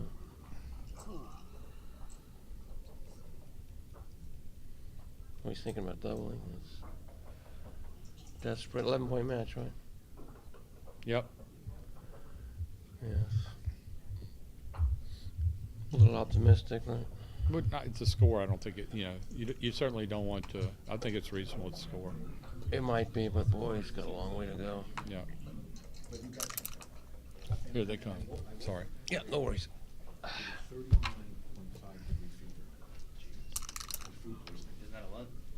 What? Isn't that a lot? Yes. All right, what's that? He cubed already? Yeah, he cubed. Was it okay to cube? It was Close. on the optimistic side, but it was. I don't think it could be much wrong with the score. It was, he had a racing lead and some type of attack. Okay.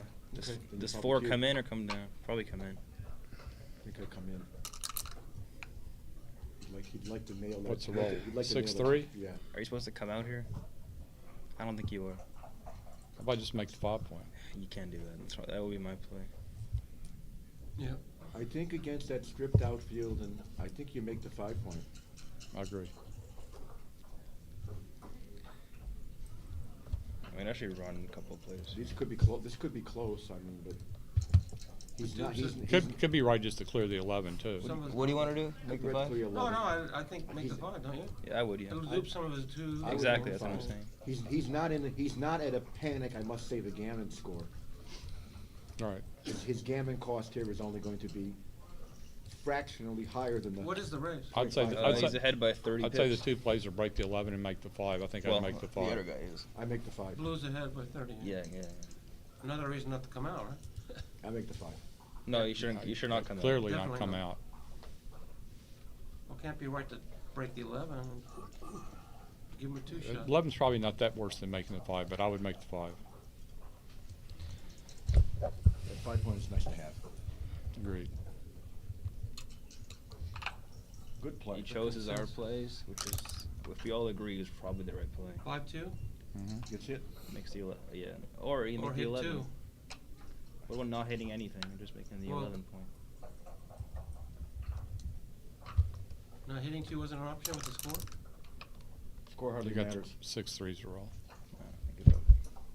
I wouldn't hit 2. He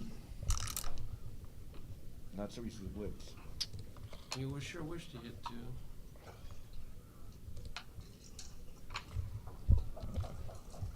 Then you have a blot on the ace. Couldn't have covered. Does that hit? Yep. Yeah. Yep, that hits.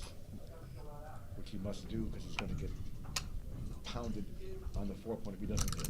3s are duplicated. 4-5 is not the best. Nope. Now you hit. Yeah, Yep.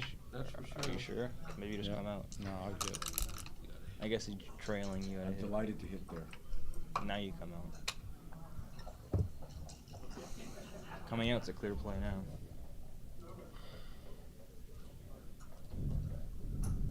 Yeah, Yep. 3s and 4s, yep. I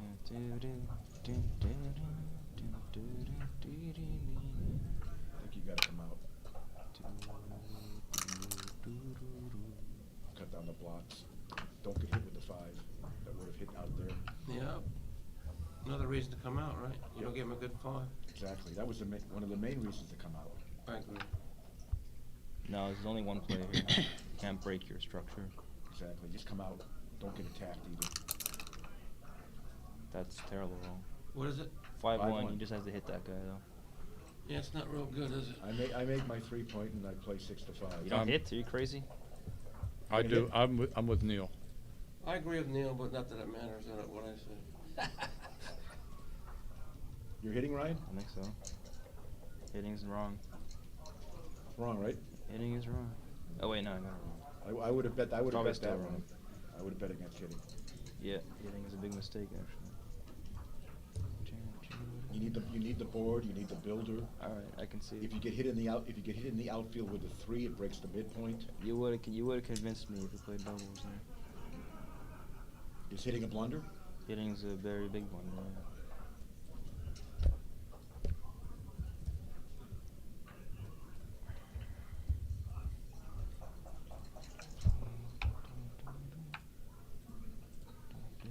It dupes 3s and 6s that's a too. good It does everything. It's a good play.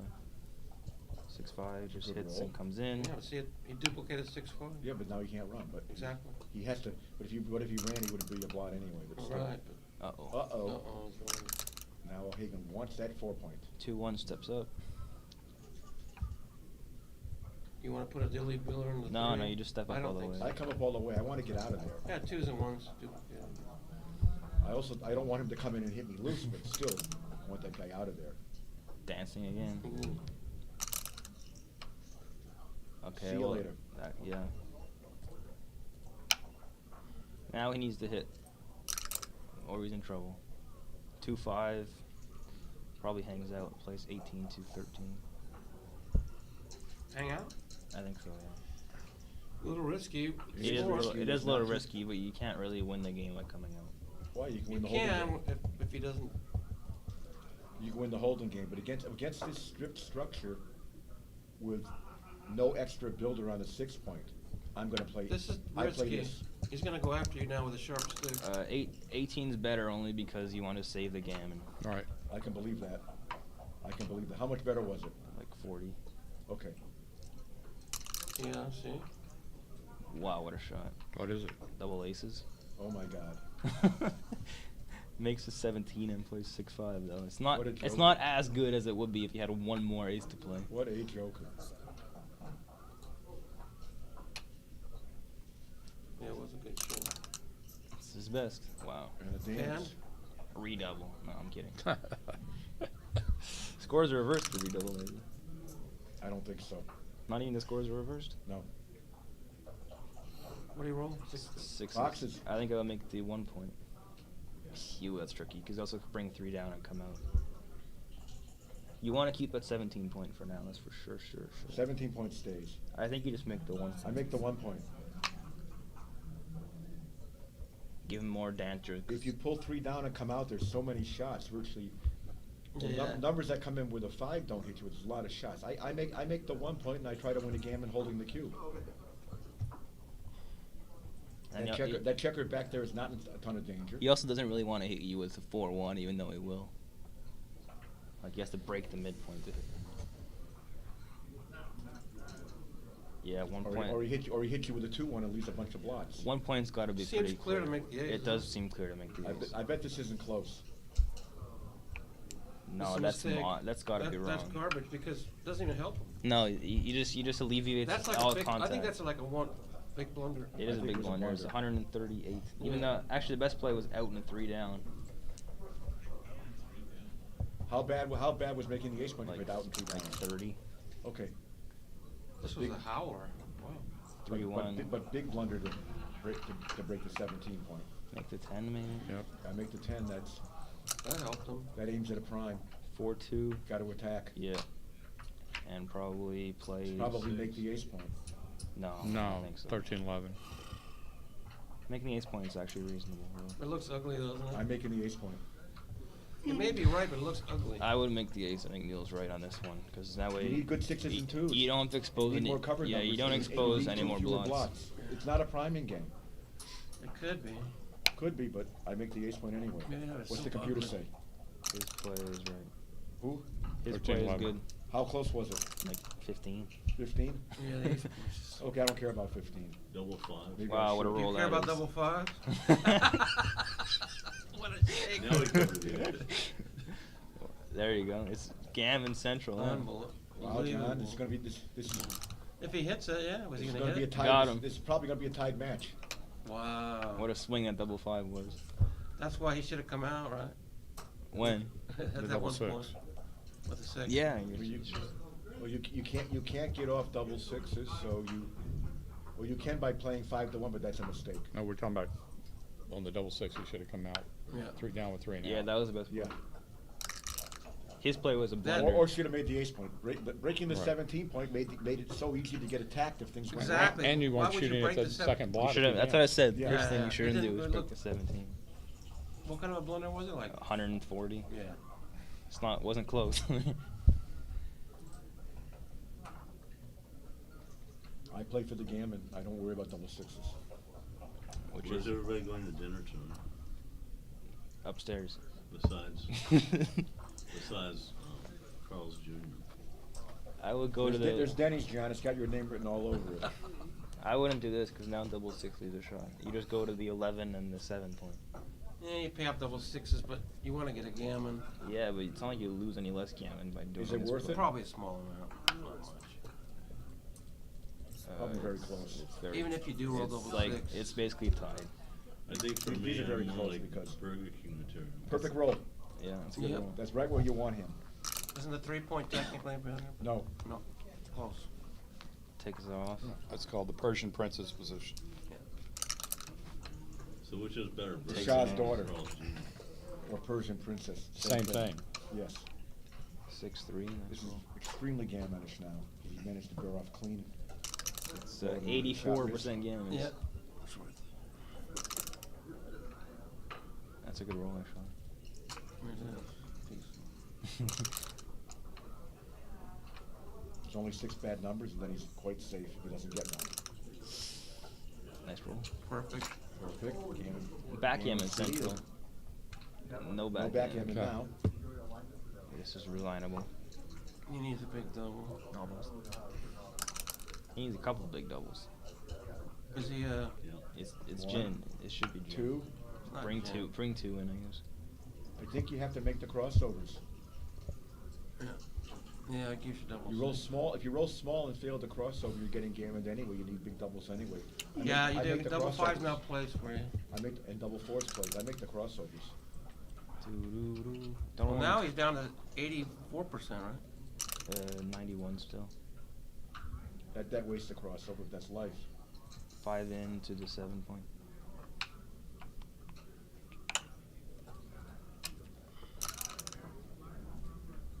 You Okay. good roll. Number 2 was good.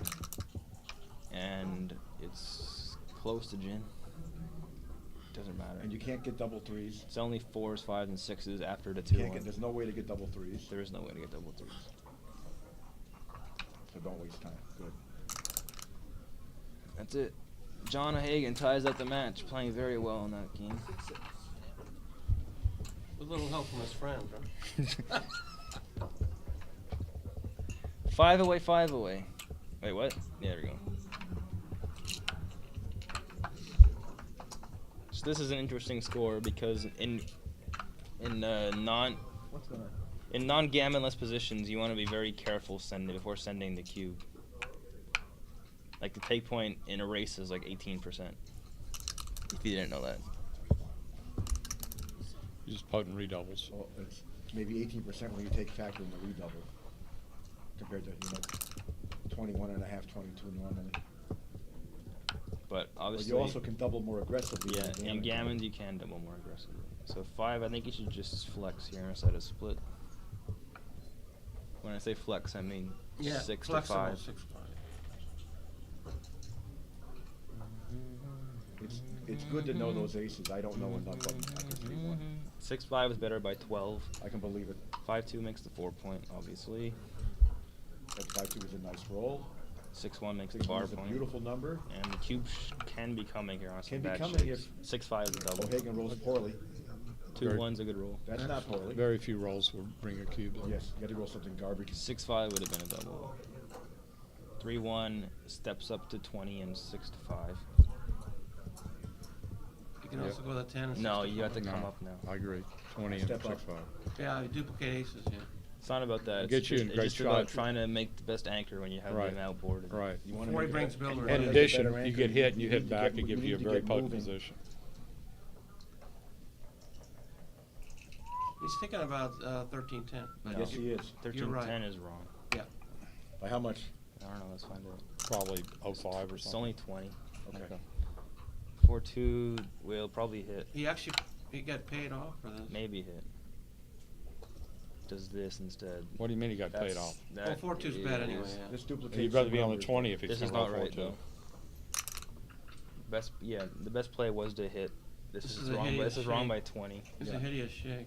5-1 will come out for sure. 4-2 hitting was better, right? Yeah. He left too many shots with his play. You should just go 24-18. Where's your ace? That's the key. Just 24-18. Okay. You're going to play 23-18, find the ace, and the only one that makes any sense is 24-23. The way you find this play is the 5 is easy because you can't really step up and play 10-5 because then you get primed if you mix the 9 point. So you must come out for the distraction slot on the 5 point. Right. Doesn't let him do Yeah, that, very and then there's well only said. one ace. Very well stated. Repeat that again, Ryan, for those who may be watching and didn't hear. Well, there's 2 plays here, right? There's the stepping up to the 22 and playing 10-5. The problem with that play is if he makes his 9 point, then you're primed. So the guy on the 22 points is useless. This duplicates 6s And the other and problem is, 4s. I mean, you're primed without any timing, because you don't have any spares, so you're breaking the midpoint next turn if you do get primed. So he would have made us 5 point. Instead he has to rely on the bar. 1-6 is obviously not good, but it plays itself. Does Blue have a double now? No, not even close. Not yet. 1-3 hits and probably just brings it in. With the lack of anything What else about to do making it. a 9? No. You have to hit. Man. No. Come on. The 9 point is, No, you gotta hit. the 9 point makes it too easy on red. There's only 1-3 here after the hit, so it's a clear Gotta play. lift it. This is a mistake, I think. That looks- that Not looks- as bad a mistake as it looks. That's a blunder by 242. Too loose. Yeah. Actually, the best play was making the 5 point and fading all the numbers. That could be okay. There's a good chance that was right. Hitting and our play was wrong by 80, Okay. but and his play was wrong by 249. Wow.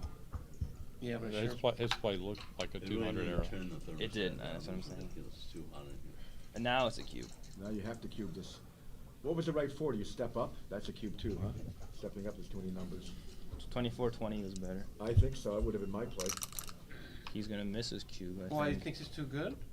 Doesn't think it's good enough. No, it's not a double. It's close though, very close. It wasn't a double? Well, not double by 30. Okay. 6. I think he should just come out. The anchor on the 23 point is so much more valuable for the long term of Thomas's game than being. I think we would have all doubled here, though. I think. I would have doubled. I think you just got to come out. I would come out too. Yeah. You can't hit him. This checker needs to come out. 4s and 1s are duped, and you can't hit everything unless you. So a good play by John to not double that position, because once again I was wrong by about 30. And good play by John to come out, I think. Well, this one's easier than the cube action decision. 4-away, by the way, that would have been a massive cube. It shows a difference in the scores. 4-away, you're doubling. Your take point is higher. This is a blunder because it lets red attack you and make the 4 point. I don't think he's going to make this play. I don't think he's going to make this play either, but I'm just saying it's not right.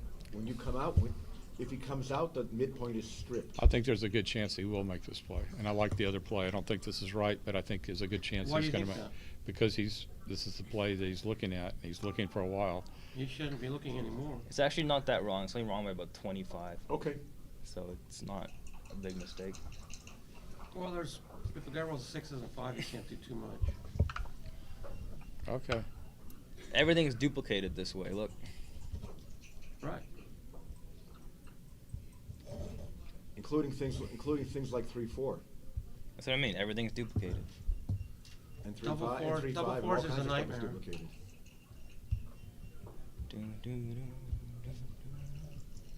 That 3-1 was a How bad would you even play, play double 4s? With absolute delight. Yes, exactly.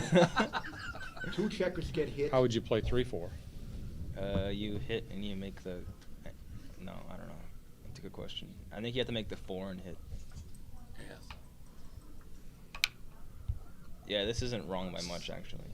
But Right here. I didn't like the play just because now it lets red attack and unload. Sometimes red rolls a 6. 6s are Problem bad. is, if he rolls like a number like 6-5, 6-1 and 6-2. 6-5 or something, he's going to point on you, and then you got some peril if you don't come in right away. Yeah. Got some. 6s aren't terrible, but that's kind of what he's hoping red rolls one. Because everything else is better. Okay, he makes He a good found it. play. Good play. Now it's clear no double, obviously. Here it is, the 4-3. Oh, now we get to this. We decide to hit and just make the point, right? That would be my play. Was a lot of But it's blocks. wrong by 36. Can make the 20 point, right? No, wrong. There's only one play here. Hitting outside, Wrong. making and hitting the ace point. Wrong. No. Well, let's see, we're running out of options here. I will say my play is a second play, but not close, and it's not a big mistake. But there is one better play that's very hard to spot. 8-4 and 20, 23-20. Wrong. What the fuck? Then? Double hit. On the Oh, yes, on the of 9 course. and And the play ace. 4-1. Yes, double hit. Yeah, I didn't see it. And what second play? My play. Cover. Which is? Hit and and cover. cover. Well, the hit's automatic outside on the 10. There's only two plays here that are not blunders: my play and the right play. I think he'll hit and he'll find and he'll look for the 3. It's tricky though. I think there's a strong possibility he makes my play. That's what I I agree. put money on. There's enough builders to make. What's the difference between 2 plays? 30. That's fine. You plussed it, right? I did, yeah. Okay. I mean, 30 mistake here is not a big deal because this is tricky. This should be a quiz position.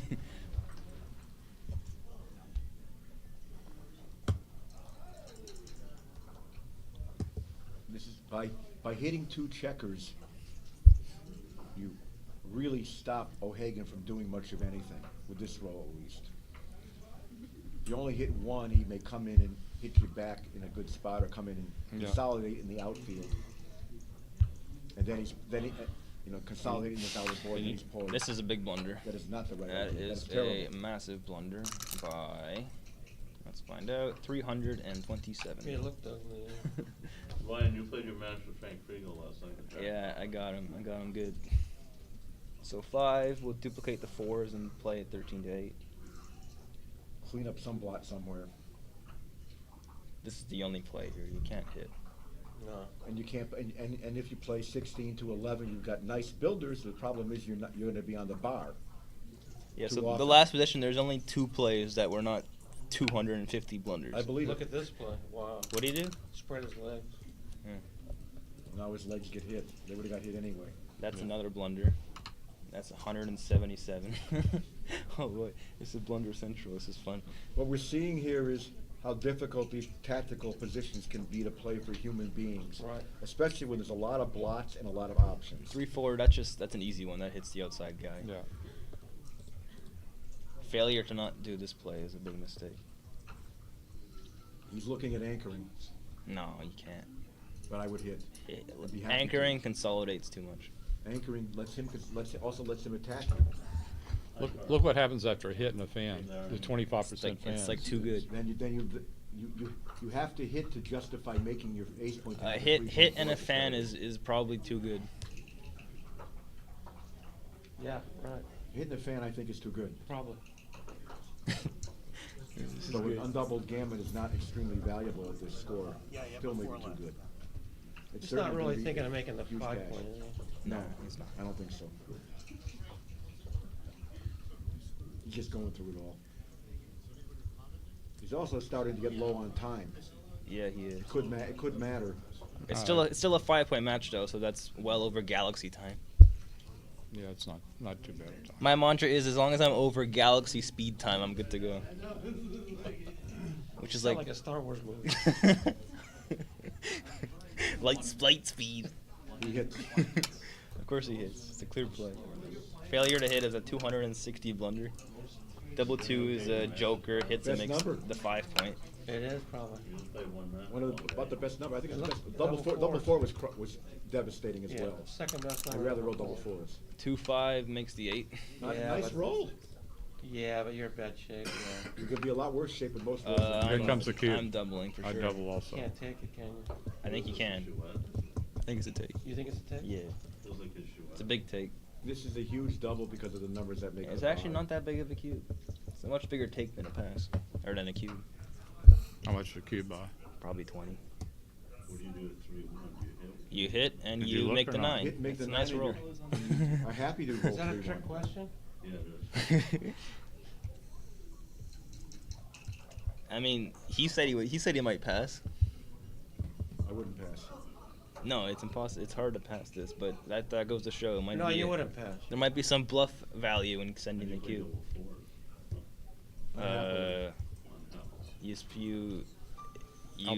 Hold on. I'll bet the cubes. I'll take that bet. Okay. I would be on your Okay, side, okay. so I don't want to bet against you. Well, the longer he takes, the less likely he is to cube. But What do you think the cube? It's a cube by. 20. Okay, well, there he is. That means 20 or 200. It's actually a no double Really? by borderline. Yeah, problem is. Okay. 28 no double. What if you roll double 6 or something? If blue is on the 3 points, so the That's two. just too bad. Double 6, Yeah, but- double 4. He takes it. Good play. How do you play double 4? How do you play double 4? Badly. You make the ace, okay? This is a good one. I hit loose on the ace and What about How switching? did I know? Yeah, I switch and. no, I just hit loose. no, you just make the ace. Oh, you can't. No, make you, it. you can can't. make can't the make ace. You it. I can't hit make loose. Boy. Okay, yeah, I I would agree. hit Hit loose. loose. Hit loose. I don't think Yeah. I don't think switching's right because it Probably not. destroys I your would not pure switch. I agree. range. I would not switch. I hit I loose. agree. Did he dance? Yes. Now, 5-3. What do you do with this? Do you make the 3-point or do you make the ace and do something Purity. else? I'd make does the red 3 point. still That's have what to I- take the blues on the 3 points instead of 2 points? It's a lot harder. Dancing. Now it's a big drop. 4-1 is a nice roll. That's a beautiful number because you got the cover and split. It's like a joker. Needs a 2 really badly before he gets some of those guys outside. Or double 4, yeah. 2-4 steps up and comes in. No shots. Good. You don't need the 8-point here. No, you do not. Okay, now he's in trouble. If he gets out, Nice he roll. gets out. And with the hit with He it. picks up junior. Yeah. And we're looking at a lot of gammons now. Double 5s, they crush it.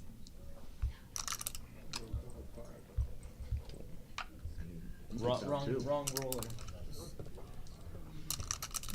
Wow. Well, John's got all these formulas memorized, he knows. What a everything. turnaround. Yeah, John got him. He's got him right where he wants him. And honestly, he deserves it because Thomas made a bad play with that With the- 4-3. Yeah, making it 11. No, making Thomas's the ace bad point. play Yeah. was making the Yeah, ace. It yeah. was really bad. Made 2 bad plays. Again, when you see Thomas made the ace there, the key thing was put the 3 on the ace point, because you know you're going to do that when you make the ace, and then slow down and look at the 4. And you should have seen that hitting was much better than covering. It's a hard play to make that play, though. The natural play was just to hit and cover. I know over the board I would have made Ryan's initial play, which was and Joe's play, which was to hit with the 4 and cover with the 3. He made a mistake there, by the way, because on double 6 leaves a shot.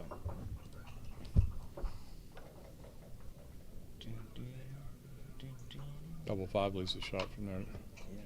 No, it doesn't. That's fine.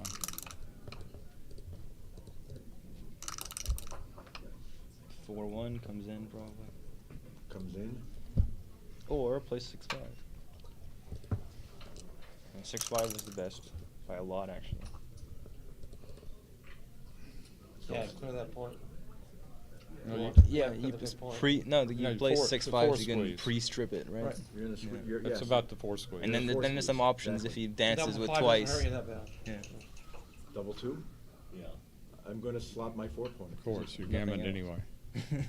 Maybe not. What's the other play? But you're not. But the thing is, you need to check around the 4 point to help save the gammon.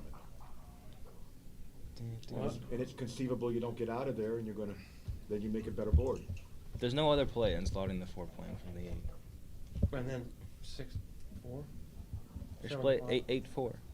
One thing in these deep anchor games, people tend to play Okay. too concerned with trying to save the gammon, and they wind up hitting and not winning or still getting gammon. Did he say 2 off the bar? 2 were on the bar. That's why he didn't make the 4 point. He had 2 on the bar. That might save the gammon. No, he's got a long way to go still. Run them both around. What about coming in and coming out? That was okay too. That would have been my play. What do you roll, boxes again? Wow, okay, yeah, he rolled boxes. A lot of 6s going on. That's our John Eshaghian that we know and love. So now you just hang out and slot some point. Only 2 sets of boxes in the barrel. It's bad to lose a gammon here. I think you keep the point. I think you just clear to 7. Or play 8-4, 6-3. No, I know I'm making the clearing 4 7. point somehow. What's the roll, 4-3? Yeah. And you don't save this gammon without hitting, so I What think, about 11?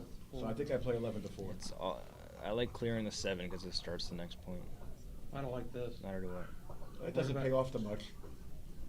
But that's not even legal. Sometimes they roll what it pays off to. Upstairs does not have all those. Wasn't even legal, was it? It wasn't even legal.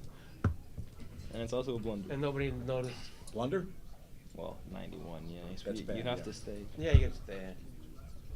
2 double 2s. Well, That's a shot, isn't it? Yeah. Well, you have to.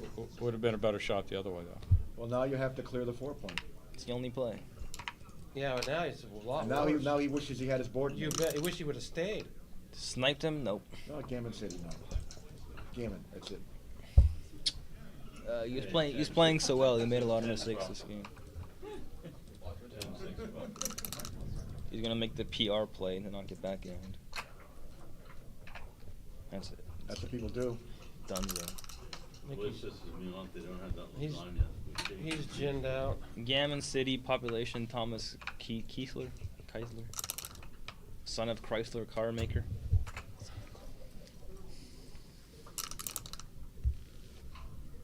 Well, don't stay now. I made that mistake before. Let me play for PR and then have a brain fart and keep the guy there and get backgammon. Serves you right.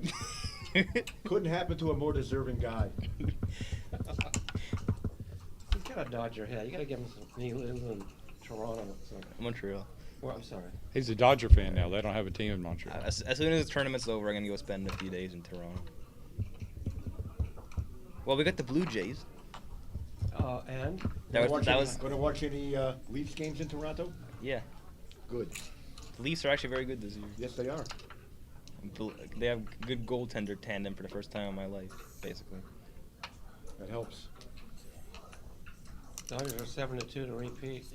They Their got closest team is probably like 7-1. See, every team I root for in sports is losing.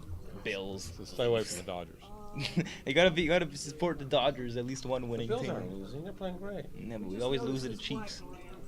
I hate the They Chiefs. won a big game. Well, Yeah, but not in the playoffs. What's going on here? I don't know. They that's have because you don't have Mahomes. They may be taking Josh Allen's better than Mahomes.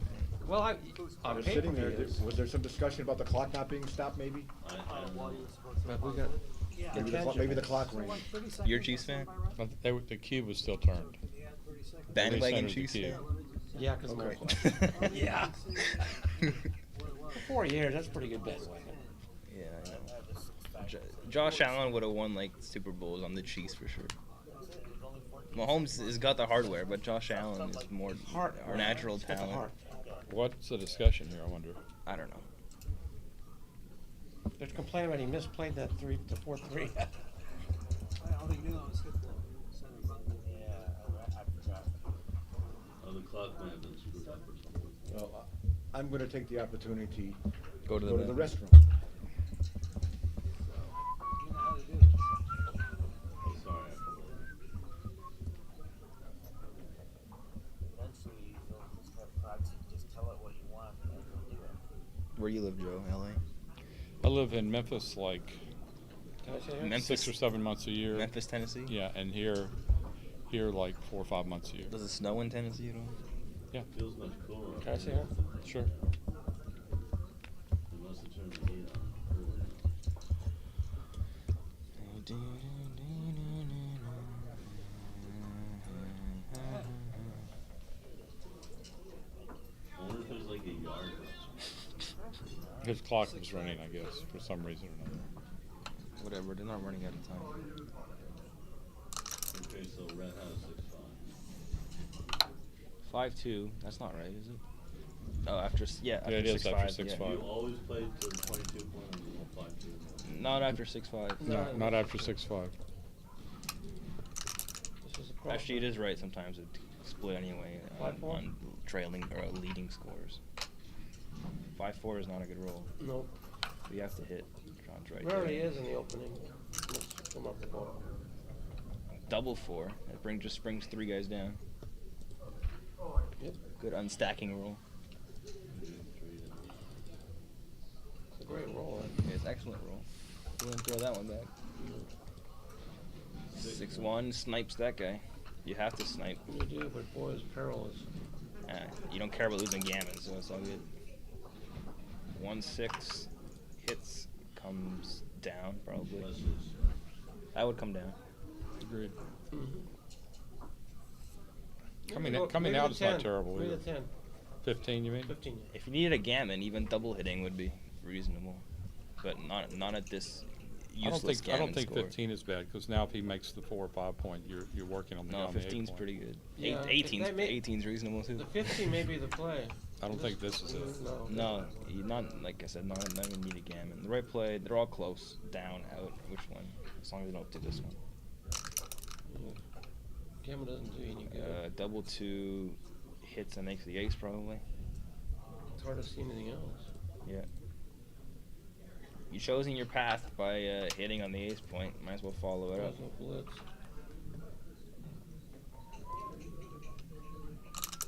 Badly needed a 4. 3-6 is not good. The good news for John is 5s are duplicated, so he's got to choose which one to go with. Probably just to cover. Cover that 4. Yeah, I would cover too. Yeah, just cover. You got all those blots out there. Too bad a gammon doesn't pay much for you here. I know. No. That's why this hitting was wrong, right? Well, Exactly. if you get super BG, if you get super lucky, you got 5 blots, you might get the BG, which means a lot. Neil needs a He's got to go. I didn't see. I think he said he was going to do some beat. Restroom. He's going to choose this play, which I think is a mistake, and it is actually a blunder.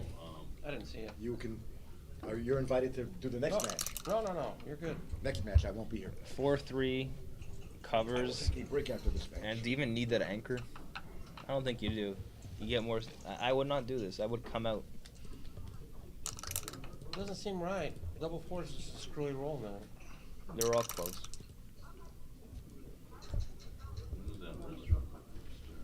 5 o'clock, John. Okay, so now it is. That makes the 5 points. Yeah. Oh, Neil for won't check he for danced. it. Okay. You just want to win the game here, so it's just going to run. Or run all the way, maybe. I turned this off. I know I did. All this stupid spam. Yes, I get a lot of spam on my phone here too. I turned the volume all the way down too. I don't know when it should be hearing. What's this? Another double three? Makes the bar point now. Nice rolling. Sure is. Too bad it didn't happen before the Crawford game. Well, it did happen. You just misplayed it. Now what? 5-pointer. Both are reasonable. He wants to make more points than gets. Yeah, he wants the diversification. They're both fine. 3-1 just comes in. But it hardly matters. Double ones. Now you must stay back. You have to, but Gammon doesn't. Yeah, you just 5-pointing, slot the bar. only play really. He's looking at coming up, but I would stay back. If you wanted to save the Gammon, it would probably be right to step up, but you don't care about that right now. 6-2 is No, let him hit loose. Here's not a a shot. good roll. No, you don't do that. You have to clear. What is the it? 2-6, right? You cleared a 15-point, and the question is, do you advance with the last checker or hang out there and play to the 7? And I would go to the 7-point. I played at the 7-point. That's what I said. That's why I said here's a shot. Same amount of shots. I would right? play to this. I would play to the 7-point because it's builder. Same amount of shots. Right? As You're long- leaving 3 more yeah, shots this is in the a outfield. big mistake. That 'cause- can't be right. no. This is ugly. That can't be right because of the timing O'Hagan has here. 6-3. Well, you're not leaving 3 more shots. Well, but he's you're paying glad off. he's glad he did it anyway. You would have got hit. Yeah. He got a hit, and it would have been an anchor. I mean, a prime. What's his 6 what? It's a 4, so 5-4. 5-4. Maybe you just. I think you just do this now. Play the 6-point. Yeah. Well, Oh, there's is he not- got Oh eight? yeah, you can leave the It just flies. gets That's worse. a That's- good that's idea. got- That's got to be hitters or right. something, That's or got to 8 be hitters? right, 100%. Absolutely. It just gets worse if you don't do that. I didn't see you can do that, but doing that was definitely better than playing 2. How bad was the 6-2 play clearing? What do you roll there? 2-1. 2-1. It actually wasn't that bad. You could make that yes heavy, right? Yeah. You don't have 6s. What do you roll there? Killing 6s can be good. 2-1. Yeah. Prime time over there. 5-4. Okay. 5-2. Block time over here. Is a Oh, that's a hitter. Or No, it you clears might a wanna 6. clear your big I point. think you do actually just play safe here. I think you have to clear. 6-4, 6-1. Yeah, because 6s don't play. You have to clear. You should be. I agree. You have to clear. Because This won't be close. If you get hit, you lose, and if you don't get hit, you might leave it again. If you don't get hit, it often repeats. Yeah. Of course, it's not a good roll at all. Seems like a no-brainer. Just clear it, right? It does. I think he'll clear. What's the equity here? Yeah, it's not close to do Not close, anything right? else. Something No. like 9-4 and 9-7. That's what You want to leave double shots? There's only one play here once you see it, which is just to clear the point. Hope to roll a pointing number or get lucky next time. This is. That's No, not- that's Is that also. It's also illegal. not legal. That's not legal. He played a Yeah, 5. these- And it's probably still not right in spite of having. an Oh, you extra forgot. building That's not the cover. original. That's the original. There you go. Yeah. Sorry about that. He's gonna do this. I don't think that's right. It's not No. right. Not even legal. Ain't Doesn't no look way. right. I mean, he's. Well, it does have advantages if he. Well, there's a little containment. Look at him. He keeps trying to put the checker back on the point. He comes in and hits and. Oh, he hit. He comes in- puts the entire match on this line, and he gets rewarded. Not yet. Not yet, because big numbers. Well, that's It not. wasn't. It wasn't the entire match on the line because a lot of the hits break the make an prime. ugly play that we learned about this morning. If he fans, and he got away with it. 2-4. Maybe just come out now. I'm doing this. No way. That ugly No way do you come out and let him tee off on you. Yeah, I don't think. All right, maybe not. Now you pick and pass again. Another ugly.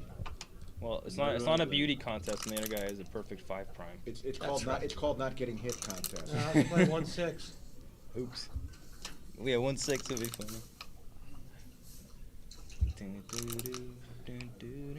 Beautiful number. Yeah, that's what they always show me when I play. Time to curve it. Needs a 2 here. He gets the 2. Now maybe you come out. What do you gain by coming out? There must be something you gain by coming out. Nothing. Well, Yeah, it was right to come out. How could it be? I don't know. It just was. Look at this. I would not have come out. Just It's is a a shot, shot. so you have to just make the 2-point. Make the 2-point on his head, pay the extra shot. and It's only one get this extra problem shot. Over with. Yeah, 6-4, 6-2. Get this problem over with. Which one do you lift? I think I live from the 6. No, you get rid of the problem now. It's only one extra If shot. he doesn't hit you, then. You could come out with the 6. Sometimes he that's dances true. and it repeats. It's probably How big of an close. error was it? It was very close. Very close. because Borderline almost. It's very close. That's what I would have thought. Yeah. Very close. Because the extra blot often doesn't matter. 6-3 doesn't leave 6-5. Yeah, I mean, look what the swing is. an extra shot versus he gets out of your hair 75% of the time anyway. Right. So he has to dance the 25% of the time. Then you have to roll Then you something have that to- leaves then it you have to again. leave it, then it has to then get it has hit. to get hit. Yes. I mean, the So thing it's very is, small. when you leave the less shots, you just roll a 6 and it's out of your hair anyway. That's what I said. Right. It was very close. 75% of the time he's out of your hair. Yeah. Less than that. No. No, 75%. Okay. What do you roll there? That's a shot. Boxes. Look at that. It's not over. Oh, John Schultz. Sniped. Oh, he hit it? Hits. That's O'Hagan. Unbelievable. That's O'Hagan for you. Now he's favored, maybe. How many guys does he have off? 6 guys. He is a favorite, but it's still close. Now O'Hagan is counting shots that get to the 7 points. I would do this one. And that's the better play. No, it's not. But it was close. Not? The other one was slightly better, but it's very Hit close. him loose. Oh, Or Can't not? say it doesn't do you can't. And this is not this spot where you banana split, by the way. Right. No, you just run out. You just Yeah. hit out and diversify out there. This is probably a pretty even game right now. You just run out because a lot of the 6s step into shots anyway. Correct. Double 21 shot. and 14. How you gonna do that? It's 22 to 15. It could be 22 to 15. 100%. It's not right to play 2-1 because he doesn't care I so don't much think if he gets gammon. If you had another blot would inside not of play home 2-1. board, 2 to I'm 1 not would sure. be stronger. What does the bot say here? It does not want to play 2-1. For sure. I don't know. For sure not play 2-1. I'm betting. It's actually very, very, very close. Look at that. In spite of the fact that 2-1 from the bar leaves a shot. Plus it. Okay. Ah, good point. It's actually completely tied. Completely even? Basically. The 2-1 from the bar is very And if you do relevant. this, He he is must good. do this, of He course. is good. So this is actually the all right. best play. Good job. 2-1 from the best bar is play? very relevant. Well, it was borderline, but it's technically the best play. And then he gets rewarded, and that's cubable for money almost. Pick him from here. No, he's a big favorite. Big. Big Yeah. favor? Massive Yeah, favorite. big. 60. He wins 2 out of 3 times. Yes. Wow. It's only 6 checkers off. 8 checkers off is the borderline. That's the reference you have to know. And you should not play 6 to 4 because you want 8 to keep checkers the off 5 if point you 6 own on the board as cube. long as possible. That's why I like this play. Spear's got to stay high. That's Oh, still well. a good roll. That happens. It is? Yes, Yeah, it's a good roll. Very good roll. Has to roll Yeah, 5 because you there. virtually won the match if a 5 isn't rolled. Done. That's a good trade. That's a good trade where you're going to win almost 70% of the time, and you're going to win some of the time. and get Did hit. he just roll boxes? He did Yep. roll boxes, and now he's a big favorite. No, he's not. Yes, No, Ten he's not. checkers. 10 checkers versus 9. Okay, yeah, you guys are right. Still a dog. Red is another dog here. If you had one more checker Probably off, he'd be a big 35%. favorite. No, No, okay, it now he's a big might- favorite. now it might You be give more. me a break. What a stupid game. What about that double 6 yesterday that I rolled? I like the double 3s you roll. The double 3s. And double 2s to Jen. end it. Wow. Well, that's close. He won it in 3 rolls. From the bar when he was dead. That was Jeez pretty Louise. wild. You know, it's a shame they take a beautiful game like backgammon and ruin it with dice. That's right. It's just a gambler's Stick game. to chess. How do you play chess? Is that hard to do? Have you ever played? You and I should play some speed sometime. If you Yeah. want. Go open up our safes. I'll play you a game of chess for I'll give $1,000. I'll give you 5 to 1 odds on the clock. I don't want any odds. I'll just play you a game of chess for $1,000. Did you play Ankush in Monaco this year? Not speed though. Regular chess. This is a take. Are you gonna have something in your ear or something somewhere else? Nothing. You pay me $1,000, I'll play you a game of chess. This guy's got jokes. Oh, you're trying to do the old thing you always Oh, look do. at this. What a joker. Best. Advantage O'Hagan. Best. Well, Not Now best. let's anchor up so we live by the double try not to 6, get die by the jammed. double 6. Now you got to come up all the way. Just 22. Exactly.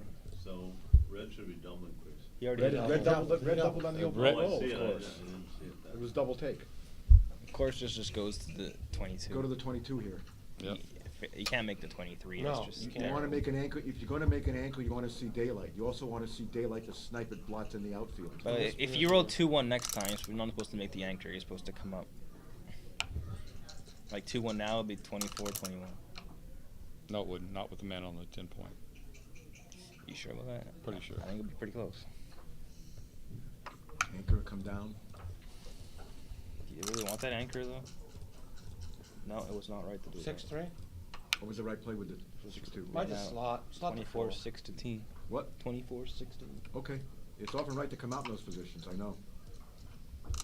Actually, it's very close. Especially when you can't get gammon. What is that? Is that Reds 4-1? 4-2. Yeah. 4-1. I would, You I would hit. have of to course. hit. And then just slot the 3. Yeah. It has to be Reds, because if it was Johns, he would just make the 9 point right away. Yeah. Slot the 3 point. That's all you got. Yep. About the 3 point is too many blots the other way. And 3-6 is an bang. excellent roll. Not rolling a 4 here is in trouble. Okay. He gets it. Okay, that's okay.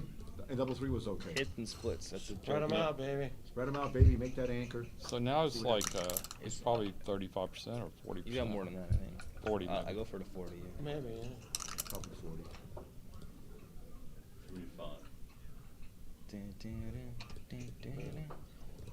Nice roll. After that, 5-3. Let's see. You guys actually only 34% still. So my 35 is pretty Yeah, good. you're right on. Nice the nose roll with that. here. No, not anymore. you're Guess right. some good and bad news. I would No, make the that's bar much point. more good news. Make That's the a lot bar. of good news. Make the bar. It's not. This isn't close. I don't think this is right. You don't want to chuck guys behind the No. anchor. No. Except that it's right. It is right. Yeah, just give him the dancers. Gets more gammons. Well, there's only 1-2 here. How much is it right by? It wasn't close actually. Okay, I can believe it. Cool. We all would have blundered there. Bar point, the bar point, I would have been thinking, to be honest. The bar point doesn't mean much. Right. No, good point. I like this play. I think that's the right 2. Look at this. What Not do you even a roll? double hit. Oh wow. What is this? Hit. Shift and step up. Yeah, what a joker. All right, this is a massive joke. There could be gammons here. Semi-blitz. Sure. That's best. For those roll, who I don't know think. the terminology of a semi-blitz, that means your opponent Uh-oh. has an anchor, and you try to blitz a bunch of other checkers and start bearing off when there's several checkers Well, on the three bar. three must step up, and Yeah. 4 would just So- come down. So Thomas's idea is to make, Make a the 5 8 point. point here. Make I a would fi- make the 8 point. Thomas wants to 8 make a point 5 or 9 for it. point. Maybe 8 point. Well, the 8 point because you're more diversified Okay. out there in the outfield. I can believe it. 8 point. I want to point aiming. I want to block double 4s, and I want to point. Did he aiming at dance my again 2 there? Yeah, he's pissed. Oh no. That would be a sick way to lose. Well, it just comes out up in the back out and into comes the 10 down. point. Out Yeah, and down. It's easy. That's right. 10 point. Put a builder for the 4. Out and down. John's in trouble here. You don't care if he rolls double 4s. That's an excellent. That's roll. huge, John. That was a world-class roll. And 5-1 is not what he wanted, but it Not will terrible. play It's It's a safe. good Come out, cleanup clean up. number. Yeah, I wouldn't that's throw it. it back. No, I would. I I would- would. I want would the throw it gammon. back. You want to hit that guy. You for need. sure. You really need something better than a. Better. That was a nice roll, but you need something better. 4-2. Yeah. I think you just make the 4 point here. Or this. I would This, do this this. saves more gammons. I 4 would point say wins the more gammon. gammons. Yeah. ATS definitely does. It's close. Oh, 5. Now what? 5-4. You hit. You play 5 down and you hit. I hit it. I hit. Not much choice. It's not like you have any good alternatives anyway. If you spread them in the outfield, that leaves quite a few shots. Hit and hope for a gammon. It's only 11 shots. Yeah. I'm not And sure. No, this This leaves is a shots lot of anyway. shots. This leaves shots anyway, so I'm not this sure can't about be that. right. 6, 9. This is 10 shots anyway. Actually, it was borderline. What the bot say? Borderline? Yeah. I'm surprised. Which play I'm was surprised that border. The hitting was slightly better, but it was still close enough to not matter. 52. 5-3. Oh, that's not bad. That's not great. 8-3. Yeah. 8-3. No, 8 and 3. Why is he moving that guy? Why pay him off all those shots? 7 shots. He had to pay something. Well, he would have been hit back So, there. roll so he too didn't. So he late. didn't get paid off on that. Exactly. I would have played other play, but 6-5 plays itself. Shot. No, it's not. 3. Nice. Anything that doesn't leave a shot is nice. Anything that points on the 2 point is beautiful. John's just counting his lucky stars. He didn't get a gammon here. He's a little awkward here. You could still get gammon if Tom rolls. What's he got? 10 or 15%. He still gets gambit here. That's after That's that a 6-4. I joker. want to see more than that. No, it's definitely. He could have run with 5-6. That's why it was chose better stay to run back. with. He could have stayed Yeah, back. it was He better could to have run with from the back. 5-6. He Well, chose- now he's got to go. Now it's very fine clear. now. Yeah, he to has go. to go. He's fine now. 3-2 is terrible. You don't get Gammon from here. 3-2 is just a stall. if you don't leave a blot, it's not terrible. Well, 14? now you come down and slot the bar. What is well, Sean here? 15% or something. it's okay.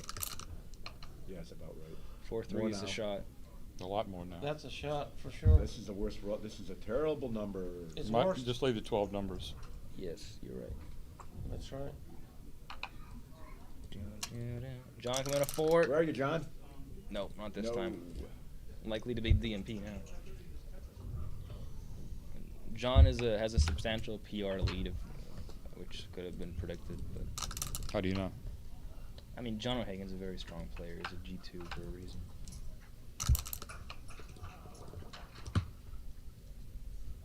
6-5 will go to there. That's not a shot. Woo! Clearing a point. Clearing 2 points. It's a good Long roll. two. It's a good roll if you can roll 6-4 next time. That makes a deuce. And nice roll. Joker. And some free gammon big. Yeah, he's got 10%. If he rolls like he did the last game, he will win a gammon. Yeah. That would be a sick Running lose a away. gammon from here. Very sick lose gammon. It would be from very here. sick. Ooh.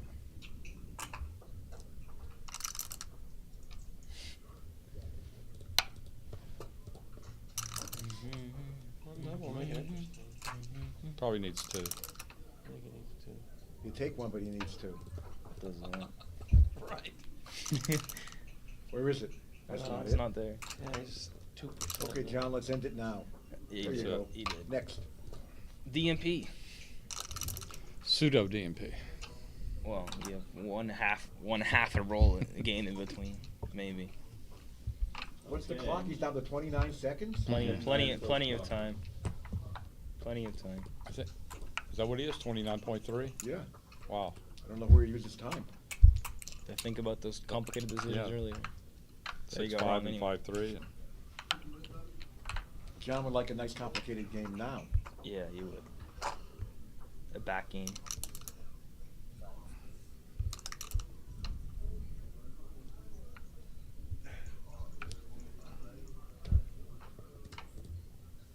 Depending what John rolls, this would be a take pass. That is a drop. And game over. And 10 to What 10. is this drop? Yes. 10-10, we go. The advantage of being on over. roll is a few percent, a couple percent. So you have to pass. And 10-10, we go. Wait, you rolled 5-1 again? Oh, you don't roll anything. John wants to hit that guy, and he missed. Wow. Oh, He hit now him. he's 65% favor. Yeah, if he dances. I know those chips are 65%. Now he's less fat. than that. He's like 58% favor. Huh? He's less than 65%. Because it's not a double. But I don't see the rest of this. Oh, Double 4-2. two. Double Oh, two? 4-2. Double two, Double even two. better. Now he's 65. Why hasn't Red doubled yet? Because 'Cause it's a 10-10. DMP. Yeah, but why have Okay, I'm sorry. I thought it was still 9-10. I think that's the last No, one. he Ace cashed. Ace must step up here, by the He way. cashed after winning the opening roll off when nothing was thrown in return. You must Now, come up. If anything, because 6-4 is Absolutely must duplicated step the other up. way. Fewest shots. Anything that hits is good. That hits. That hits. It's a joker. You must hit. What's he looking at? Running out from the No. 11 No. point. Failure to hit. That's what he'll be looking at. You but I can't would let hit him for sure. play. I understand that. Failure to hit It's bad. with Did he get the 2? Yeah, he one. did. as many whoppers Do you bring it down? No. I think so. as they're going to make in all the Burger Kings. I'd bring it down. Or stack it up. I think you Should bring he it I'd bring down. it down. Should he hit No, second stack time up with No. was better. 3-pointers? 45. I would not have hit it. I would No, not have hit the stacking was 3-point. no good. It was because- better, the XG says. For how much? 45? Hit the 3-point? No, just No, to stack just up. stack on the 8. You're not I worried can, about I can getting- believe stacking was right, so you have fewer I liabilities. mean, that was my play. That was the. I don't get it because the ugly. you're not worried about getting gammon. You're No, worried you just about want, not you just want to getting you just hit. want to play the racing game and get your You're worried guy about right. not getting hit with liabilities out there. Yeah, when you're. Because if Red gets hit, he basically loses his game. How many hitters does he have, though? Five, five, five, It's not six. just one turn, it's later on. Double threes even. Well, he's going to Double build twos, something It's out. double later ones, on double when you're threes, obligated double to four. try Double to two clean wouldn't up hit those out the spots bar. rather than running the checker route. I understand, but he's going to be using those Double blocks to make four a would be a point. You hitter. can't- Double wait, threes make and a 5, point. 6 and 5, 5, and that was it. Or maybe But it's still more than What's you need what's to John risk. looking at here, Banana? No, he's looking No. at making the anchor or just not making the anchor make and the coming anchor. out. Are you sure about that? Well, there's No, I'm not 23 sure about that, to be and honest. 23. How about coming in on 23 and coming out with the 4? That's okay. There's many plays here. Making a What about distraction coming in and slotting coming play. down? That's wrong. That's worse than my play. They're all worse than your play. Okay, you've got the computer, tell us the right play. You want me to? Yes. They're all close. Then we don't care. I knew it. How bad is anchoring? Anchoring is actually not good. So you don't want the. We didn't anchor. want that. Huh? You either want to come down or come out How or about something like that. 23, 6, 2? Well, that's No, you not don't right. do that. I know. The point is, you don't need the anchor here because it doesn't do anything for you. You get such a board advantage. The idea is to try to hit something. Joe will play 23 and 10 and 9. I think Phil Lack would play 6, 2. All these plays are close as long as you don't make the anchor. 23 and 9. He chooses my play, which is wrong by 15. Okay. So my play was Wow, right. what a roll! Double threes. Now, how do you play it? Hitting for sure. I don't want to get hit I don't want to hit back, so cover, I would safe. not. Make the bar Yeah, and that's show that's the my angle. point. What a waste. It is a waste, I know, but That's why you come have to out. do what you have to do. So these rolls are a waste. You asked for them some more later. Imagine if he didn't play down with the 3.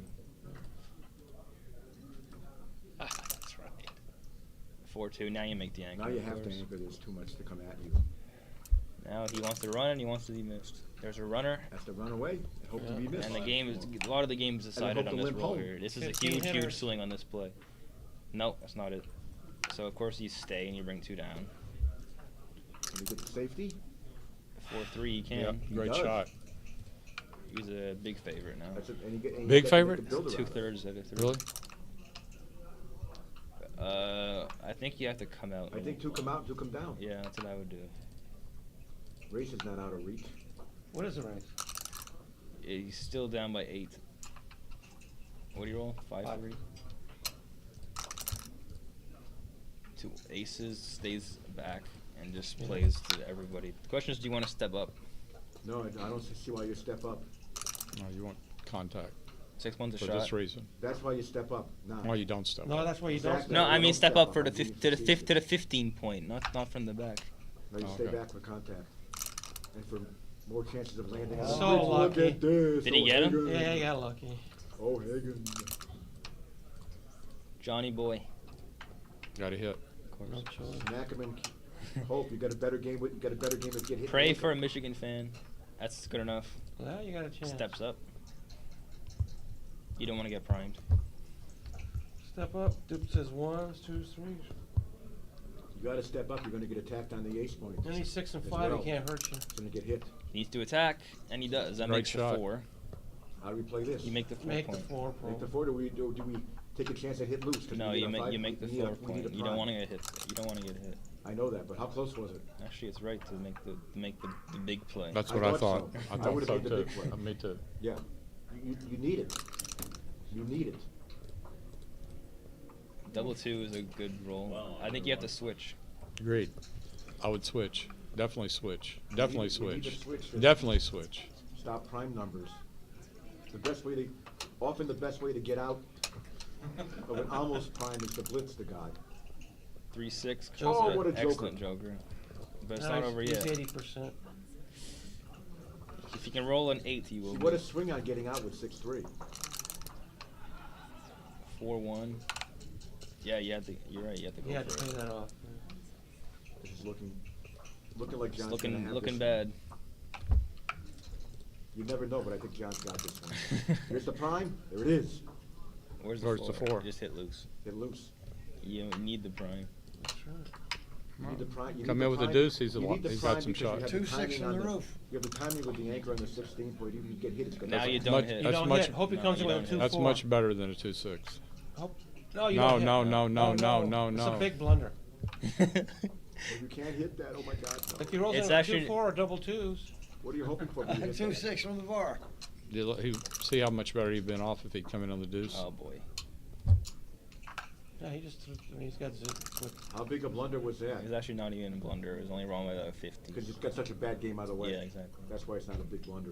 It's just wrong. It's a big blunder. It's just you don't have that much equity. You only give up 1% winning chances. Yeah, but that it's still a big error. Okay, I got you. And I prepare to slot my 2-point. Can you slot already? So I'm putting a guy on the 8-point. But I also recognize this. And I'm going to find a 4. Right. I would put a checker on the 8-point. So it hardly matters. What do you do there? John's looking good. The canvas? What do you do? You rolled 3-1 and didn't step up? Okay, it's not a big deal. I played a cover. Just slot the I don't point. understand that. It doesn't matter. It hardly matters. You can't mess this game up. It's very hard. No, you don't hit. Don't hit. Well, Unless he thinks hitting back and anchoring is a better game. that's his game plan, and it probably is. Unless you're playing with Costa and find ways. Well, if you're gonna hit, you're gonna play 3-1, so you guys Yeah, stick yeah, some sort of priming potential. Now you're just going to crack and have nothing.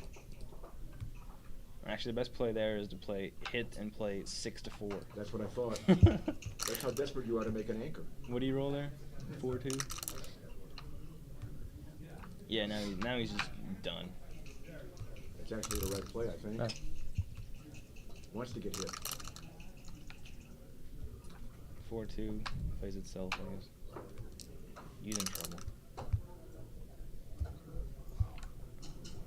Well, Thomas had a good run there. What is he, 4 or 5%? Less than that. Surely less than 1%. No way. He's got about 3%. No way. He's got about 4%. Ain't no way. Not behind a 6 prime.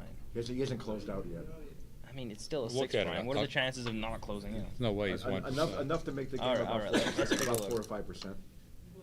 Also, some of these also sometimes the closeout comes with slightly awkward distribution. It's not so fast. What do you roll there? 2 something? 2-6. Fan 6-3. Oh boy. Now he's in trouble. Now he needs a deuce. Badly. Oh, he's going to have about 1 or 2%. Guess There the it deuce. is. What's your chances now? Several percent. 12%. Maybe you should have played 3 10 or 11, 12%. 12%. Now, should blue try and trap? No, you don't trap play at DMP. You don't trap at DMP. You don't trap at DMP.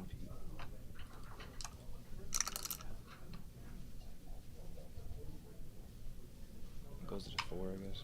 You don't trap off the 2 anchor at DMP. I don't think 1 you, anchor. No, you might trap off the 3 anchor. The play here for money would be to clear to 7 point. Yes. But it's You not won't get it. money. You don't do that at DMP.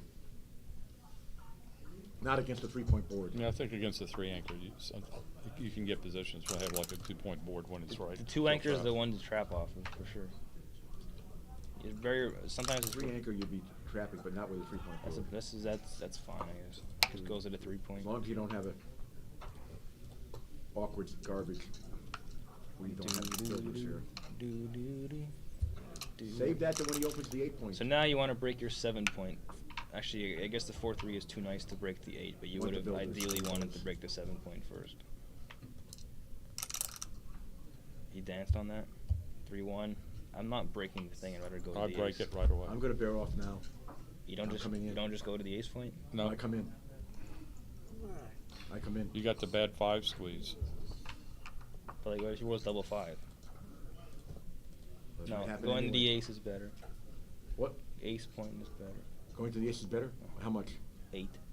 Okay. So it doesn't matter. I mean, it does matter. It's DMP. 0 to 11, I agree, it doesn't matter. DMP is a different story. I would have done this. Me too. I don't want him to roll double 5. Is he down to 6 seconds? You don't want to roll 6-5. Is Kiesler down to 6 the seconds? The thing is, I don't want to leave a blot. But I don't want to roll a 5 next time and have to bury another checker. I want to keep my prime and maybe just block it. make the 6 prime as when he comes out with any 6. What's the best play to the ace point? Where's the ace played? 4 to 3, 4 to 1. Looks like this. That way you can handle 5-4. Yeah, that's without right. blotting next turn. Although the 5-1's not like close. 5-1 is wrong. It's close. It's better than this play. Okay, really? Yeah. It's all very close. Where is it? Or he's gonna get. This only gets hit if it's legal. That's a hitter. Some shots though, 6'5", and that's about it. 5'4". That's true. 2-1 plays flexible. He like that. That seems fine. Yes. Trying to get good fives. Dancing. Now he wants to cover. And Is that a good five? No, it's a terrible roll. Not over yet. You cannot leave a shot here. I You don't get think. hit sometimes. Now the question is, do you hit him or not? Depends what you roll. Exactly, but double Guess what? 4. Guess what? You hit him. And what do? You leave the shots, or you take with taking 2 off, or you just play safe? I don't take 4 off. No, you have to make the ace point. You have to make the ace The point. question is, do you take 2 I'd off? play 6-2 twice. Just completely safe? Yep. Seems reasonable. You have a speedboard. I play safe. There's a 3-point board over there. You can lose this game when you get hit. I would play safe. Same. If I need a gammon, I'm going to rip 2. Of course. Yeah, of course. Like we all are. How close is this? I don't know. Let's find out. This is right by 9 between taking 2 off and making the ace. So you must make the ace point. Now you just take 2 off. It's almost over. Yeah, it looks ginish. He needs like boxes and a couple of them. He's under 1% now. This is over. But we've seen miracles. We're not going to see Not one like that, now. it's not. We're not going to see one after that. He needs. Can you Thomas needs to roll like he did that. Well, game. very exciting match. For the most part, well played by both. What are the PRs? We don't know. From when I started, which is about halfway through, I guess. John's playing 3.0 and the other guy's playing 6.2. Uh-oh. No, it doesn't matter. You need like another 4 of those. Still basically rolling dead. You have to combine that with a lot of 2-1s. There is another double? Oh my god. And another 2-1. How sick would this be? If Thomas wins this game, O'Hagan will never ever let me watch him play again. And it's He has 0.4%. Not like that. Less now. Now it's Jim. Dunzo. Jim. yeah. Good job, John. Good job, boys. Well done, guys. Johnny boy. Winning games. Yeah. Time to eat. I don't know. We want to go to Thai place? We're talking now. 5 o'clock. Sure. Guys want some company? Yeah. Temperature. 58 degrees. I'm trying to figure out if I probably need to go put on something.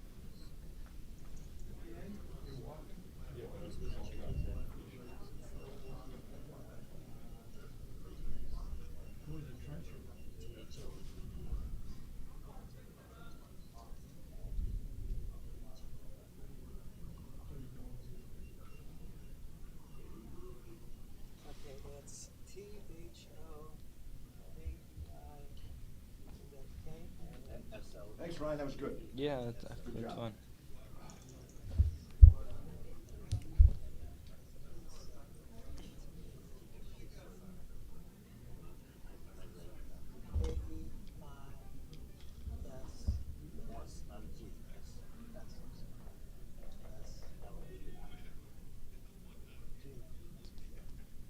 Alright, I'll send it to you. Roberto's sister-in-law is very transcriber. I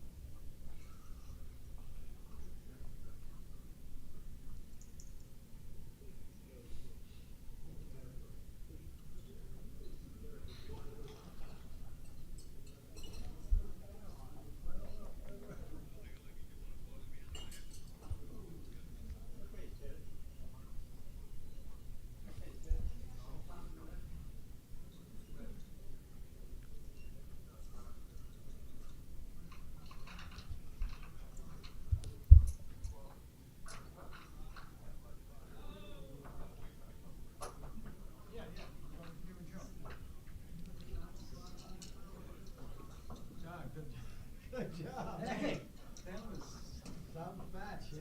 Yeah, it was wild.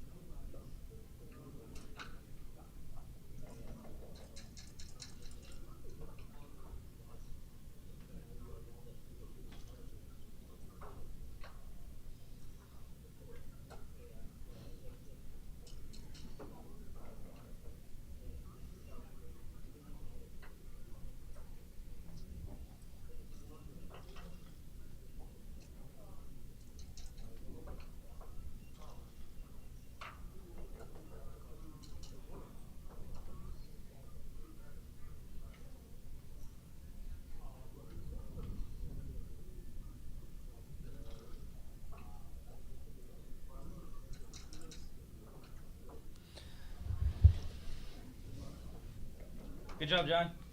Hey, thanks. I would have been pretty upset if he won that match for that leading 10-6. Yeah. But he ended up screwing up on a couple of those plays there. Yeah. The 4-3 he did. Yeah. Yeah. I probably. Well, I have it transcribed from like the third game if you want to take a look. Oh, okay. You played well. 2.9. From the third game on, huh? Yeah. Okay. I'm sure it's better than that because the first two games were probably easier. Well, maybe. Okay, what do I do? Let's request reset link, I guess. Where you headed off to?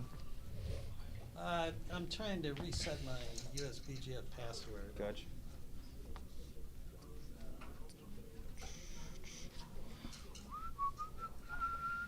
Well, I won the second one. 3 blocks. Good. So we're in the same.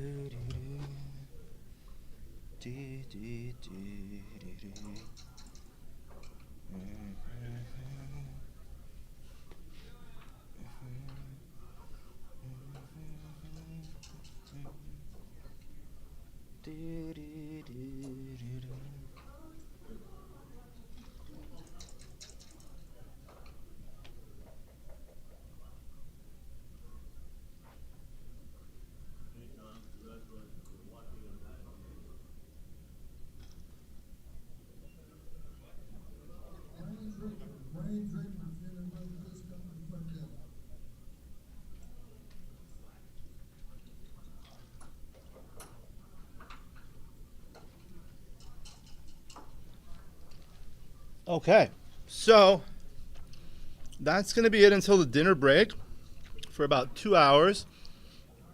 So what I'll do is we'll end the stream now and we'll restart at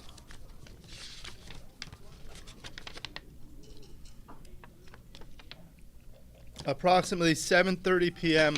local time. Thank you to everyone for watching. Thank you for comments. And we'll see you in the next live stream.